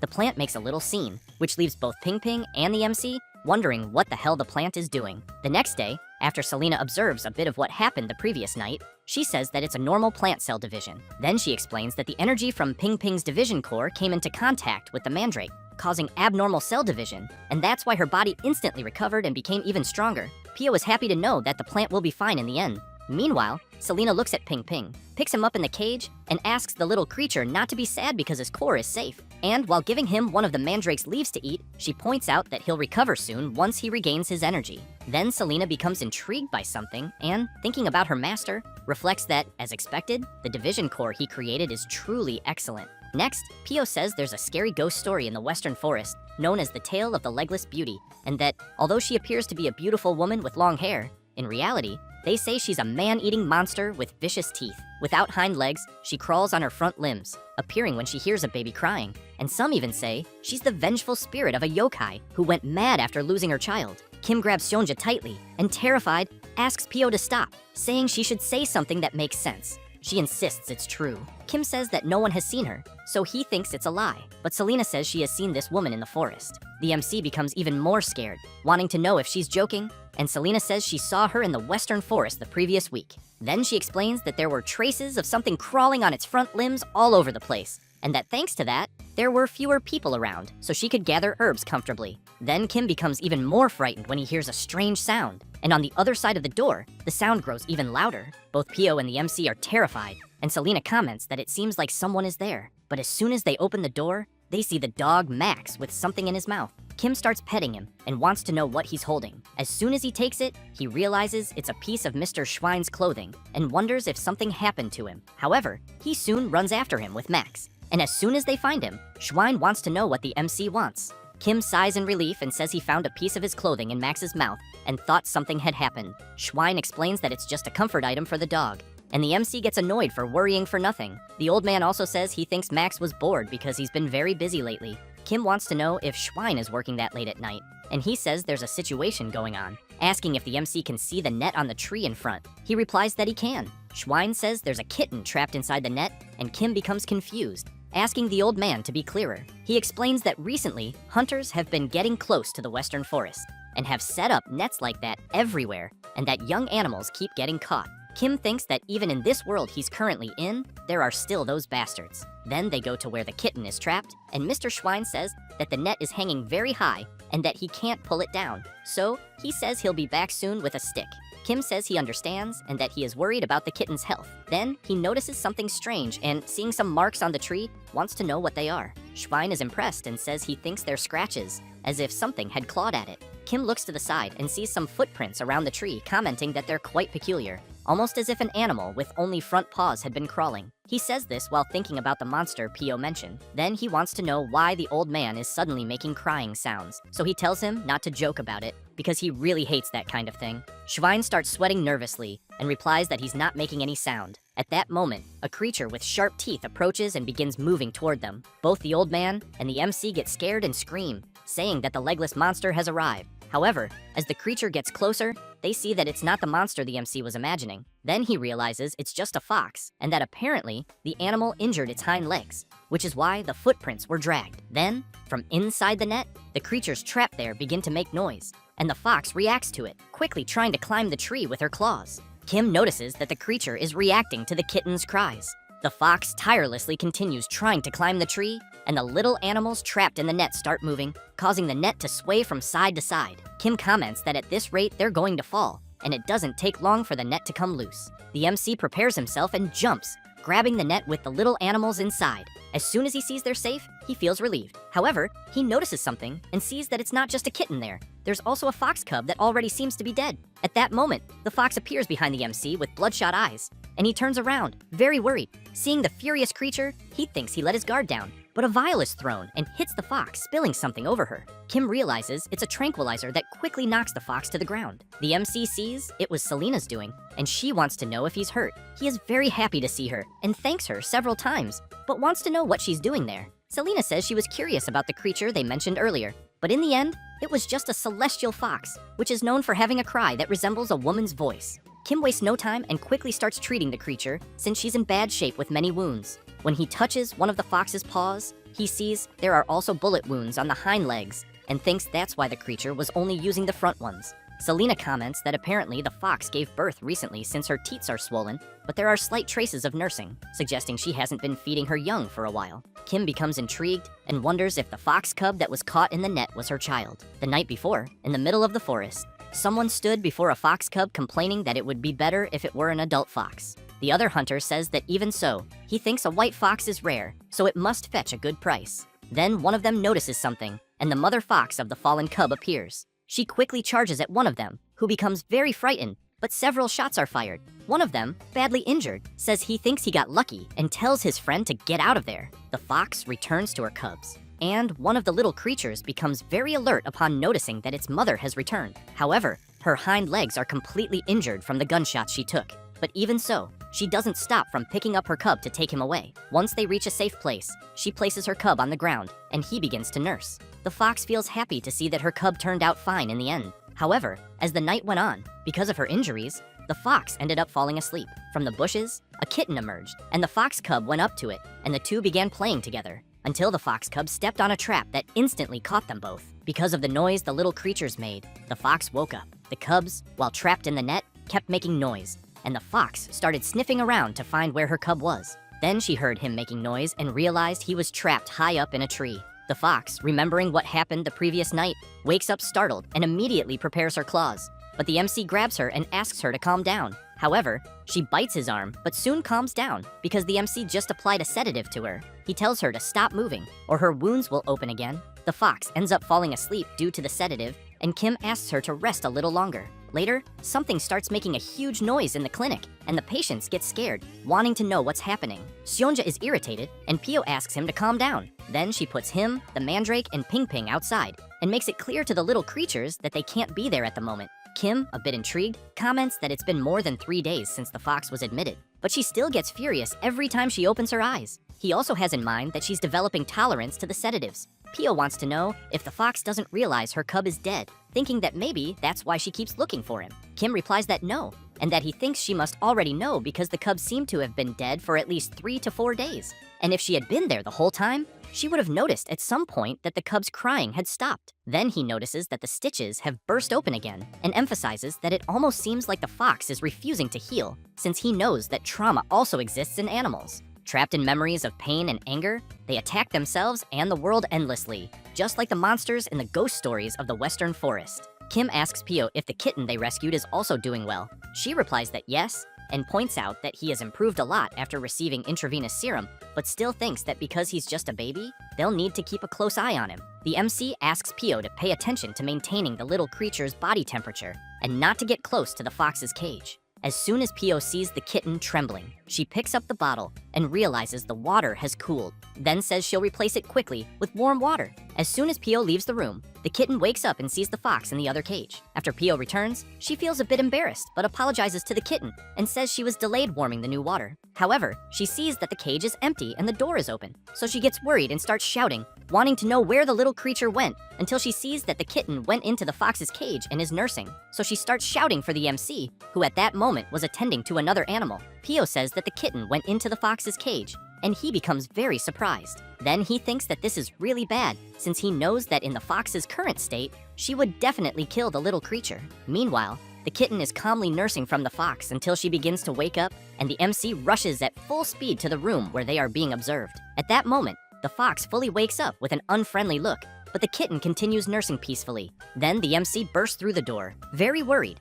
but ends up seeing the fox crying and licking the kitten. Everyone is astonished by the scene they are witnessing, since they're seeing the creature that was once furious now tenderly caring for a kitten, as if it were her own cub. After a while, the kitten is running with something in its mouth, and Pio runs after it, shouting that the little rascal is running away with his glove again. However, the kitten goes straight to the fox, who looks at Pio with an angry face, and he awkwardly says that he will get the glove later. A little later, while watching the fox and the kitten, Kim comments that it is quite amazing, because before the fox's wound kept getting worse, but now it is starting to heal, and apparently she is no longer having nightmares either. Pio says he thought the fox would never be able to use her hind legs again. The MC emphasizes that fortunately the nerves were still alive, and that it is nothing short of a miracle. He feels very happy, thinks about her with her cubs, and reflects that he knows he cannot fully return what humans took from her, but at least he can repay her a little. Therefore, they take her and the kitten to the middle of the forest, to their natural habitat. Kim asks them to live well, and Pio hopes both will stay healthy. The MC thinks that he hopes they will never have to meet under such circumstances again. With that, the fox nodded once, as if saying goodbye, and soon disappeared. After that, the rumors about the monster in the Western Forest disappeared, and a new story emerged, that of a strange fox accompanied by a kitten. Back at the MC's clinic, some people are very scared because they are seeing the mandrake walking, and immediately want to know what the hell is going on. Then a patient arrives and comments that apparently it is their first time at the clinic, so she explains that what they are seeing is a mandrake.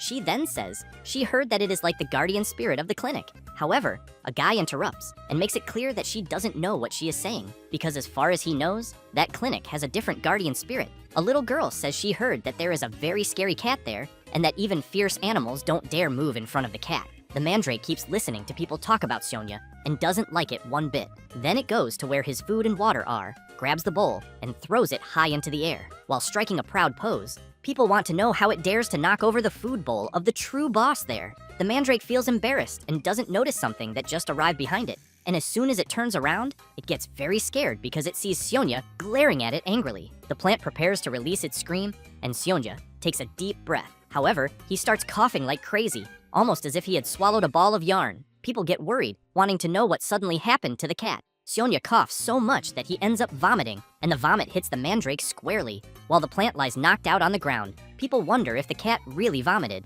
Then someone comments that it is just a hairball. It is the MC who explains that cats usually clean themselves by licking their bodies, and that the dead hair that enters their bodies during this process clumps together and is expelled through defecation or even vomiting. The poor mandrake feels desolate hearing about it. Then Kim grabs a brush and says that he has been too busy to brush Seonja's fur lately, as he knows he should give him a good brushing after all this time. However, an hour later, the MC, terribly tired and covered in fur, finds it very strange because it never seems to end. He then comments that at this rate, it might be possible hair loss, and that if it continues like this, Seonya might go bald. Then, when he turns the cat over, he sees a mark and says that it can only be baldness. But upon closer inspection, he thinks it can only be what he is imagining, suspecting it to be a fungal dermatitis. Kim becomes worried and thinks that he still calls himself a veterinarian, yet he didn't even notice that his own cat had a skin disease. Therefore, he quickly goes to a drawer, grabs a hair trimmer, and thinks that he prepared it for a day like this, being custom made by the best craftsman in the city. The tool in question is the world's first manual pet clipper, and while he begins trimming Seonja's fur, the MC apologizes and emphasizes that it is necessary for the treatment. However, Seonja feels something strange and jumps up, which ends up scaring the MC. Upon landing, the cat becomes furious and growls. Kim is frightened and questions whether Seonja really growled at him. Then both stare at each other, and the MC thinks that normally, in a situation like the one he is facing, a pet owner should take a step back to maintain the trust of their animal. But at the moment, he is not just a pet owner, but a veterinarian, so he knows that a doctor must never back down in a battle of wills with an animal. He then thinks that he has awakened the spirit of the brave doctor, and, while trimming Seonja's fur, says that he is doing well. However, as soon as he passes over the cat's bald spot, Seonya growls loudly in pain. The MC apologizes and comments that it will be over soon. Kim thinks that in cases like the one he is dealing with, he needs to act quickly, because the more pets hate it, the faster he must finish. Until a glow begins to emerge from Seonya, and the light becomes even stronger, leaving the MC astonished. The glow completely illuminates the entire clinic, and as soon as it fades, the MC is holding Seonya in his arms, and completely terrified, questions what the hell just happened. Then he sees a magic circle over the table, and Mr. Kalyan appears. He calls for the bearer of the Celestian blessing, raises his staff, and emphasizes that according to their alliance, he, Kalyan Celestane, responds to the call of the MC, who in turn doesn't understand anything. Both stare at each other for a brief moment. After that, and after Kim explains everything to Mr. Kalyan, he says he understands and asks if that's really what happened. The MC, a little embarrassed, replies yes, and apologizes for calling someone so busy. Kalyan says it's fine, and that he believes he can help with the problem, then explains that Seonja's circular hair loss is not a skin disease, but a sign of shedding. Kim is confused and asks Mr. Kalyan to be clearer. He explains that monoceros go through several periods of rapid growth, and that during each of these periods, they lose fur all over their bodies. The MC still doesn't understand anything and comments that he can't comprehend. Kalyan emphasizes that during this period, monoceros must purify their bodies in the Lake of Sable, and that if they do not do so, the lost fur may never grow back. Kim imagines Seonja without fur, and is completely shocked. Kim thinks about the baby he raised with love, the idol of his clinic, then wonders if he could really go bald. Kalyan emphasizes that it is not a major health problem because it will take a long time for Seonja's fur to grow back again. At the same moment, the MC yells wanting to know what place this is, because they need to leave immediately. Kalyan explains that Sable Lake does not refer to the name of a specific place, but to lakes with high mana content and an abundance of spiritual energy. Then he explains that it is also the habitat of Sabelsius that feed on mana. He then looks at the map on the table and explains that there is one in the Belmore region as well, but it is designated as a protected area by the Etherin Order. However, he emphasizes that it is dangerous for ordinary people to go there. Kim does not want to hear it and yells calling everyone to leave early the next day. Selena wants to know if he did not hear that it is dangerous. Kalyan explains that he can guide them there, but wants to know if the patients will be fine. The MC responds that everything will be fine because they are paying an unofficial doctor. Therefore, the next day, everyone departs for the Western Forest, a mysterious place where countless legends and ghost stories coexist. along with strange occurrences that happen frequently, so people rarely go there. It does not take long before they see a red sabelsia. Kalyan explains that it looks like the lake must be close. Kim approaches the plant, commenting that it seems strange. Selena yells, asking the MC not to touch it, and explains that the sabelsia releases poison when disturbed. Kim immediately backs away in fear, while Selena continues explaining that there are many other dangerous creatures there, and that they must be careful. Sonja touches the MC's boot. Everyone is surprised to see the kitten with a snake in its mouth. Selena quickly uses her power, neutralizing the snake and emphasizing that it is very dangerous. A bit embarrassed, Kim wants to know if Sonja was trying to give him a gift and praises him for the good job. Selena observes the snake and comments that it is really dangerous. Then, she shows the serpent to Kim and explains that it is a face snake, which resembles a human face. The MC is horrified by what he is seeing and yells, wanting to know what the hell that is. Then, Kim puts Seonja inside a cage and asks him not to touch dangerous things. Kalyan comments that apparently the kitten became angry for being put in the cage. After walking a bit more, they finally reach the lake. Kim is very impressed and seeing some sabelsias around, comments that it is very beautiful there. However, he asks Kalyan and Selena to stay there because he will go in alone. Kalyan emphasizes again that this is very dangerous. The MC explains that when cats are vulnerable, such as during bathing, they become even more cautious. He then emphasizes that if anyone other than the owner is nearby, they become extremely stressed. Then he remembers the last time that he already caused trouble when his fur was trimmed, so he knows what can happen if it is a full bath. Kalyan comments that he understands and that he will grant the protection of the Elven Royal Guard to the MC to prevent magical beasts of the lake from approaching. With that said, he raises his staff and, calling upon the water spirits, asks them to answer the call of Celestian. Then he recites a chant in the Elven language, which leaves the MC very surprised, finding everything the Lord Kalyan is doing incredible. As soon as the chant ends, Kalyan transforms the MC into something that resembles an aquatic creature and emphasizes that now, nothing can touch him. Kim, seeing that he looks visibly ridiculous, just hopes to lose consciousness. Then, he goes to Seonja and calls him. He then takes a delicious cat treat and yells, saying that it is all for him. While the kitten eats the food, Kim praises him for the good job. Thus, he begins to take him into the lake. But as soon as Seonja's paws touch the water, he gets terribly scared and jumps with full force from the MC's hands, but ends up falling into the lake. Kim yells worried about his little creature until Seonja sticks his head out of the water, which leaves the MC a little surprised. And while he watches Seonja swimming, he wonders if this is the one they say a person can only encounter if 3 generations accumulate good deeds, because he thinks Seonja is a water attribute cat since he knows such a thing is extremely rare. Kim begins to cry, thinking that his kitten is so cute and that he wanted to show him to everyone. Then the MC, while running his hand through the water, notices that there are bright particles in it. He then wonders if they are monoparticles, since the sensation he feels almost resembles a hot spring. After thinking about this, his eyes fill with tears as he thinks about how much he misses his beloved civilization, because there he had barbecue, his beloved draft beer, and refreshing, delicious milkshakes. But he also has something else in mind as he watches the other creatures in the lake, and even Seonja having fun. He knows that, in reality, he would never be able to see a scene like the one he is seeing now in his former civilization. So without wasting more time, he grabs a brush, calls Seonja, and comments that they will stop playing and wash him now. As soon as he scrubs a little, a lot of fur comes off. He becomes scared, wanting to know if this is really good, because it seems like Seonja is even shedding his skin. When he drops the soap into the lake, he quickly tries to grab it, but he accidentally places his hand on a sabelsia because he remembers Selena saying that these plants release poison when disturbed. He quickly lets go of it, but the plant emerges from the water and sprays its toxin right in the MC's face, who then begins to scream and worry until he becomes confused about something and, looking around, realizes he is somewhere else. Then, he becomes frightened and yells, wanting to know where he is and what happened. At that moment, a creature places its paw on the MC's shoulder, and he becomes even more frightened when he turns around and sees a lion beside him. Looking directly at the creature,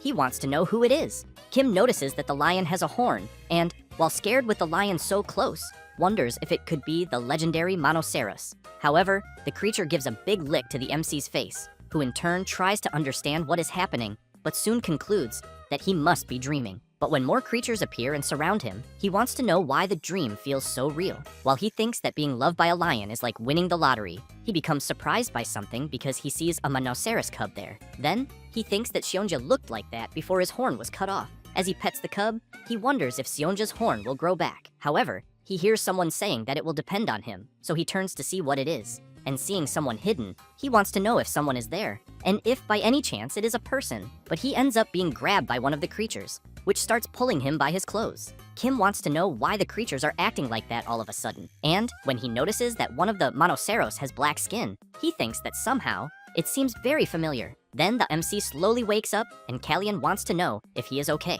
Kim asks what just happened. Kalyan explains that he passed out after inhaling the Sabelsia's poison. Then he makes it clear that if it were not for the protective barrier he placed, he thinks the MC might have been in serious trouble. Kim wants to know if Seonja is okay, and Selena responds that the kitten is safe. The MC becomes excited to see that his little creature is fine, and Kalyan explains that Seonja dragged him out when he lost consciousness. Kim becomes surprised to hear this, and Kalyan, laughing, explains that the MC was floating thanks to the protective barrier. Kim hugs the kitten and comments that he would never have imagined that he, the guardian, ended up being protected. However, he realizes that Seonja seems a little bigger, and his fur is also longer and shinier. Then, he picks up the kitten and yells, saying that the hot spring is really incredible. As they head back, Kalyan wants to know if the MC really said he saw Monoceros in the dream. Kim answers yes, and explains that it was in a place similar to an ancient castle, and that there were many Monoceros. Then he emphasizes that now that he has thought about it more, he thinks he had a similar dream in prison before,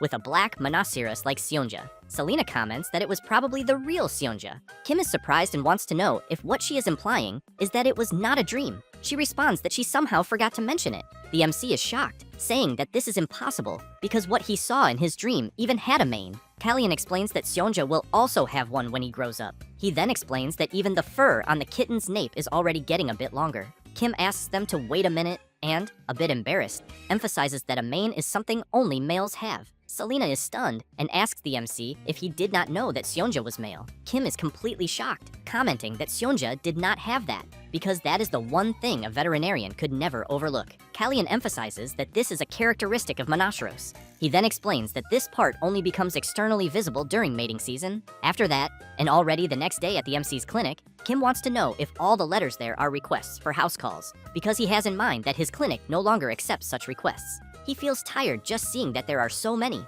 but he thinks that exceptions are made in unavoidable circumstances, such as when the patient is very large or even extremely ferocious. But among several other reasons, such as when the patient says their animal melts in sunlight or that the creature spits poison, he knows that even then they do not consider such requests when the clinic is crowded. Kim wants to know if Adrian will not go home. Very angry, he responds that the MC is overworking the ladies, and the MC in turn thinks that there are already cases of employees who voluntarily refuse to go home. Then Kim picks up a request and comments that maybe he will accept a house call request for the first time in a long while. In the request in question, the MC sees that it concerns the giant lop-eared rabbit, Elizabeth, and other rabbit species, and that the requested treatment is vaccination. However, at the end of the letter, he sees in the notes that there are 33 babies. Then he starts thinking that he feels a foreboding sensation. But even so, he decides to go there. And while they travel, Pio emphasizes that giant lop-eared rabbits have very soft fur. Kim comments that she is right. After all, they are rabbits. Completely excited, Pio comments that when they are babies, they are much smaller and cuter, and that just thinking that there are 33 of them makes her think it must be paradise. Meanwhile, at the place where the baby rabbits are, it is complete chaos, with all the servants running after the little creatures. One of the staff members, visibly exhausted, yells asking them to take the babies away from there quickly. At that moment, one of the babies tears an extremely expensive curtain, and as soon as the MC arrives and sees the scene, he asks Pio if that place is paradise or hell. She wants to know if lop-eared rabbits are not supposed to be docile. Kim asks her to take a look at the little creatures to see their sharp teeth, because they almost look like a demon in rabbit fur, until the Baroness appears and wants to know if the MC is that famous veterinarian. A bit embarrassed, he and Pio comment that it is a pleasure to meet her and introduce themselves. Furious, she asks him to get rid of all the damned rabbits there immediately, until the Baron appears shouting, asking the MC not to listen to the Baroness, who in turn becomes confused upon seeing him there. The Baron continues shouting,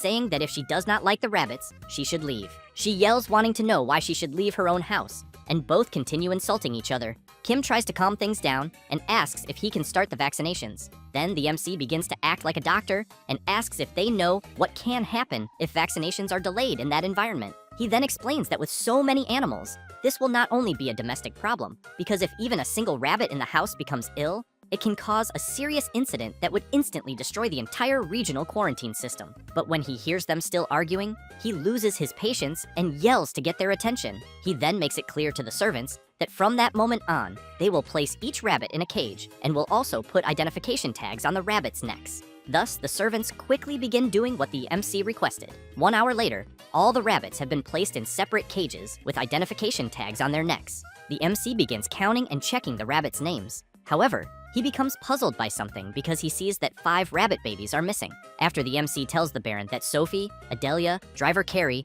Alice, and Rahan are missing from the list of babies, the Baron goes crazy, saying they are the smallest and cutest, and orders everyone to search every corner of the house immediately. 1 hour later, the servants gather and report that they searched every drawer in every room and even looked under pot lids, but the babies are nowhere to be found. While the MC wants to know who was responsible for the rabbits, the Baron yells for the servants to leave immediately. All of them, terrified of losing their jobs, apologize. Kim wants to know when was the last time any of them counted all the rabbits. The red-haired man comments that since the babies live inside the house, he does not check them often, but he is sure there were 33 of them about a week ago. The MC continues wanting to know how the rabbits were the last time he saw them and if he noticed anything unusual. The red-haired man lowers his head, apologizes, but emphasizes that the problem is that he honestly cannot distinguish any of the baby rabbits. Hearing this makes the Baron even more furious, and he yells that they are all useless fools and that they will all be fired. Kim wants to know why, with so many rabbits, they have not put identification tags on them until now. One of the servants explains that rabbits are very sensitive, so the babies really hated the tags, and the Baron would not allow them. Pio immediately goes after the Baron and emphasizes that without tags he cannot control them properly. The chubby man wants to know what she is talking about. Then, with several babies in his arms, he wants to know what she means by cannot distinguish them, because to him they all look different, and he thinks anyone can see that. The Baroness laughs and comments that this is exactly what a rabbit-obsessed person like him thinks. The Baron becomes nervous and suspicious and wants to know if she did something to his rabbits. He then makes it clear that she never liked his babies and even thinks she is guilty. The Baroness becomes furious at being accused and tells the Baron to watch his tongue. Kim asks the Baroness that if she knows anything about the rabbits' whereabouts, she should tell them everything. Then the MC explains that giant lop-eared rabbit babies are fragile and unlikely to survive in the wild. The Baroness yells that she does not know and emphasizes that besides that, if she wanted to get rid of them, she would get rid of all of them. So she wants to know why she would get rid of only 5. The Baron points his finger at the Baroness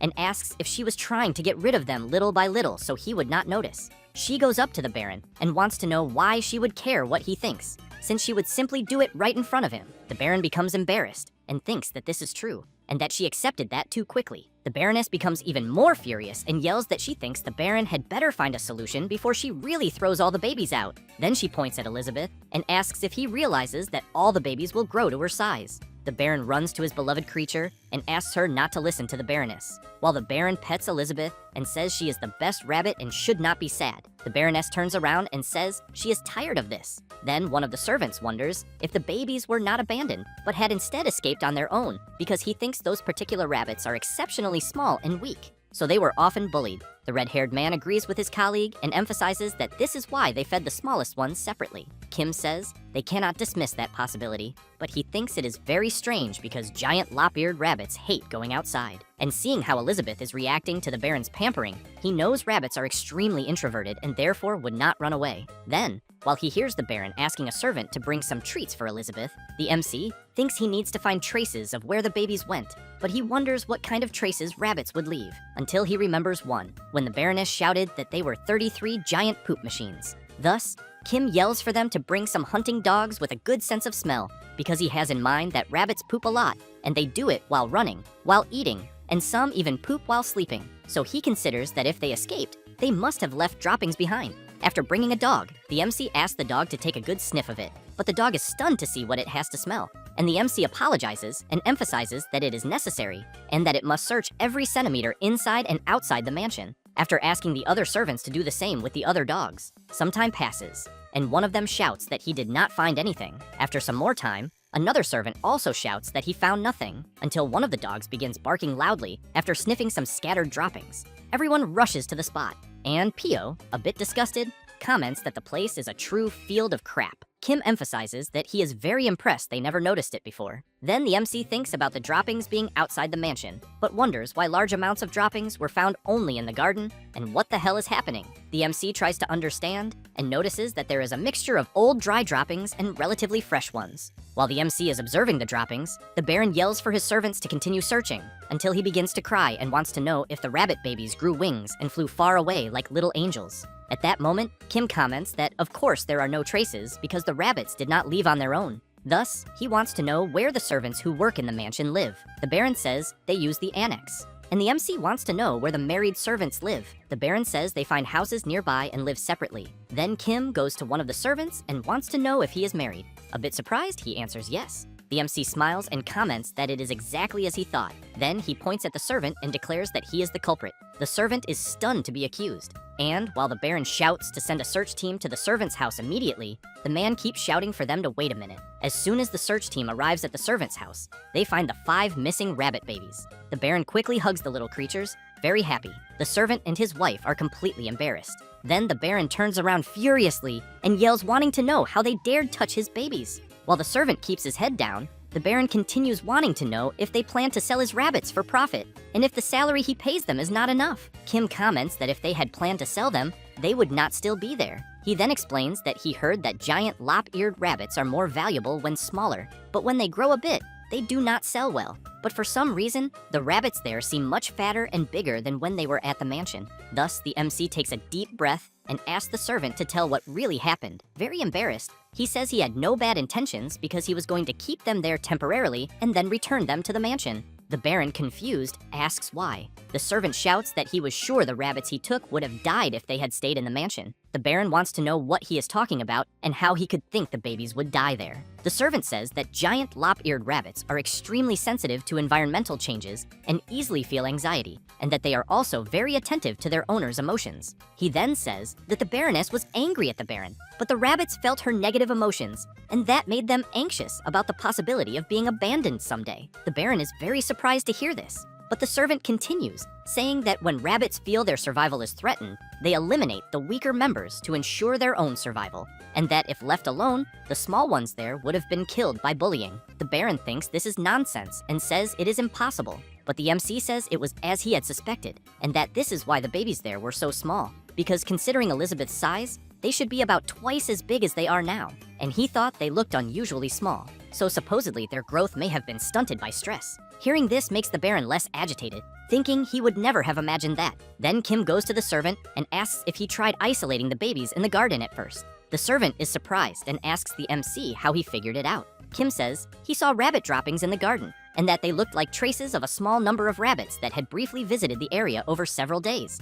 The servant takes a deep breath and says the MC is right, since he initially tried separating them the way he said. However, he emphasizes that keeping them separated for just a few hours a day and feeding them separately was not enough to protect them from bullying by the other 28 rabbits. Kim says that this was why the servant took the babies home. He answers yes and explains that he was planning to bring them back when they grew a bit. The Baron wants to know why a mere servant would go to such extreme trouble. Kim responds that the Baron already knows. He then says that the servant there has far more rabbit fur on him than any other servant, and that he can distinguish the babies precisely without identification tags because he loves and cares for the rabbits just as much as the Baron himself. The Baron, embarrassed, asks the servant why he didn't say so earlier because he thinks that if he had said it earlier, he could have separated the babies and raised them differently. The servant responds no and emphasizes that this would have been impossible because currently the only rabbit-free space in the mansion is the second floor used by the Baroness. While the Baron is surprised to hear that as well, the servant continues explaining that the Baroness would never give up her space. He then says he knows the Baron truly loves the rabbits, but that he loves the Baroness much more. Later, the Baroness is having tea with her friends, who compliment her mansion. Then, the Baroness says her husband is obsessively passionate about rabbits. One of her friends says she is jealous because her husband only cares about fishing, and when he leaves, he doesn't return home for months. The other woman starts crying and saying that her husband is completely obsessed with bear hunting, and that her house smells like bear pelts. The Baroness smiles and thinks that staying home playing with rabbits is better than what she just heard from her friends. Then, one of her friends continues saying she is truly jealous of the Baroness because the Baron is a homebody and they have such a good relationship. The Baroness is surprised and emphasizes that in reality, they are like mortal enemies. Her friends tell her to stop lying and say they heard that the Baron's first childhood love was her, and that her love story is famous. And they know the Baron began liking rabbits because the Baroness's nickname was Rabbit Teeth. The Baroness looks at the rabbit statues holding a heart and thinks she had forgotten because the children used to tease her and call her Rabbit Teeth, until the Baron approached her and emphasized that the other children were not teasing her, but complimenting her because rabbits are super cute, just like her. Then, after remembering this, she becomes very thoughtful. As soon as the MC and his group return to the Baron's mansion, the Baroness wants to know if they found the missing rabbits. While the MC administers the vaccine, Pio answers yes, and says they finished the health exams and vaccinations of the creatures. Then Kim emphasizes that if there are no health problems, the rabbits will be relocated as the Baroness wanted. She says that is good because she was already tired of seeing them anyway, but she wants to know if her husband is really okay with that. He replies that instead of being raised by an unqualified father, he thinks it is better to send the babies to a better place. The Baroness is puzzled by this response and wonders if her husband is really going to abandon the babies. Then she yells, wanting to know what good place that would be. She emphasizes who could love the baby rabbits more than the Baron. He says he thought that his wife hated the rabbits. She makes it clear that she does hate the little creatures, but she wants to know what kind of mother would abandon her children because he had said they should raise Elizabeth as if she were their own daughter. The Baron's jaw drops when he hears this, and he soon becomes excited, saying that his wife remembered. He then says that Elizabeth was the name they decided to give their first daughter, and he thinks that even though the child they wanted never came, when they were younger, he gave Elizabeth as a newborn as a birthday gift to his wife. He then told her the name and emphasized that the rabbit looked very much like his wife, who was very surprised to hear they would raise the little creature as if she were their daughter. Thus, after that and finishing the house call service, the MC and Pio leave. Kim knew it was very good that the couple had reconciled. Even if they argued a lot with each other, they truly loved one another. Pio wants to know if the rabbits still need to be sent away because she thinks it is a shame. Kim says there is nothing to think about because the babies will be sent to the back of the mansion. Pio becomes confused and asks the MC to be clearer. Kim says that for 33 adult giant lop-eared rabbits to live comfortably, they need a forest-sized area. And that is why the Baron wanted to know if they could use the forest behind his mansion, because the forest is also part of his land. And he then said they would take the opportunity to build a magnificent rabbit garden. The MC became embarrassed, thinking that this was expected from a real estate magnate. However, the Baron told the servant who had taken the rabbit babies that he could be the general manager of the rabbit garden. And the servant wanted to know how he could because he thought he deserved punishment for what he did without telling anyone. But the Baron asked the servant not to misunderstand him and said that this was the servant's punishment for what he did, because since his offense was serious, he should take care of the rabbits with even more dedication from that moment on. Hearing that, the servant, a bit relieved, said he would do his best. After learning this, Pio becomes excited and says she hopes everything works out because she wants to see the place when it is finished. Kim emphasizes that before that, they need to neuter all 33 rabbits. At that moment, the wagon they are in shakes violently and they become frightened. Immediately, the MC wants to know what is suddenly happening. Some armed people appear from the forest and tell the driver to stop immediately. Kim wonders if it could be a thief trying to steal goods. Then one of the people approaches and asks if the MC is the person called Kim Ojin.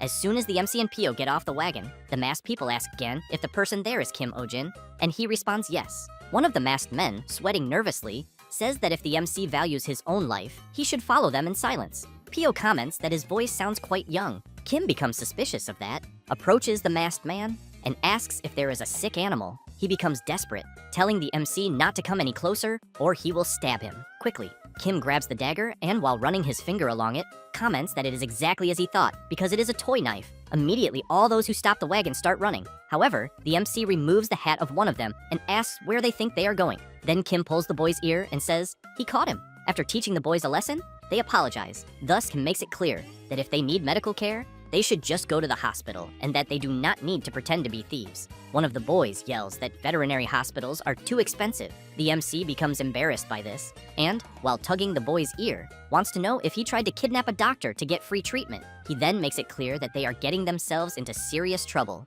Then, Kim wants to know who they are and where they live because he will talk to each of their mothers about what happened there. The boy yells that they never asked for it to be free. Then he shows some coins and asks the MC to take them for now because he will pay him later. Kim thinks for a moment while looking at the boy's money. The other children begin shouting that they will also contribute to the treatment. The boy, desperate, yells begging the MC to save his cow Mary, and the MC takes a deep breath and thinks he has no choice. Thus, while following the children, he wonders why he is so soft-hearted. And looking at the place ahead, he realizes it is his first time in such a remote village in this world. And he knows it is a big problem when a cow becomes sick on a farm because their livelihood depends on it. However, he becomes intrigued by something he is seeing because he sees a flag with the symbol of a skull of a sinister creature. So he quickly runs behind a tree and asks Pio what suspicious flag he just saw. Pio says that is the flag of the Church of Euros. Kim is puzzled and asks her to be clearer. Pio says that it is a common religion in that region and that they worship a legendary six-legged cow as their deity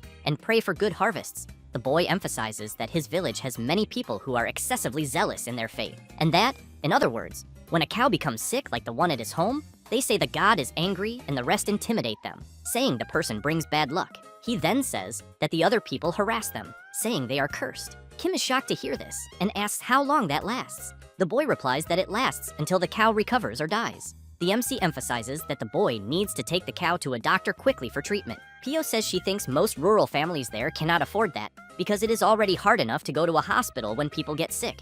The MC thinks about this, and Pio continues explaining that usually people there use home remedies or write talismans and pray. Then Pio emphasizes that people go to the MC because his fees are affordable. Kim thinks about what Pio just said and thinks that he believed people sought him out because he was a good veterinarian, but Pio says it is not for him to feel sad because she is sure people also look for him because he is famous for his skills. After a while, the boy reaches his home, and it is covered with many talismans. The MC sees some marks that other people made on the boy's house and wonders if it is not collective bullying. As soon as the boy's mother comes outside and sees that he brought a doctor, she quickly apologizes to the MC and says they do not have enough money for treatment, so she asks him to leave. Kim goes to her and says she does not need to worry about the treatment fee because he wants to take a look at the cow's wound first. As soon as the woman leads the MC to where the cow is lying, she says the animal has been sick since before giving birth, that it delivered earlier than expected. And since then, the cow has had a high fever and emits a foul smell. While examining the animal, Kim wonders if it could be what he is thinking, until the boy's father appears. And upon realizing that the MC is a veterinarian, he becomes furious and tells him to leave. The boy tries to explain to his father, but he does not want to hear it and keeps telling the MC to get out of there. Then the boy's father calls his son and tells him to give up because he is sure Mary will die anyway. But Jack keeps shouting, saying Mary will not die. Seeing this scene, Kim remembers a similar story at his old clinic in the real world and ends up feeling very bad about it. Thus, the MC places his hand on the boy's shoulder and says it is too early to make such a judgment. He then says that Mary does not have a fatal disease and that he has already received advance payment. Jack's father is confused upon hearing that the veterinarian has already been paid. He then asks his wife if the MC is perhaps a scammer. She asks her husband to calm down and says she thinks the MC does not seem like a bad person. With that said, Kim begins treating Mary.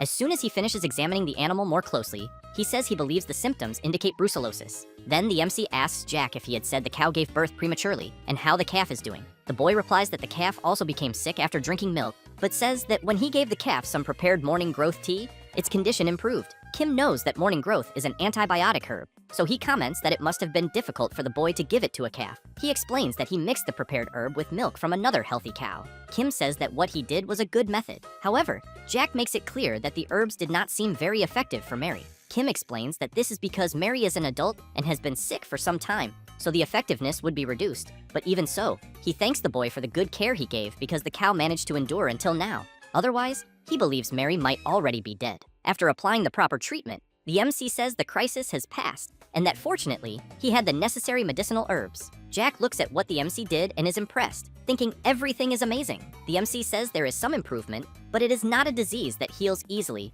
so he asks the family to give the cow the herbs. He prescribed consistently for a while. Jack's mother, very worried, wants to know if those herbs the MC mentioned are extremely expensive. Kim makes it clear that there is no additional charge and that they should accept them without worrying. At that moment, they hear several people calling Mr. Howard and saying they know he is there. Outside the house, several villagers continue calling Howard and demanding that he come out immediately.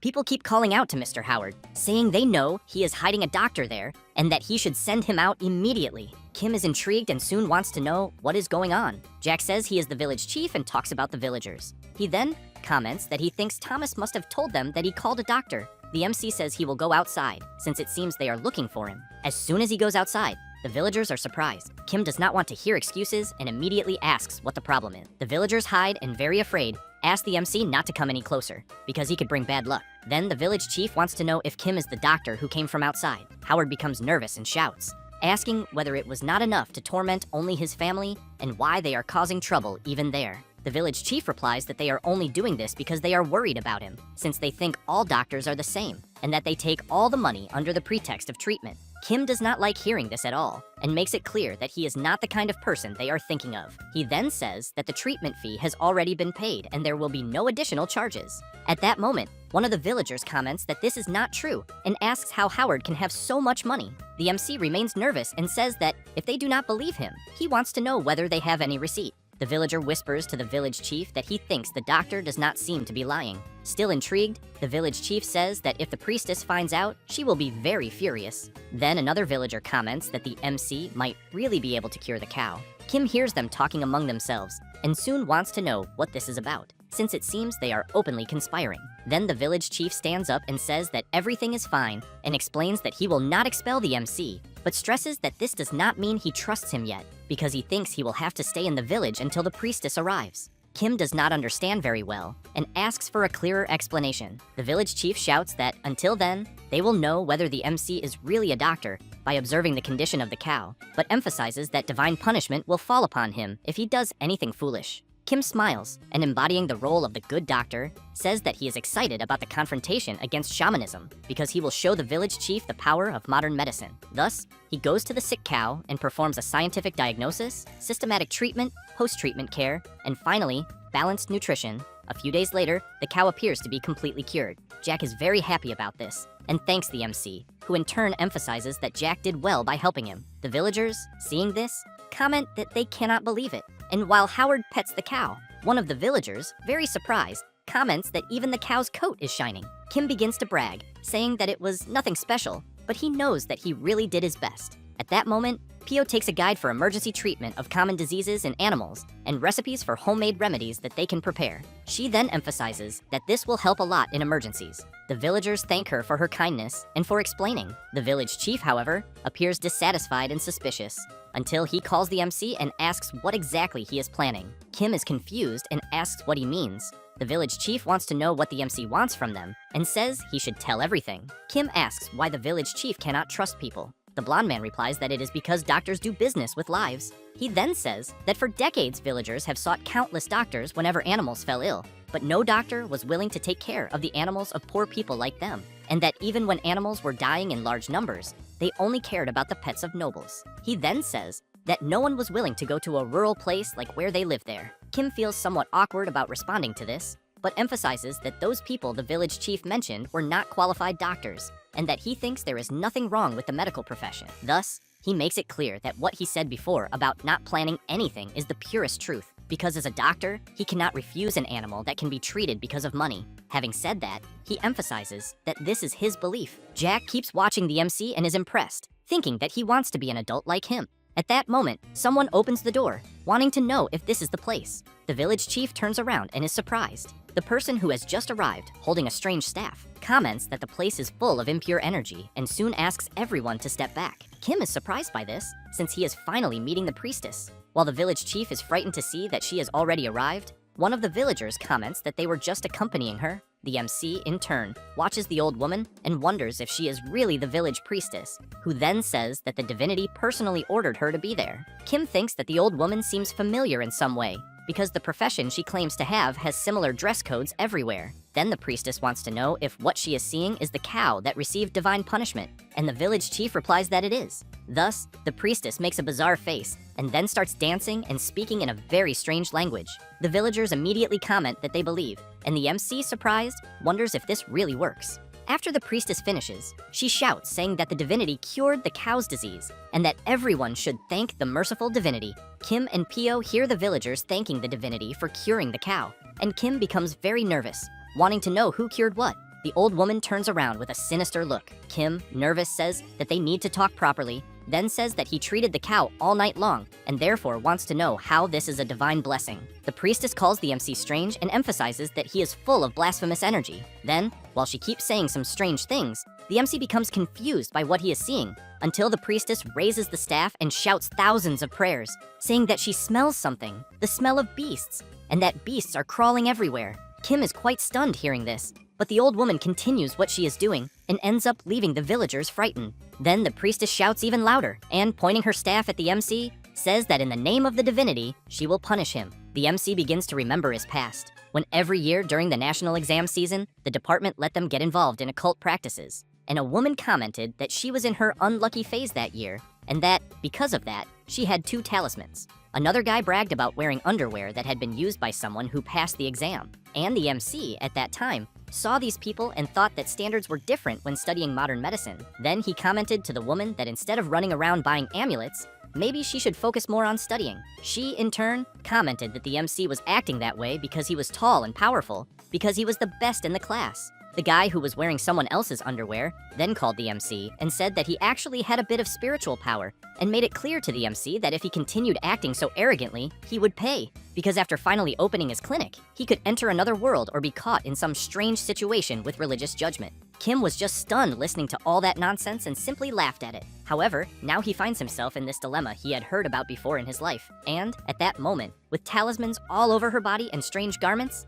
he thinks that it was really real. The priestess continues shouting that in the name of the gods she will punish the MC and other strange things. And Kim, not knowing what is going on, wants to know what the old woman is talking about and whether it might happen to be some Indian dish. Jack, very frightened, says that it is a ritual to punish those who have angered the gods. He then explains that they would make the person who angered the gods sit down and perform a ritual asking for forgiveness. And after that, they would throw that person into the corral with the sacred bull, because if the gods forgave them, the person would come out unharmed. Kim feels awkward and asks if the boy is joking, because he thinks that no matter what happens, they could not throw a living person to a bull. However, when he is taken to the corral, he sees the terrible bull and thinks that this is madness. Then the preparations for the ritual begin. Kim, sitting and crying, wonders why this is really happening. At that moment, Pio starts shouting, worried about her boss. But the villagers hold her back, preventing her from disrupting the ritual. As the priestess begins to start the ritual, Kim thinks that in moments like the one he is going through, he has no choice but to use the power of the dragon necklace.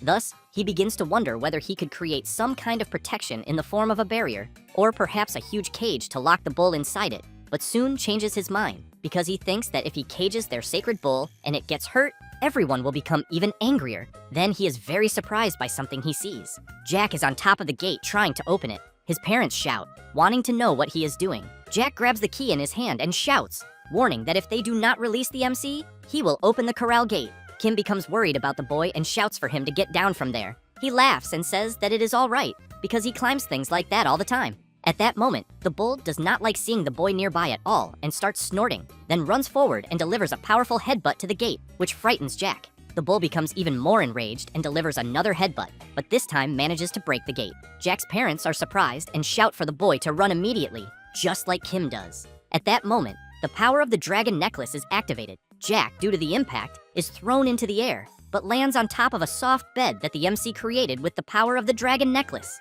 The bull, on the other hand, is blocked by a fence. Both the animal and the boy are very confused, trying to understand what the hell just happened. The villagers are also left open-mouthed, wanting to know how a bed and a fence suddenly appeared. While the MC runs to help Jack, the villagers want to know if, by any chance, he is a wizard after all. Jack looks confused at the bed, and Kim arrives asking whether he got hurt anywhere. Jack smiles and asks if it was the MC's doing, because he thinks he saved him. Kim replies that it was not and emphasizes that it was the boy who saved him. While the bull snorts in anger, Jack wants to know if the MC is really a mage instead of a doctor. Kim replies that it is not quite like that, until Jack becomes frightened and shouts to warn the MC. At that moment, the enormous bull is right behind the MC with a very unfriendly look. Kim looks at the fence and wonders whether he had not blocked the animal perfectly. Then he looks at the bull's face and thinks that if the dragon necklace is going to help him, it should do it properly. After thinking about this, he is left not knowing what to do. The priestess shouts for the MC to receive the judgment of the sacred bull,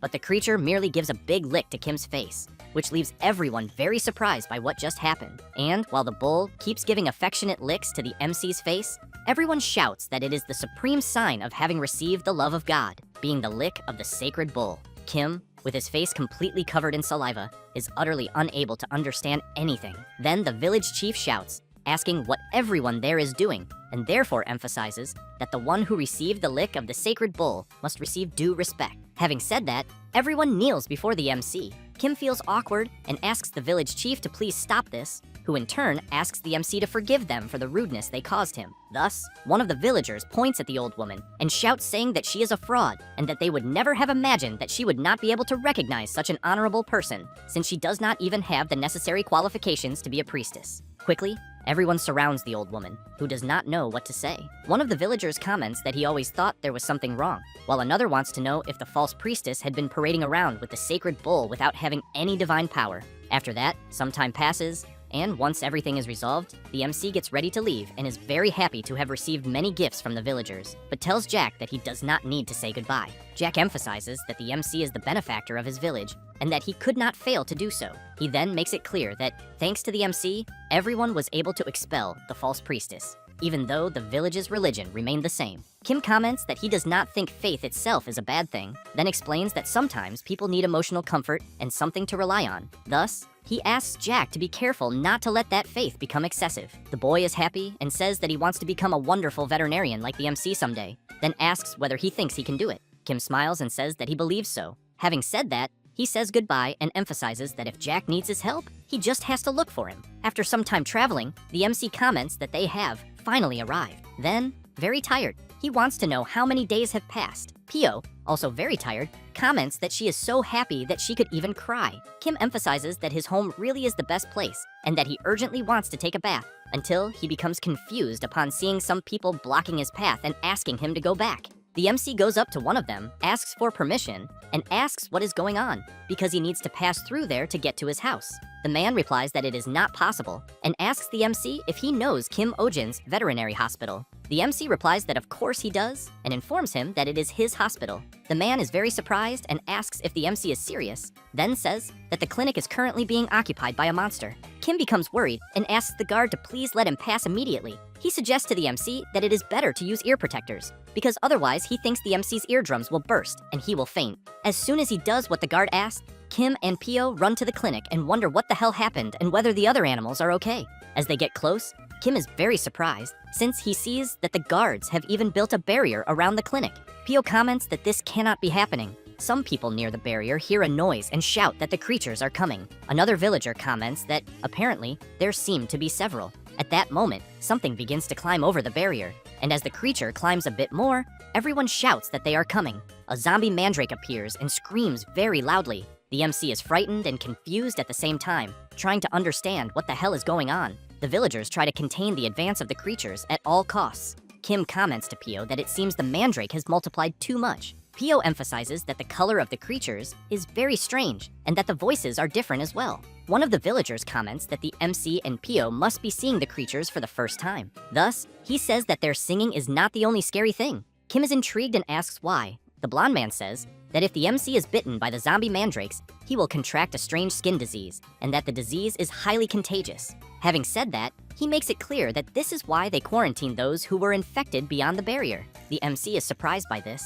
At that moment, on the inside of the barrier, someone knocks on the door, desperately asking to be let in. The blonde man informs them that they cannot allow infected people to enter. The person inside says that his skin disease has completely disappeared. The blonde man asks to see the evidence first. The person puts his arm out through a gap that the blonde man opened, and he sees that it is clean, allowing entry. It is Pio's friend, who as soon as she crosses to the other side, thanks them several times. Pio, very worried, wants to know if her friend is all right and what happened. The girl says that suddenly hundreds of mandrakes attacked the village and everyone evacuated, but she ended up getting bitten. Pio asks if she is fine at the moment and whether her eardrums are normal. She replies that yes, they are, and informs that Selena and Adrian are distributing medicine to the people. Kim calls Pio and asks her to go home with her friend, because he will need to go inside the barrier. The villagers are surprised to hear this and ask whether the MC is really going to volunteer to enter. Kim thinks that he does not know exactly what is going on, but that he cannot leave Mandol in the state it is in, so he replies that he will go in.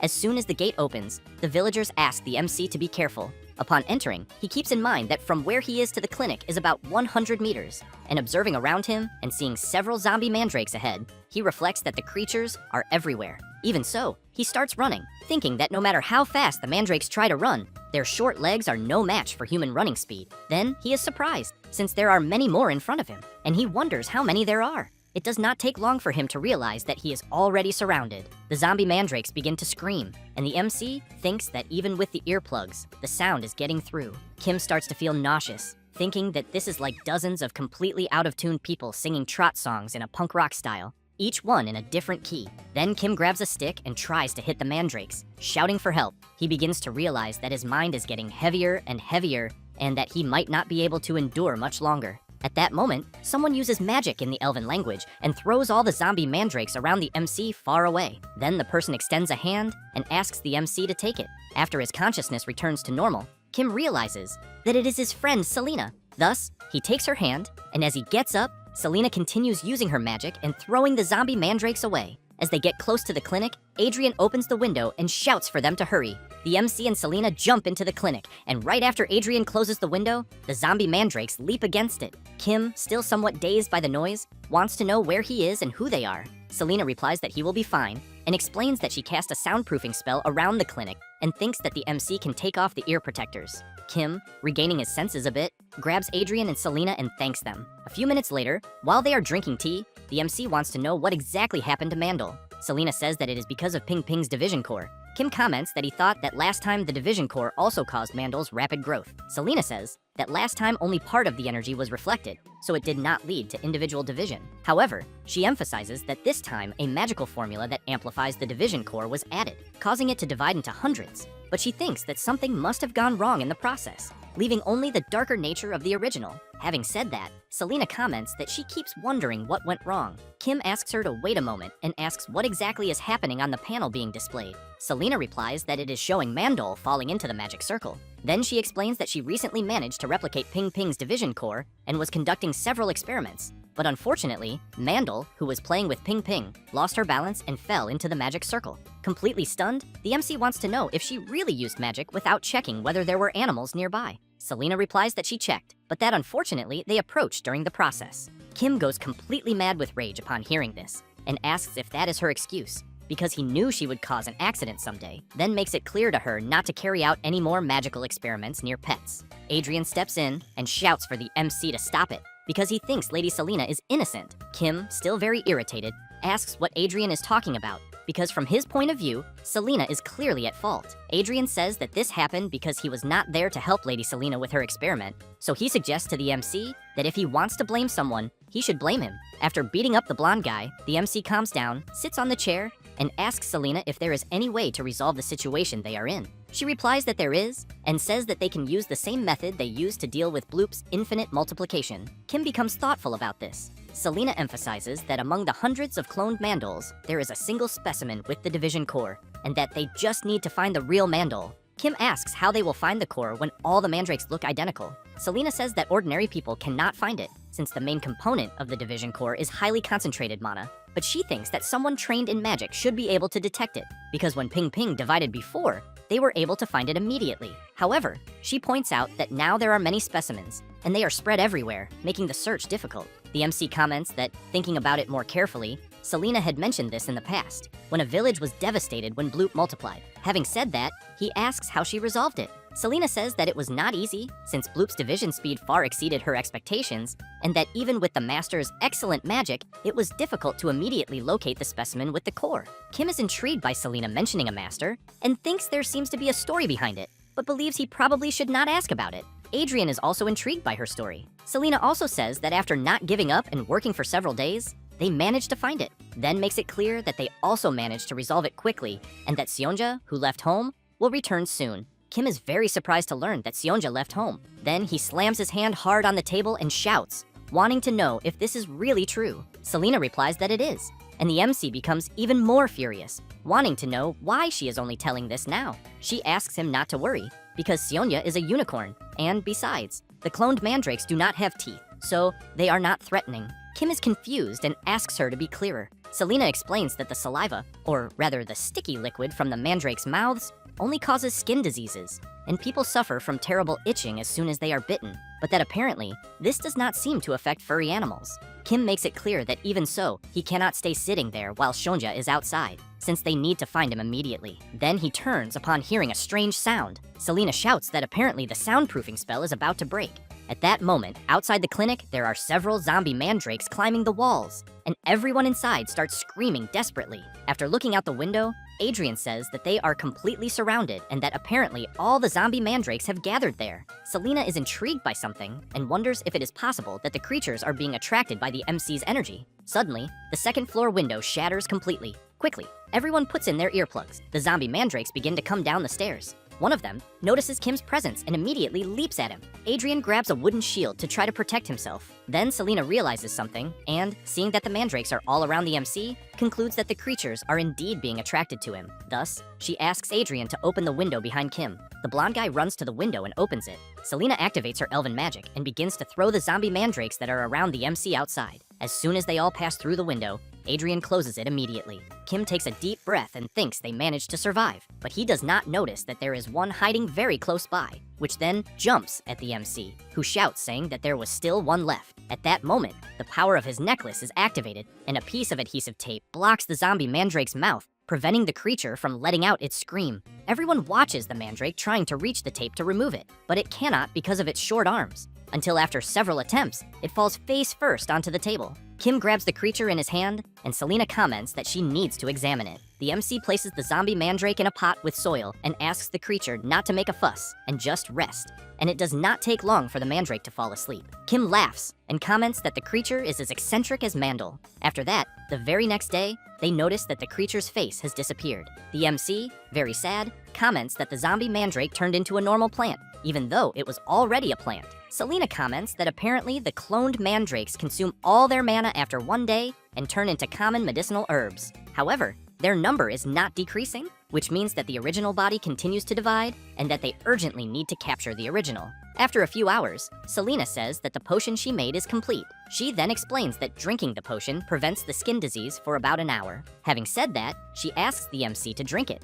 He becomes suspicious and asks why he has to drink it. However, having no choice, Adrian and Selena somehow tie the MC up outside, and he starts shouting, asking for help. But Selena emphasizes that in order to find the original, they will need to gather all the clone mandrakes in one place and will use the MC, whom Mandel likes, as bait to attract them. Kim starts crying and saying that this is violence. It does not take long for the cloned mandrakes to sense the MC's presence outside and quickly rush toward him. Kim starts screaming desperately since he is being attacked from all sides and emphasizes that he is already feeling a lot of itching. Selena comments that apparently the effect is faster than she expected, while Adrian cheers for the creatures to bite the MC harder. With every passing moment, Kim is attacked by more and more mandrakes. Selena closes her eyes, thinking that she needs to find it and that she believes it must be among the others, and that she can feel it and that it is very close, until she is surprised, since the real one is right next to the MC. At that moment, something approaches from the sky at high speed, and a clawed paw reaches toward the real mandrake.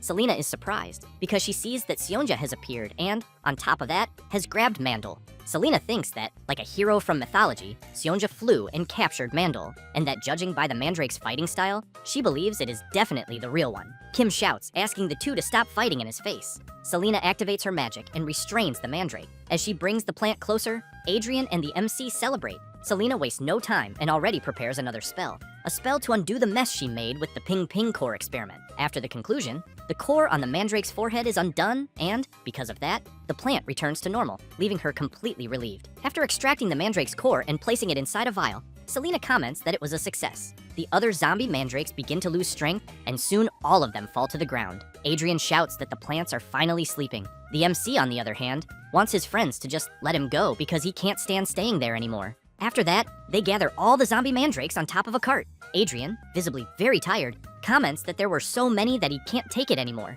Kim points out that it's a good thing they isolated the area, because that made the job easier. Then, he picks up one of the creatures in his hand, and comments that the roots of the plants still seem to be alive, so he wants to know if they should plant them in the ground. Selena comments that she thinks it's not a bad idea, but emphasizes that they will need to create an environment similar to Mandel's pot. Adrian hears this, and soon feels a bad premonition, since, looking at the pile of mandrakes in front of him, he wonders if they will need to plant each one individually. A few days later, a cozy environment for the mandrakes was created, with special and efficient organization, in addition to the magical nutrient serum developed by the clinic's chief researcher, Mrs. Selena. While Adrian is very tired on the ground after planting several mandrakes for days, Kim shouts that he is happy to have created the world's first smart farm of organic mandrakes. Then, the MC asks Selena when she thinks they will harvest them, since he has in mind that, with the mass cultivation of rare mandrakes, they could become the world's first medicinal herb magnates. However, Kim becomes completely dejected upon hearing Selena say that the plants there will not have the same medicinal potency as Mandel.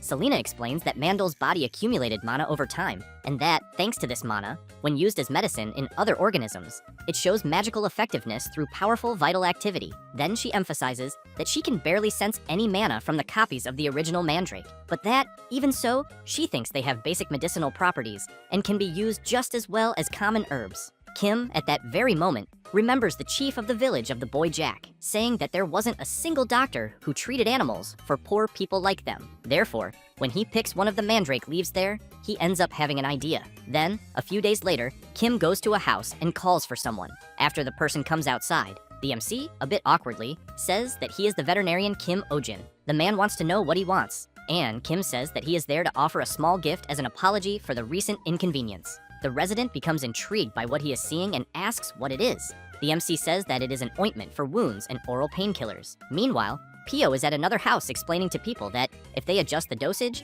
animals will also be able to take it, but asks them to check the instructions first to get more details. Adrian, who is no fool, does the same thing, but includes a beautiful rose, which makes the woman very grateful. And after an entire day distributing medicines to the villagers and explaining the instructions, they finish the job. As soon as everyone gathers, Kim thanks everyone for the help. Then he points out that, thanks to them, they managed to resolve this incident without problems, but thinks that if it were in his modern world, he would have already been sued into bankruptcy. Schwein laughs and comments that it's not as if magical creatures causing trouble were anything new. Kim hears this and starts questioning what kind of life they were living. However, Schwein wants to know if the MC remembers that incident in which herds of Flopier multiplied enormously. Kim wonders if the old man is talking about the bloops. Schwein says that not a single village survived after getting involved in those incidents, and that he was even worried they would end up the same way, but emphasizes that he is very happy that everything was resolved safely. Kim lets out an awkward laugh and replies that indeed yes. But the old man becomes intrigued by something and asks what the boxes there are. Kim says they are mandrake seedlings. As soon as he opens one of the boxes, he explains that there is a nearby village with proper facilities for animal care and that, because of that, he thought it would be good to cultivate and supply herbs there, since they are already there. Schwein is left open-mouthed and asks if they really are going to send these precious herbs, since he thinks they must be worth a fortune. Then, he wants to know if the plants really scream like demons. Kim replies that no, but explains that the ones they have there are all cultivated and that, unlike wild ones, they have no consciousness and are less potent, being more similar to ginseng. Kim asks the resident to take the box and the letter to the boy named Jack. Schwein is impressed, saying that the MC is truly an incredible person. Selena, on the other hand, thinks that she was convinced Kim would commercialize all the plants, since she knows he is manic about money. But by observing him closely, she concludes that he really is a true doctor who cares about animals. He, in turn, turns around, calls Selena, and asks her to continue focusing on the smart farm for business. She becomes intrigued and asks him to be clearer. Kim approaches her and makes it clear that Selena needs to compensate for the damage caused to the hospital. She thinks that she was wrong, and that he really is obsessed with money after all. After a few days, Kim puts up a sign in front of the clinic saying that they are open again for normal service. While Adrian installs the windows, Schwein guides him that it should be a little more to the right and emphasizes that he is doing an excellent job with the work.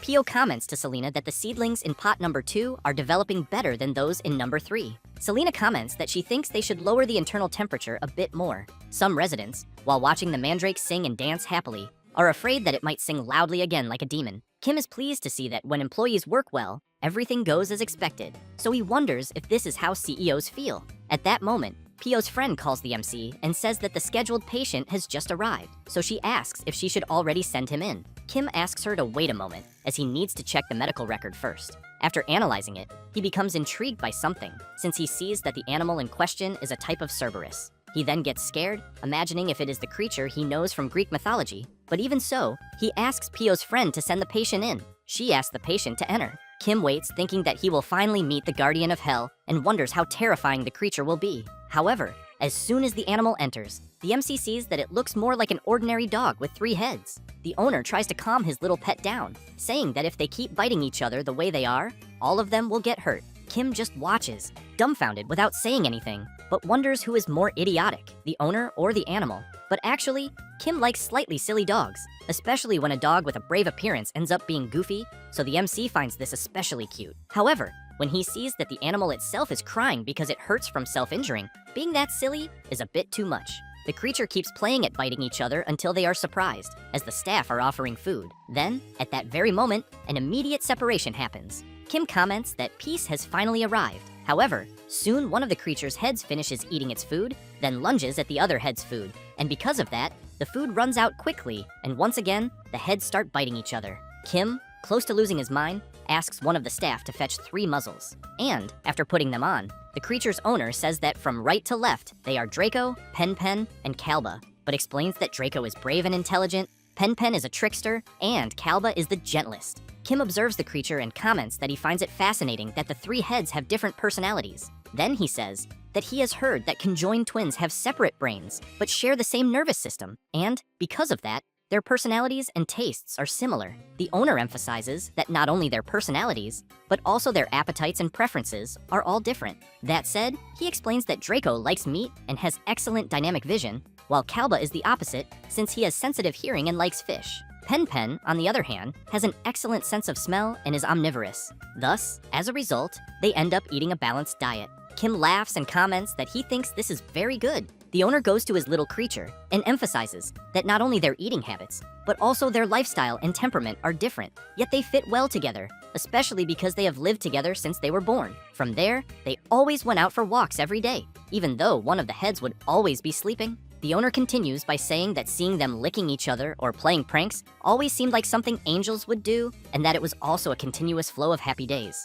The MC, on the other hand, is completely disappointed to learn that, in the end, the creature there was not one of the guardians of hell as he remembered. However, the creature's owner explains that, from a certain point on, things started to go wrong, since, while he was at his house, one of the servants was showing the list of gifts to be sent to Baron Barsh's residence. At the time, the Cerberus's owner wanted to know if his servant had prepared everything with the best quality, until another employee appeared screaming desperately, calling for Lord Gerard and saying that they had a big problem. That said, he explained that the little creature's heads were biting and fighting each other constantly. Gerard became worried, wanting to know why they were doing that, because he feared that if they kept biting each other the way they were, they would cause damage to their own body. And after days of the heads playing at biting each other, they were getting weaker every day. Kim comments that he thinks this should be considered either fighting or self-harm. Selena, on the other hand, says that she thinks it is neither of those. Therefore, she explains that due to severe stress or skin disease, animals often lick or bite their own bodies severely. The MC comments that he thinks this seems different in this case they have there. Selena wonders if it might not be that the heads know it is their own body and are biting themselves. Then, out of nowhere, Gerard asks if Selena has ever stayed at the Palace of Aradella in the past, because he thinks he has already seen her at the royal palace he visited with his father when he was young. Selena is a bit surprised, while the MC is astonished to hear that his friend has already visited a royal palace. She replies that she does not know what Gerard is talking about. He asks if she is not a disciple of the royal mage. However, at that moment, one of the heads starts to get nervous and soon headbutts one of the other heads, which in turn retaliates by giving another headbutt. Gerard gets scared, commenting that the heads are attacking themselves again. The MC comments that he fears that, at this pace, they will really hurt themselves. Meanwhile, Kim asks Selena to hold one of the heads and Gerard to hold the other. Sonia just watches and starts to get nervous, until, seeing that the creature will not calm down, he delivers a paw strike to one of the heads. Kim quickly asks Pio's friend to prepare the neck cones. After putting to the cones on the heads, Gerard goes to his creature and, crying a lot, comments that when he sees them hurting themselves, his heart breaks in two. The MC reflects that the moment when the heads began to get euphoric was when Lord Gerard and Selena were talking. Therefore, he asks the owner if the creature does not like women. Gerard replies that he does not think that is particularly the case. Then he remembers something and comments that his creature does not particularly like his fiancée, but takes a deep breath and emphasizes that this happened even though they had never met. Kim asks him to be clearer. Gerard fills with happiness and says that his fiancée, Rosalina Barsha, is a very beautiful woman. Kim is taken aback and points out that he did not ask that. Gerard continues by saying that his fiancée is a very beautiful person, but that does not mean she only has a pretty face. Kim keeps saying that he has no curiosity about that, but Gerard insists on explaining that he knew there had been an arranged fiancé by the family before, but that he naturally intended to ignore such things. At that moment, the heads, hearing this, begin to groan, and then all of them fall to the ground. Kim asks Pio's friend to remove the cones and the muzzles immediately. After removing them, the MC feels the pulse of one of the heads and says that it is normal, but when measuring the breathing, he finds something strange. Therefore, he tells Gerard that he thinks they will need to hospitalize the creature. The owner becomes worried and wants to know if it is very serious, as he has never been separated from his animal before. Kim goes up to Gerard and whispers to him that he will use his ear for a moment. Then, after listening, the animal's owner, a bit surprised, says that he understands and that he will do as requested. Having said that, he turns around crying and telling his animal that he will come back the next day and that they will be well taken care of by Dr. Kim Ojin. As soon as Gerard passes through the door, Cerberus immediately stands up. They are startled and run to the door, howling very loudly. Seeing this, Kim is stunned and calls for the creature's owner. Gerard opens the door and shouts that he is there, which leaves Cerberus very startled. Then the owner hugs his creature and says that, in the end, the heads were just pretending to be sick.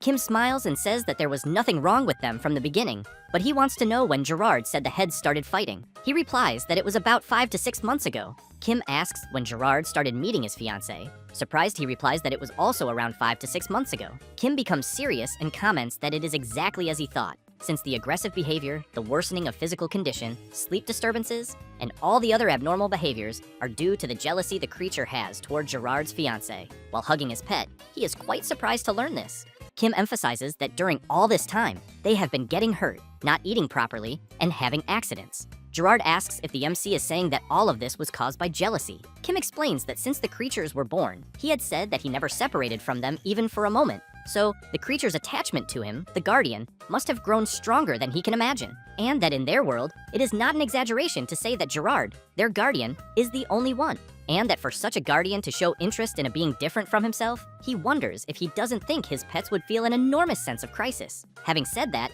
he points out that in order to get the guardian's attention, they are taking extreme measures. Gerard can't believe it and comments that he had no idea this could be happening. The MC tries to comfort him, saying there is no need for him to blame himself, as it is something most people go through when living with pets, and that there is only a certain difference in degree. Gerard asks if there is any solution. Kim smiles and replies that yes, but that it requires time and effort. Having said that, he explains that from that moment on, they will find a way for the fiancé and his pet to get along, in which first they need to change the negative emotions toward Gerard's fiancée, and that whenever they become anxious for attention or interest regarding the fiancé, Gerard should give them more praise and rewards than usual, using items that carry the fiancé's scent and place treats they like. Then, praise them a lot whenever they show interest in the treats, leaving a good impression related to the scent. However, as soon as they try to test this, the pet notices something in the food, then hits the treats with its paw and eats Gerard's fiancé's expensive handkerchief. But the MC asks the owner to continue the training repeatedly.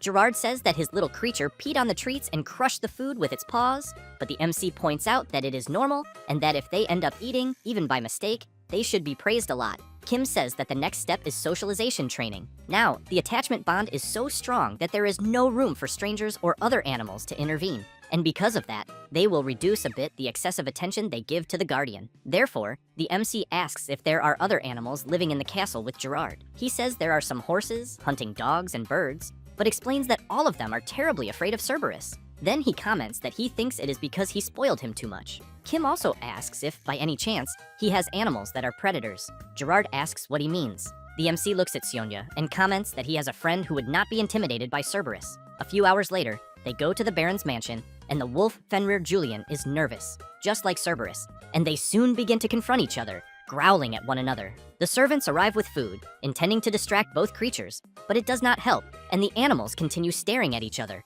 Kim feels awkward and thinks that apparently even snacks were not enough. Therefore, he holds his dragon necklace and thinks that in moments like this, if he had some frisbees, he believes he could change things. At that very moment, the dragon necklace creates some, and the MC shouts to get the beast's attention. Then, he throws the frisbee into the air. Both the wolf, Fenrir, and Cerberus are quite surprised and immediately leap into the air to catch the toy, while Gerard and the old man are happy to see both creatures not fighting. The MC is thinking that if he took a photo of the creatures, it would be a success. And, as he retrieves the frisbee, he throws it again and again. A few hours later, the two creatures are exhausted on the ground from playing so much. The old man observes Cerberus lying on its back and asks if the creature has not been castrated. Kim says that despite appearances, Cerberus is still quite young. Gerard, meanwhile, is confused, wondering what castration is. After that, later, at Gerard's house, he reads a letter sent by his fiancée, informing that it is incredibly sad that she will not be able to meet him, but that it is because of those who are more precious than anything until they open their hearts, and that she, Rosalita, can wait forever. Gerard is very happy, thinking that she is a deeply understanding person and that her heart is as beautiful as her appearance. However, Cerberus, hearing this, does not like it at all, and Gerard soon realizes what he has done and thinks about what the MC had said, that he should not react excessively to behaviors that induce jealousy. Cerberus's heads begin to bite each other again, and Gerard's servant tries to stop them, saying that they had been quiet for a few days. Gerard becomes serious and shouts, asking Draco, Pen, and Calba to stop it. The creature immediately listens to its owner and becomes quiet. He is happy to realize that Cerberus finally listened to him, but when he sees that they became sad, Gerard remembers what the MC had said, that he needed to reassure them since they are just feeling anxious. Therefore, Gerard goes to his pet and comments that he will never abandon them and, while petting them, continues saying that they will have another wonderful member in the family, and because of that, he wants them to be excited instead of worried, because there will be 2 people who will love them. A few days later, at the MC's clinic, Gerard brings Cerberus and says that they no longer try to tear or bury his fiance's things. Kim comments that this is great, but points out that now they will move on to the final stage. Gerard is quite surprised to hear the MC saying that now it will be Cerberus's meeting with his fiancée. A few hours later, the man driving the carriage informs his lady that they have arrived. She pulls the curtain and comments that she is very anxious about it, since the fateful day of meeting Gerard Cerberus has arrived, and that soon he and the MC, along with Cerberus, will receive her. And it does not take long for Gerard's pet to start growling, and he wants to know if this is still not dangerous. Kim asks him not to worry, because they still have an emergency measure ready, saying this with Selena just waiting for the signal. At that moment, Rosalita gets off the carriage, and Gerard is amazed to see his fiancée. However, she is completely different from other maidens, as she is a bit rougher and stronger, which leaves both the MC and Selena quite surprised, since they expected a very gentle lady. And, while observing Cerberus and Lady Rosalita, they think that Gerard has a very peculiar taste for things. She comments that she has finally met her beloved's pet, and that, indeed, the creature really has 3 heads. Then, she approaches them shouting that this is triple the cuteness. But Cerberus gets scared by her attitude. Kim immediately asks Selena to prepare the tranquilizers and makes it clear to Rosalita that approaching noisily the way she is doing can be dangerous. However, Cerberus gets frightened by the approach. With her monstrous strength, Rosalita hugs all the heads at once, which makes Gerard very happy, saying that his pet is calmly snuggling in the arms of his beloved and that it is a miracle. Then, Cerberus accepts the lady's treats, and Gerard comments that Dr. Kim Ojin's method worked in the end. Meanwhile, he is thinking that both of them have just resolved the hierarchy, where the pet will serve its master out of fear. Therefore, the MC takes a deep breath and comments that if he had known they would get along so well, he would have introduced them earlier. Selena emphasizes that, fortunately, Gerard's fiancée seems to be a great dog lover. Kim is happy, and observing the 3 together, comments that they make a wonderful family, but that, looking at such a scene, he suddenly feels a chill down his spine. Selena becomes intrigued and asks if he really felt that, then looks up and comments that the energy in the air has been unusual lately, and that perhaps a wave of intense cold will be coming. Kim becomes confused upon hearing this, and comments that it is too hot for that to happen. However, a few days later, he is sneezing and shivering from the intense cold. While trembling from the cold, he comments that it is even interfering with his sleep. But what he really wants to know is whether he caught a cold. Then, when he looks out the window, he sees a very strong wind and asks if a cold wave is really going to happen. Selena explains that it is a climatic anomaly caused by a mana deficiency, since due to the scarcity of mana in the atmosphere and the soil, the world tree has begun to wither, and the north is getting colder while the south is getting hotter, and strange weather phenomena are appearing. The MC, sitting next to a bonfire and drinking very hot chocolate, asks why there is a climate crisis in a world without carbon emissions. Selena suggests that he should get used to it quickly. Then she says that the cold waves there are short but very intense, and that the cold will get much worse than it already is. Kim is left speechless upon hearing this and shouts that this is truly insane and that he really wants to go back home to his world of global warming because he is already very cold and it could get even worse. Selena grabs him by the head and starts dragging him, saying that he is already talking nonsense because of the cold and that they need to buy thick clothes. Then they go to the city center, and as soon as they enter a shop, the seller shows a thinner scarf made of Norheim mountain goat wool fabric. Kim picks up the tag of the scarf and is astonished by the price and thinks that he should never have listened to that guy, as he remembers Adrian saying that he had made a reservation at his usual shop and that there would be many clothes that would suit him and Miss Selena. At that moment, the seller puts the scarf around the MC's neck and says that it looks great. Kim apologizes and says that he is not interested in buying luxury clothes, but ends up feeling the softness and warmth that the scarf provides and almost lies down because he feels so cozy. As soon as he buys it, he leaves the shop completely amazed by the scarf and saying that expensive things really are better. Until, when he looks to the side, he is surprised by something as he sees an old man wearing very thin clothes in the cold. At that moment, a little ear comes out from under the old man's clothes, and the MC notices it the old man comments that it is very cold outside and that his creature must stay inside his clothes. Kim throws a gold coin into the old man's hat, and he becomes very surprised, wondering who would give so much money. Then, the MC places the scarf he just bought around the old man's neck and says that when it is cold, he needs to protect his neck. Having said that, he explains that the blood vessels that supply the head are concentrated in the neck. The old man becomes even more surprised upon hearing the boy in front of him asking him to take care of his pet so it does not catch a cold. Kim, while shivering from the cold, calls Selena so they can leave quickly because now he is freezing. And as soon as they arrive at the clinic, they light a bonfire, and Pio comments that the old man they saw is quite famous on the streets, as he is a skilled durka musician who used to perform with an Eldor monkey, a region south of Belmore. Kim comments that, as far as he knows, an Eldor monkey is difficult to tame. Selena says that the monkey's dance is not trained, which leaves the MC confused. Selena explains that the durka is a traditional instrument from the southern regions, famous for its incredibly sad and beautiful sound, and that when a skilled musician performs, they say that not only humans, but even animals gather around. Pio comments that Selena is right and emphasizes that when the old man played the durka, even the marmosets that were sleeping would wake up and dance, and they seemed extremely happy. Kim comments that animals sometimes respond to certain sounds, and that where he lived, there were camels that would vent when they heard the sound of the madugam.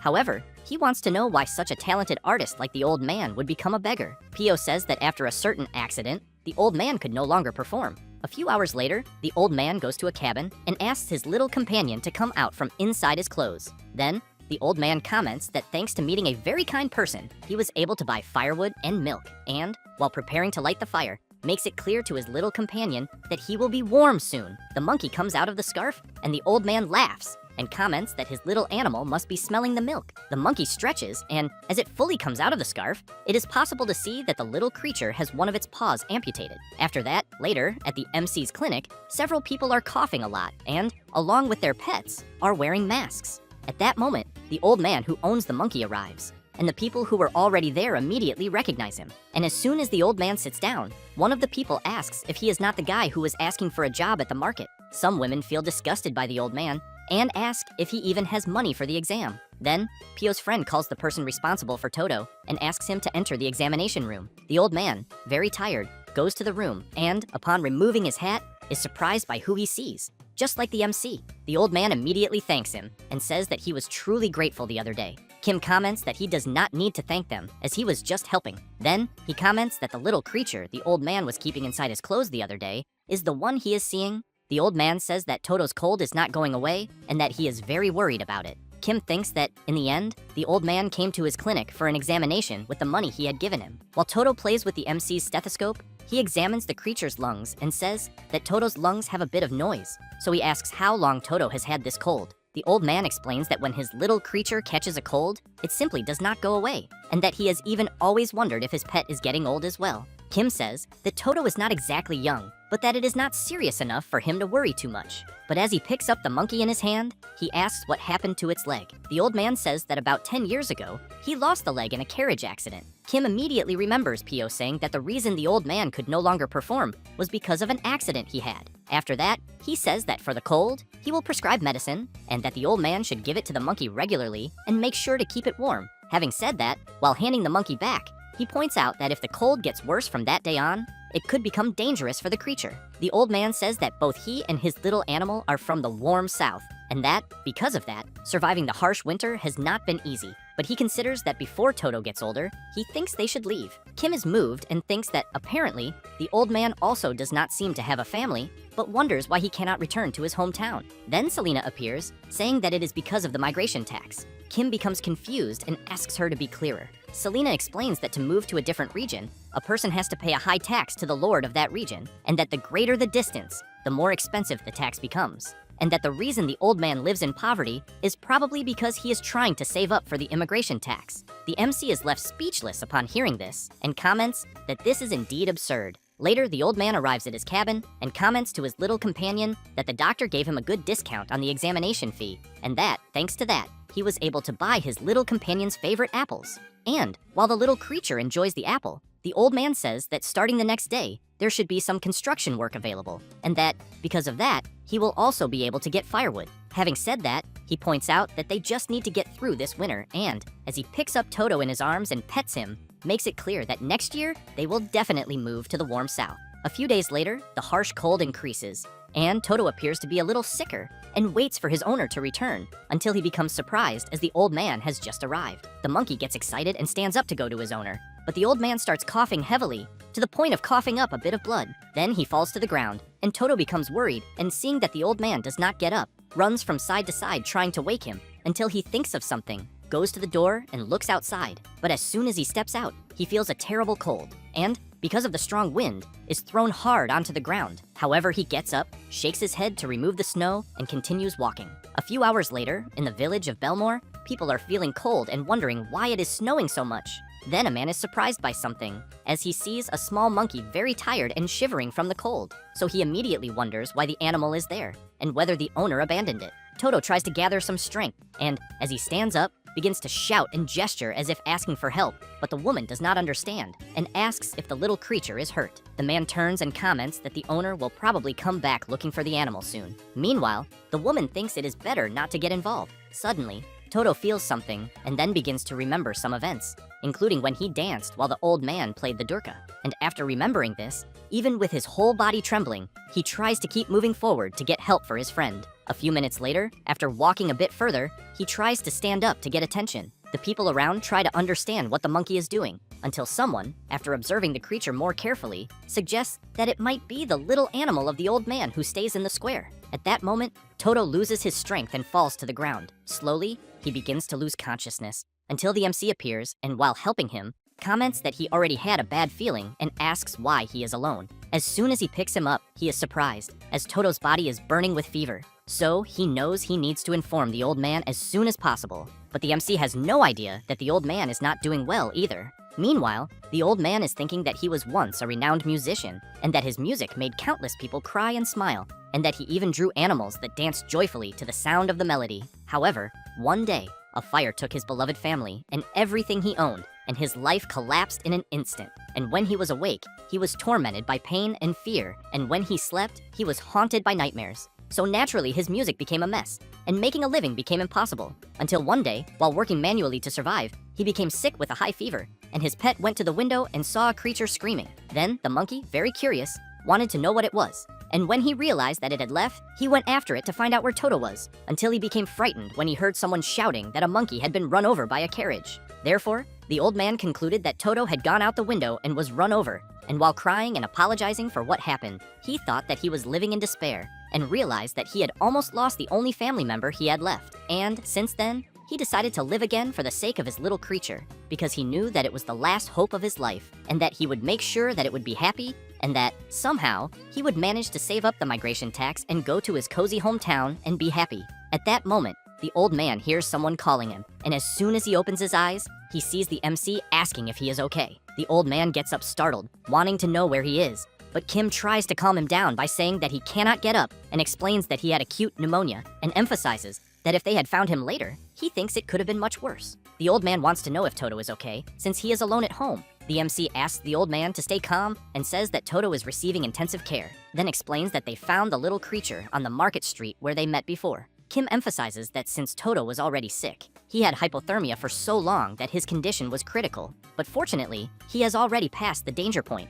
since he thinks that if they had taken a little longer, it could have been terrible. The old man feels embarrassed, thanks the MC, but says that he does not think he will be able to repay him, besides the fact that he is taking care of a beggar and even saved his pet. That said, he shouts that he will do everything to work to pay this debt for the rest of his life. Kim asks the old man to calm down, then comments that first, he does not need to worry and should just focus on recovery, since he needs to be healthy for Toto's sake as well. The old man begins to cry, and once again thanks the MC for his immense generosity. After that, a few hours pass, and Pio shouts saying that Lulu gave birth to a horse with incredible golden fur. Then he says that everyone is saying that it will become a legendary horse like never before, besides the fact that there is also the celebration of Duke Astrard's birthday in a month, and that is all people are talking about. Kim becomes intrigued upon hearing this, but wants to know what is so special about the Duke's birthday celebration. Pio says that Duke Astrard loves culture and the arts, and that, because of that, every year, at his birthday party, people can watch the best performances in the region,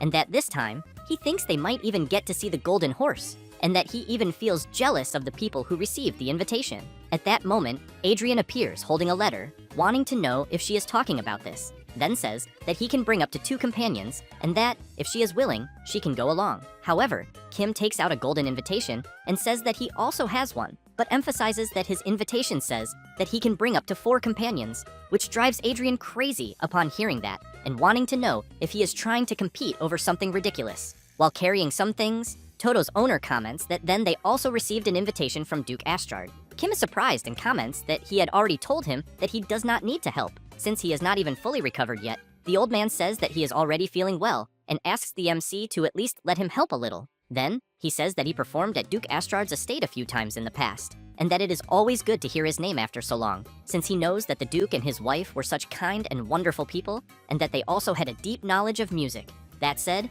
he becomes a little embarrassed and says that he bought a house at that time with the fee the Duke gave him. Pio becomes very happy upon hearing this and comments that it is truly incredible. The MC, on the other hand, wants to know why the old man no longer performs, and that even if Toto can no longer perform, he could still have made a living just as a musician. The old man feels a bit awkward, but says that during the time he lived in despair, he received many criticisms for his poor performance, and, because of that, ended up being expelled from the Plaza Performance Hall. But even so, Toto always loved his music, and no matter how hungry, cold, or exhausted they were, as soon as he picked up his durka, Toto would jump and start dancing. Therefore, he emphasizes that his little creature was the audience that loved his music the most. But when Toto could no longer dance, he decided to stop playing, since he thought his little creature would be sad for having only one leg. Pio becomes very emotional with the old man's story, while the MC becomes thoughtful about it. Meanwhile, at the Duke's mansion, one of the servants tells his lord that he saw the old durka musician as he went to deliver the invitation and saw him at the veterinary clinic.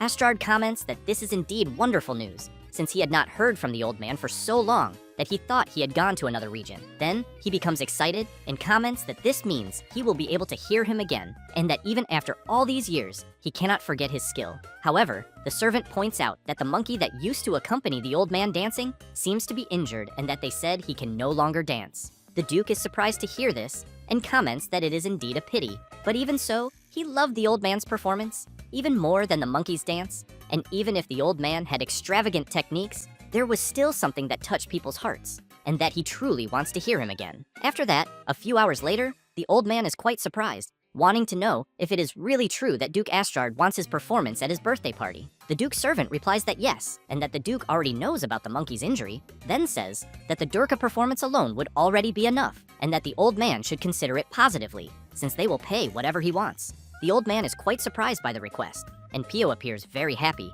saying that he needs to accept, because with the money he will earn, he will be able to return to his hometown with Toto. The old man looks at his little creature, takes a deep breath, bows, and says that he is very grateful for the opportunity he is receiving, but that he is afraid he may not be able to play. Then the MC appears, wanting to know if it is because of Toto, because if it is, he makes it clear that he will find a way for the monkey to be able to dance again. The old man comments that even if the MC is a renowned doctor, he is not a god, so he wants to know how he will create a leg that does not exist. Kim replies that he knows he cannot create a real leg, but that there are many ways to dance even without one leg. Therefore, he asks the old man to relax, because he will think of something by the Duke's birthday. After that, and a few days later, at Duke Astrard's mansion, the MC goes there, and several women surround him, saying that they heard that he recognized Lulu's pregnancy at a glance, and that he saved the Duchess from being swallowed by a snake with his bare hands, while Adrian is crying and trying to say that all of this was actually his doing. At that moment, Lady Marianne appears greeting the MC.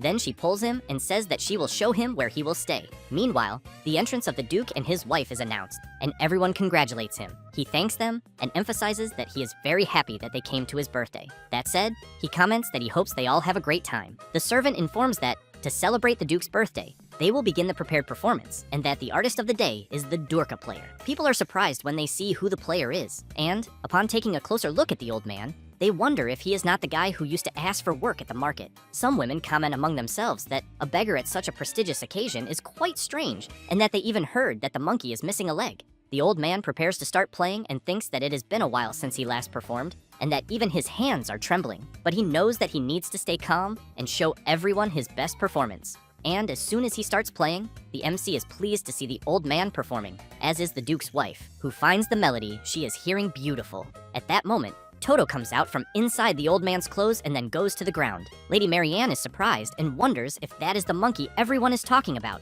since she heard that he was missing a leg. Toto stands up and begins to spin according to the melody. The Duke is surprised by this, and the MC is happy to see that his idea worked, since he made a prosthetic for Toto, and now the little creature can move freely once again. However, people are surprised when they see a leg made of metal. The Duke's wife comments that this must have been the veterinarian's work, and that she felt he was extraordinary during Lulu's case as well, since they call him the spirit of healing, and that she heard he has the ability to bring dead animals back to life, and that, apparently, those rumors were true after all. While Toto dances happily, the MC thinks that the little animal seems to have fully adapted to the prosthetic, and that, thank goodness, his movements are quite natural. But he knows that without a 3D printer, it was difficult to create the exact size. So he concludes that the blacksmith who carried out the project truly has very impressive skills, and that, because of that, he thinks he should give him a bonus. Meanwhile, the old man, while playing the durka, thinks that even seeing it with his own eyes, he cannot believe it, since he is watching Toto dance like never before, and that it is as if they had returned to those happy moments. And as he becomes emotional while playing, he thinks that once again, he is very grateful to the MC for making this possible. At that moment, a man begins to cry, and his beloved wants to know why. He replies that he does not know why he is acting like this, since clearly the music he is hearing is joyful. And while watching the old man playing and the monkey dancing, he wonders why tears are falling from his eyes without him wanting them to. 1 hour later, the old man finishes his melody and thanks everyone. The crowd goes wild and begins to applaud him non-stop, as do the MC and Pio. Duke Astrard comments that it was the best performance he has ever heard. Then, Toto jumps onto his owner, and both he and the old man are even more surprised, as the applause and cheers continued for a long time, and the performance was a huge success.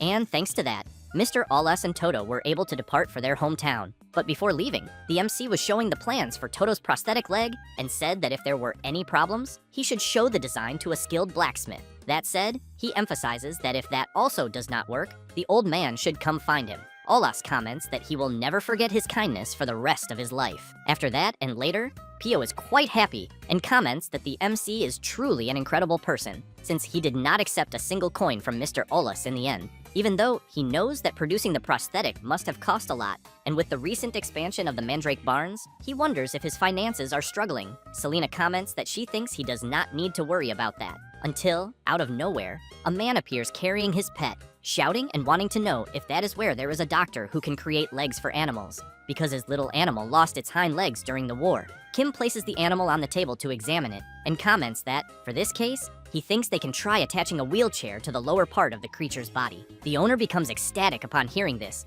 and shouts that if Troy can run on his own again, he will give anything the MC wants, even a grand castle or the most beautiful woman. Kim feels embarrassed, asks the man to calm down, and says that he will try first, but that he will make a budget beforehand. The man wants to know what the hell a budget is, and if it is some kind of book with forbidden magic written in it. Pio, upon hearing this, comments to Selena that indeed they do not need to worry about finances. Later, the freezing air becomes even stronger. Kim, while shivering, wants to know when the harsh winter will end. Selena replies that it normally should have already ended, but that this year it is unusually long, and because of that, she thinks it will last another 2 or 3 weeks. The MC goes outside, and upon grabbing a cart full of wood, comments that he needs to add more firewood to the fire. Otherwise, the roots of his precious mandrakes will freeze. However, as he approaches the greenhouse, he becomes intrigued because he is hearing several different noises, and as soon as he enters, he cannot believe the number of strange animals inside. Meanwhile, in a forest, a portal opens, and Mr. Callion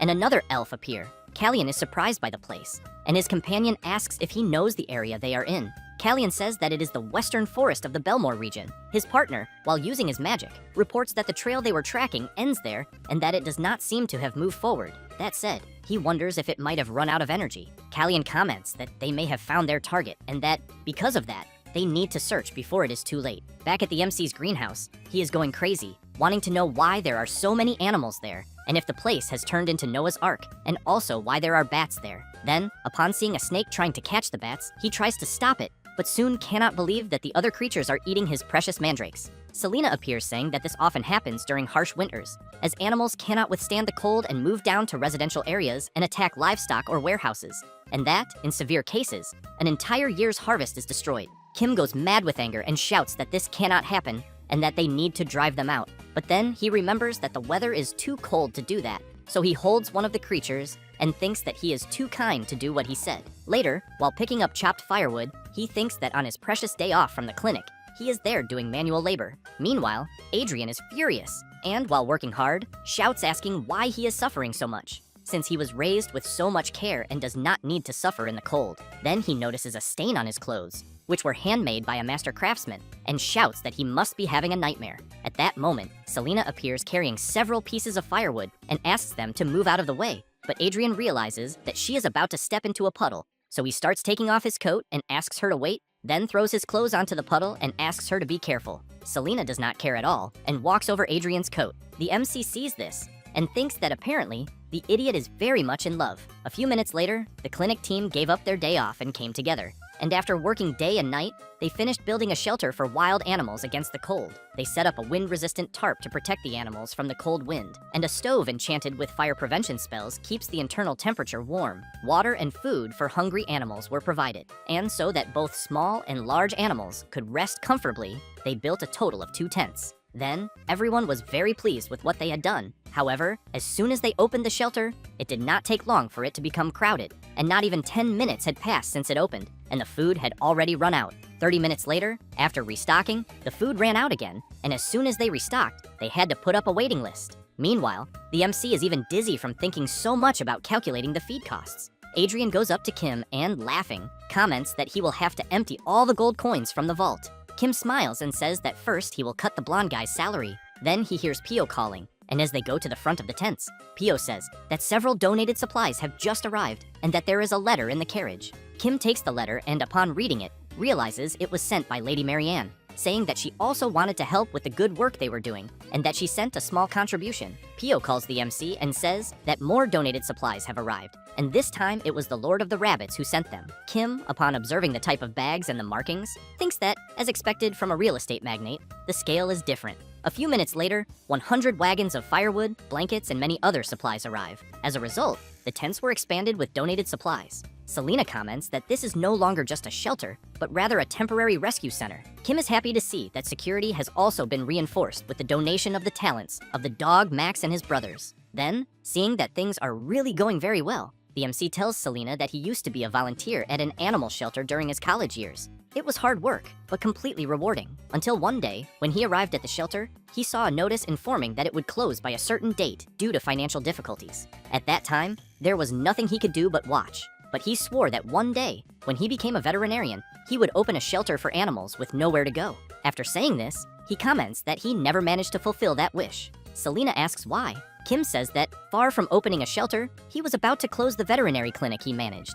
And with the doors closed, he wondered if everything had just been greed and whether managing a clinic was beyond his abilities. And while he was worrying, he suddenly ended up being summoned to the world he is in now and went through all kinds of things. And even so, thanks to that, he is fulfilling his dream. At that moment, while telling his story, the MC notices a thorn in one of the animal's paws. Then Pio shouts, telling a baby fire salamander not to sneeze there. Kim, seeing this, thinks that he is truly very happy to have been summoned to this world. A few minutes later, seeing that the animals are sleeping, he hopes they continue to sleep well. The next day, at the clinic, Kim is shivering and complaining that it is still very cold. Then he is surprised by something, and as he approaches the shelter a bit more, wonders why only the small tent is silent, since even Max is hiding in the large tent, so he questions what is happening. Then he signals to Selena so they can go check what it is, and as soon as they pull the tarp, the MC is surprised, since he only sees a fawn lying down.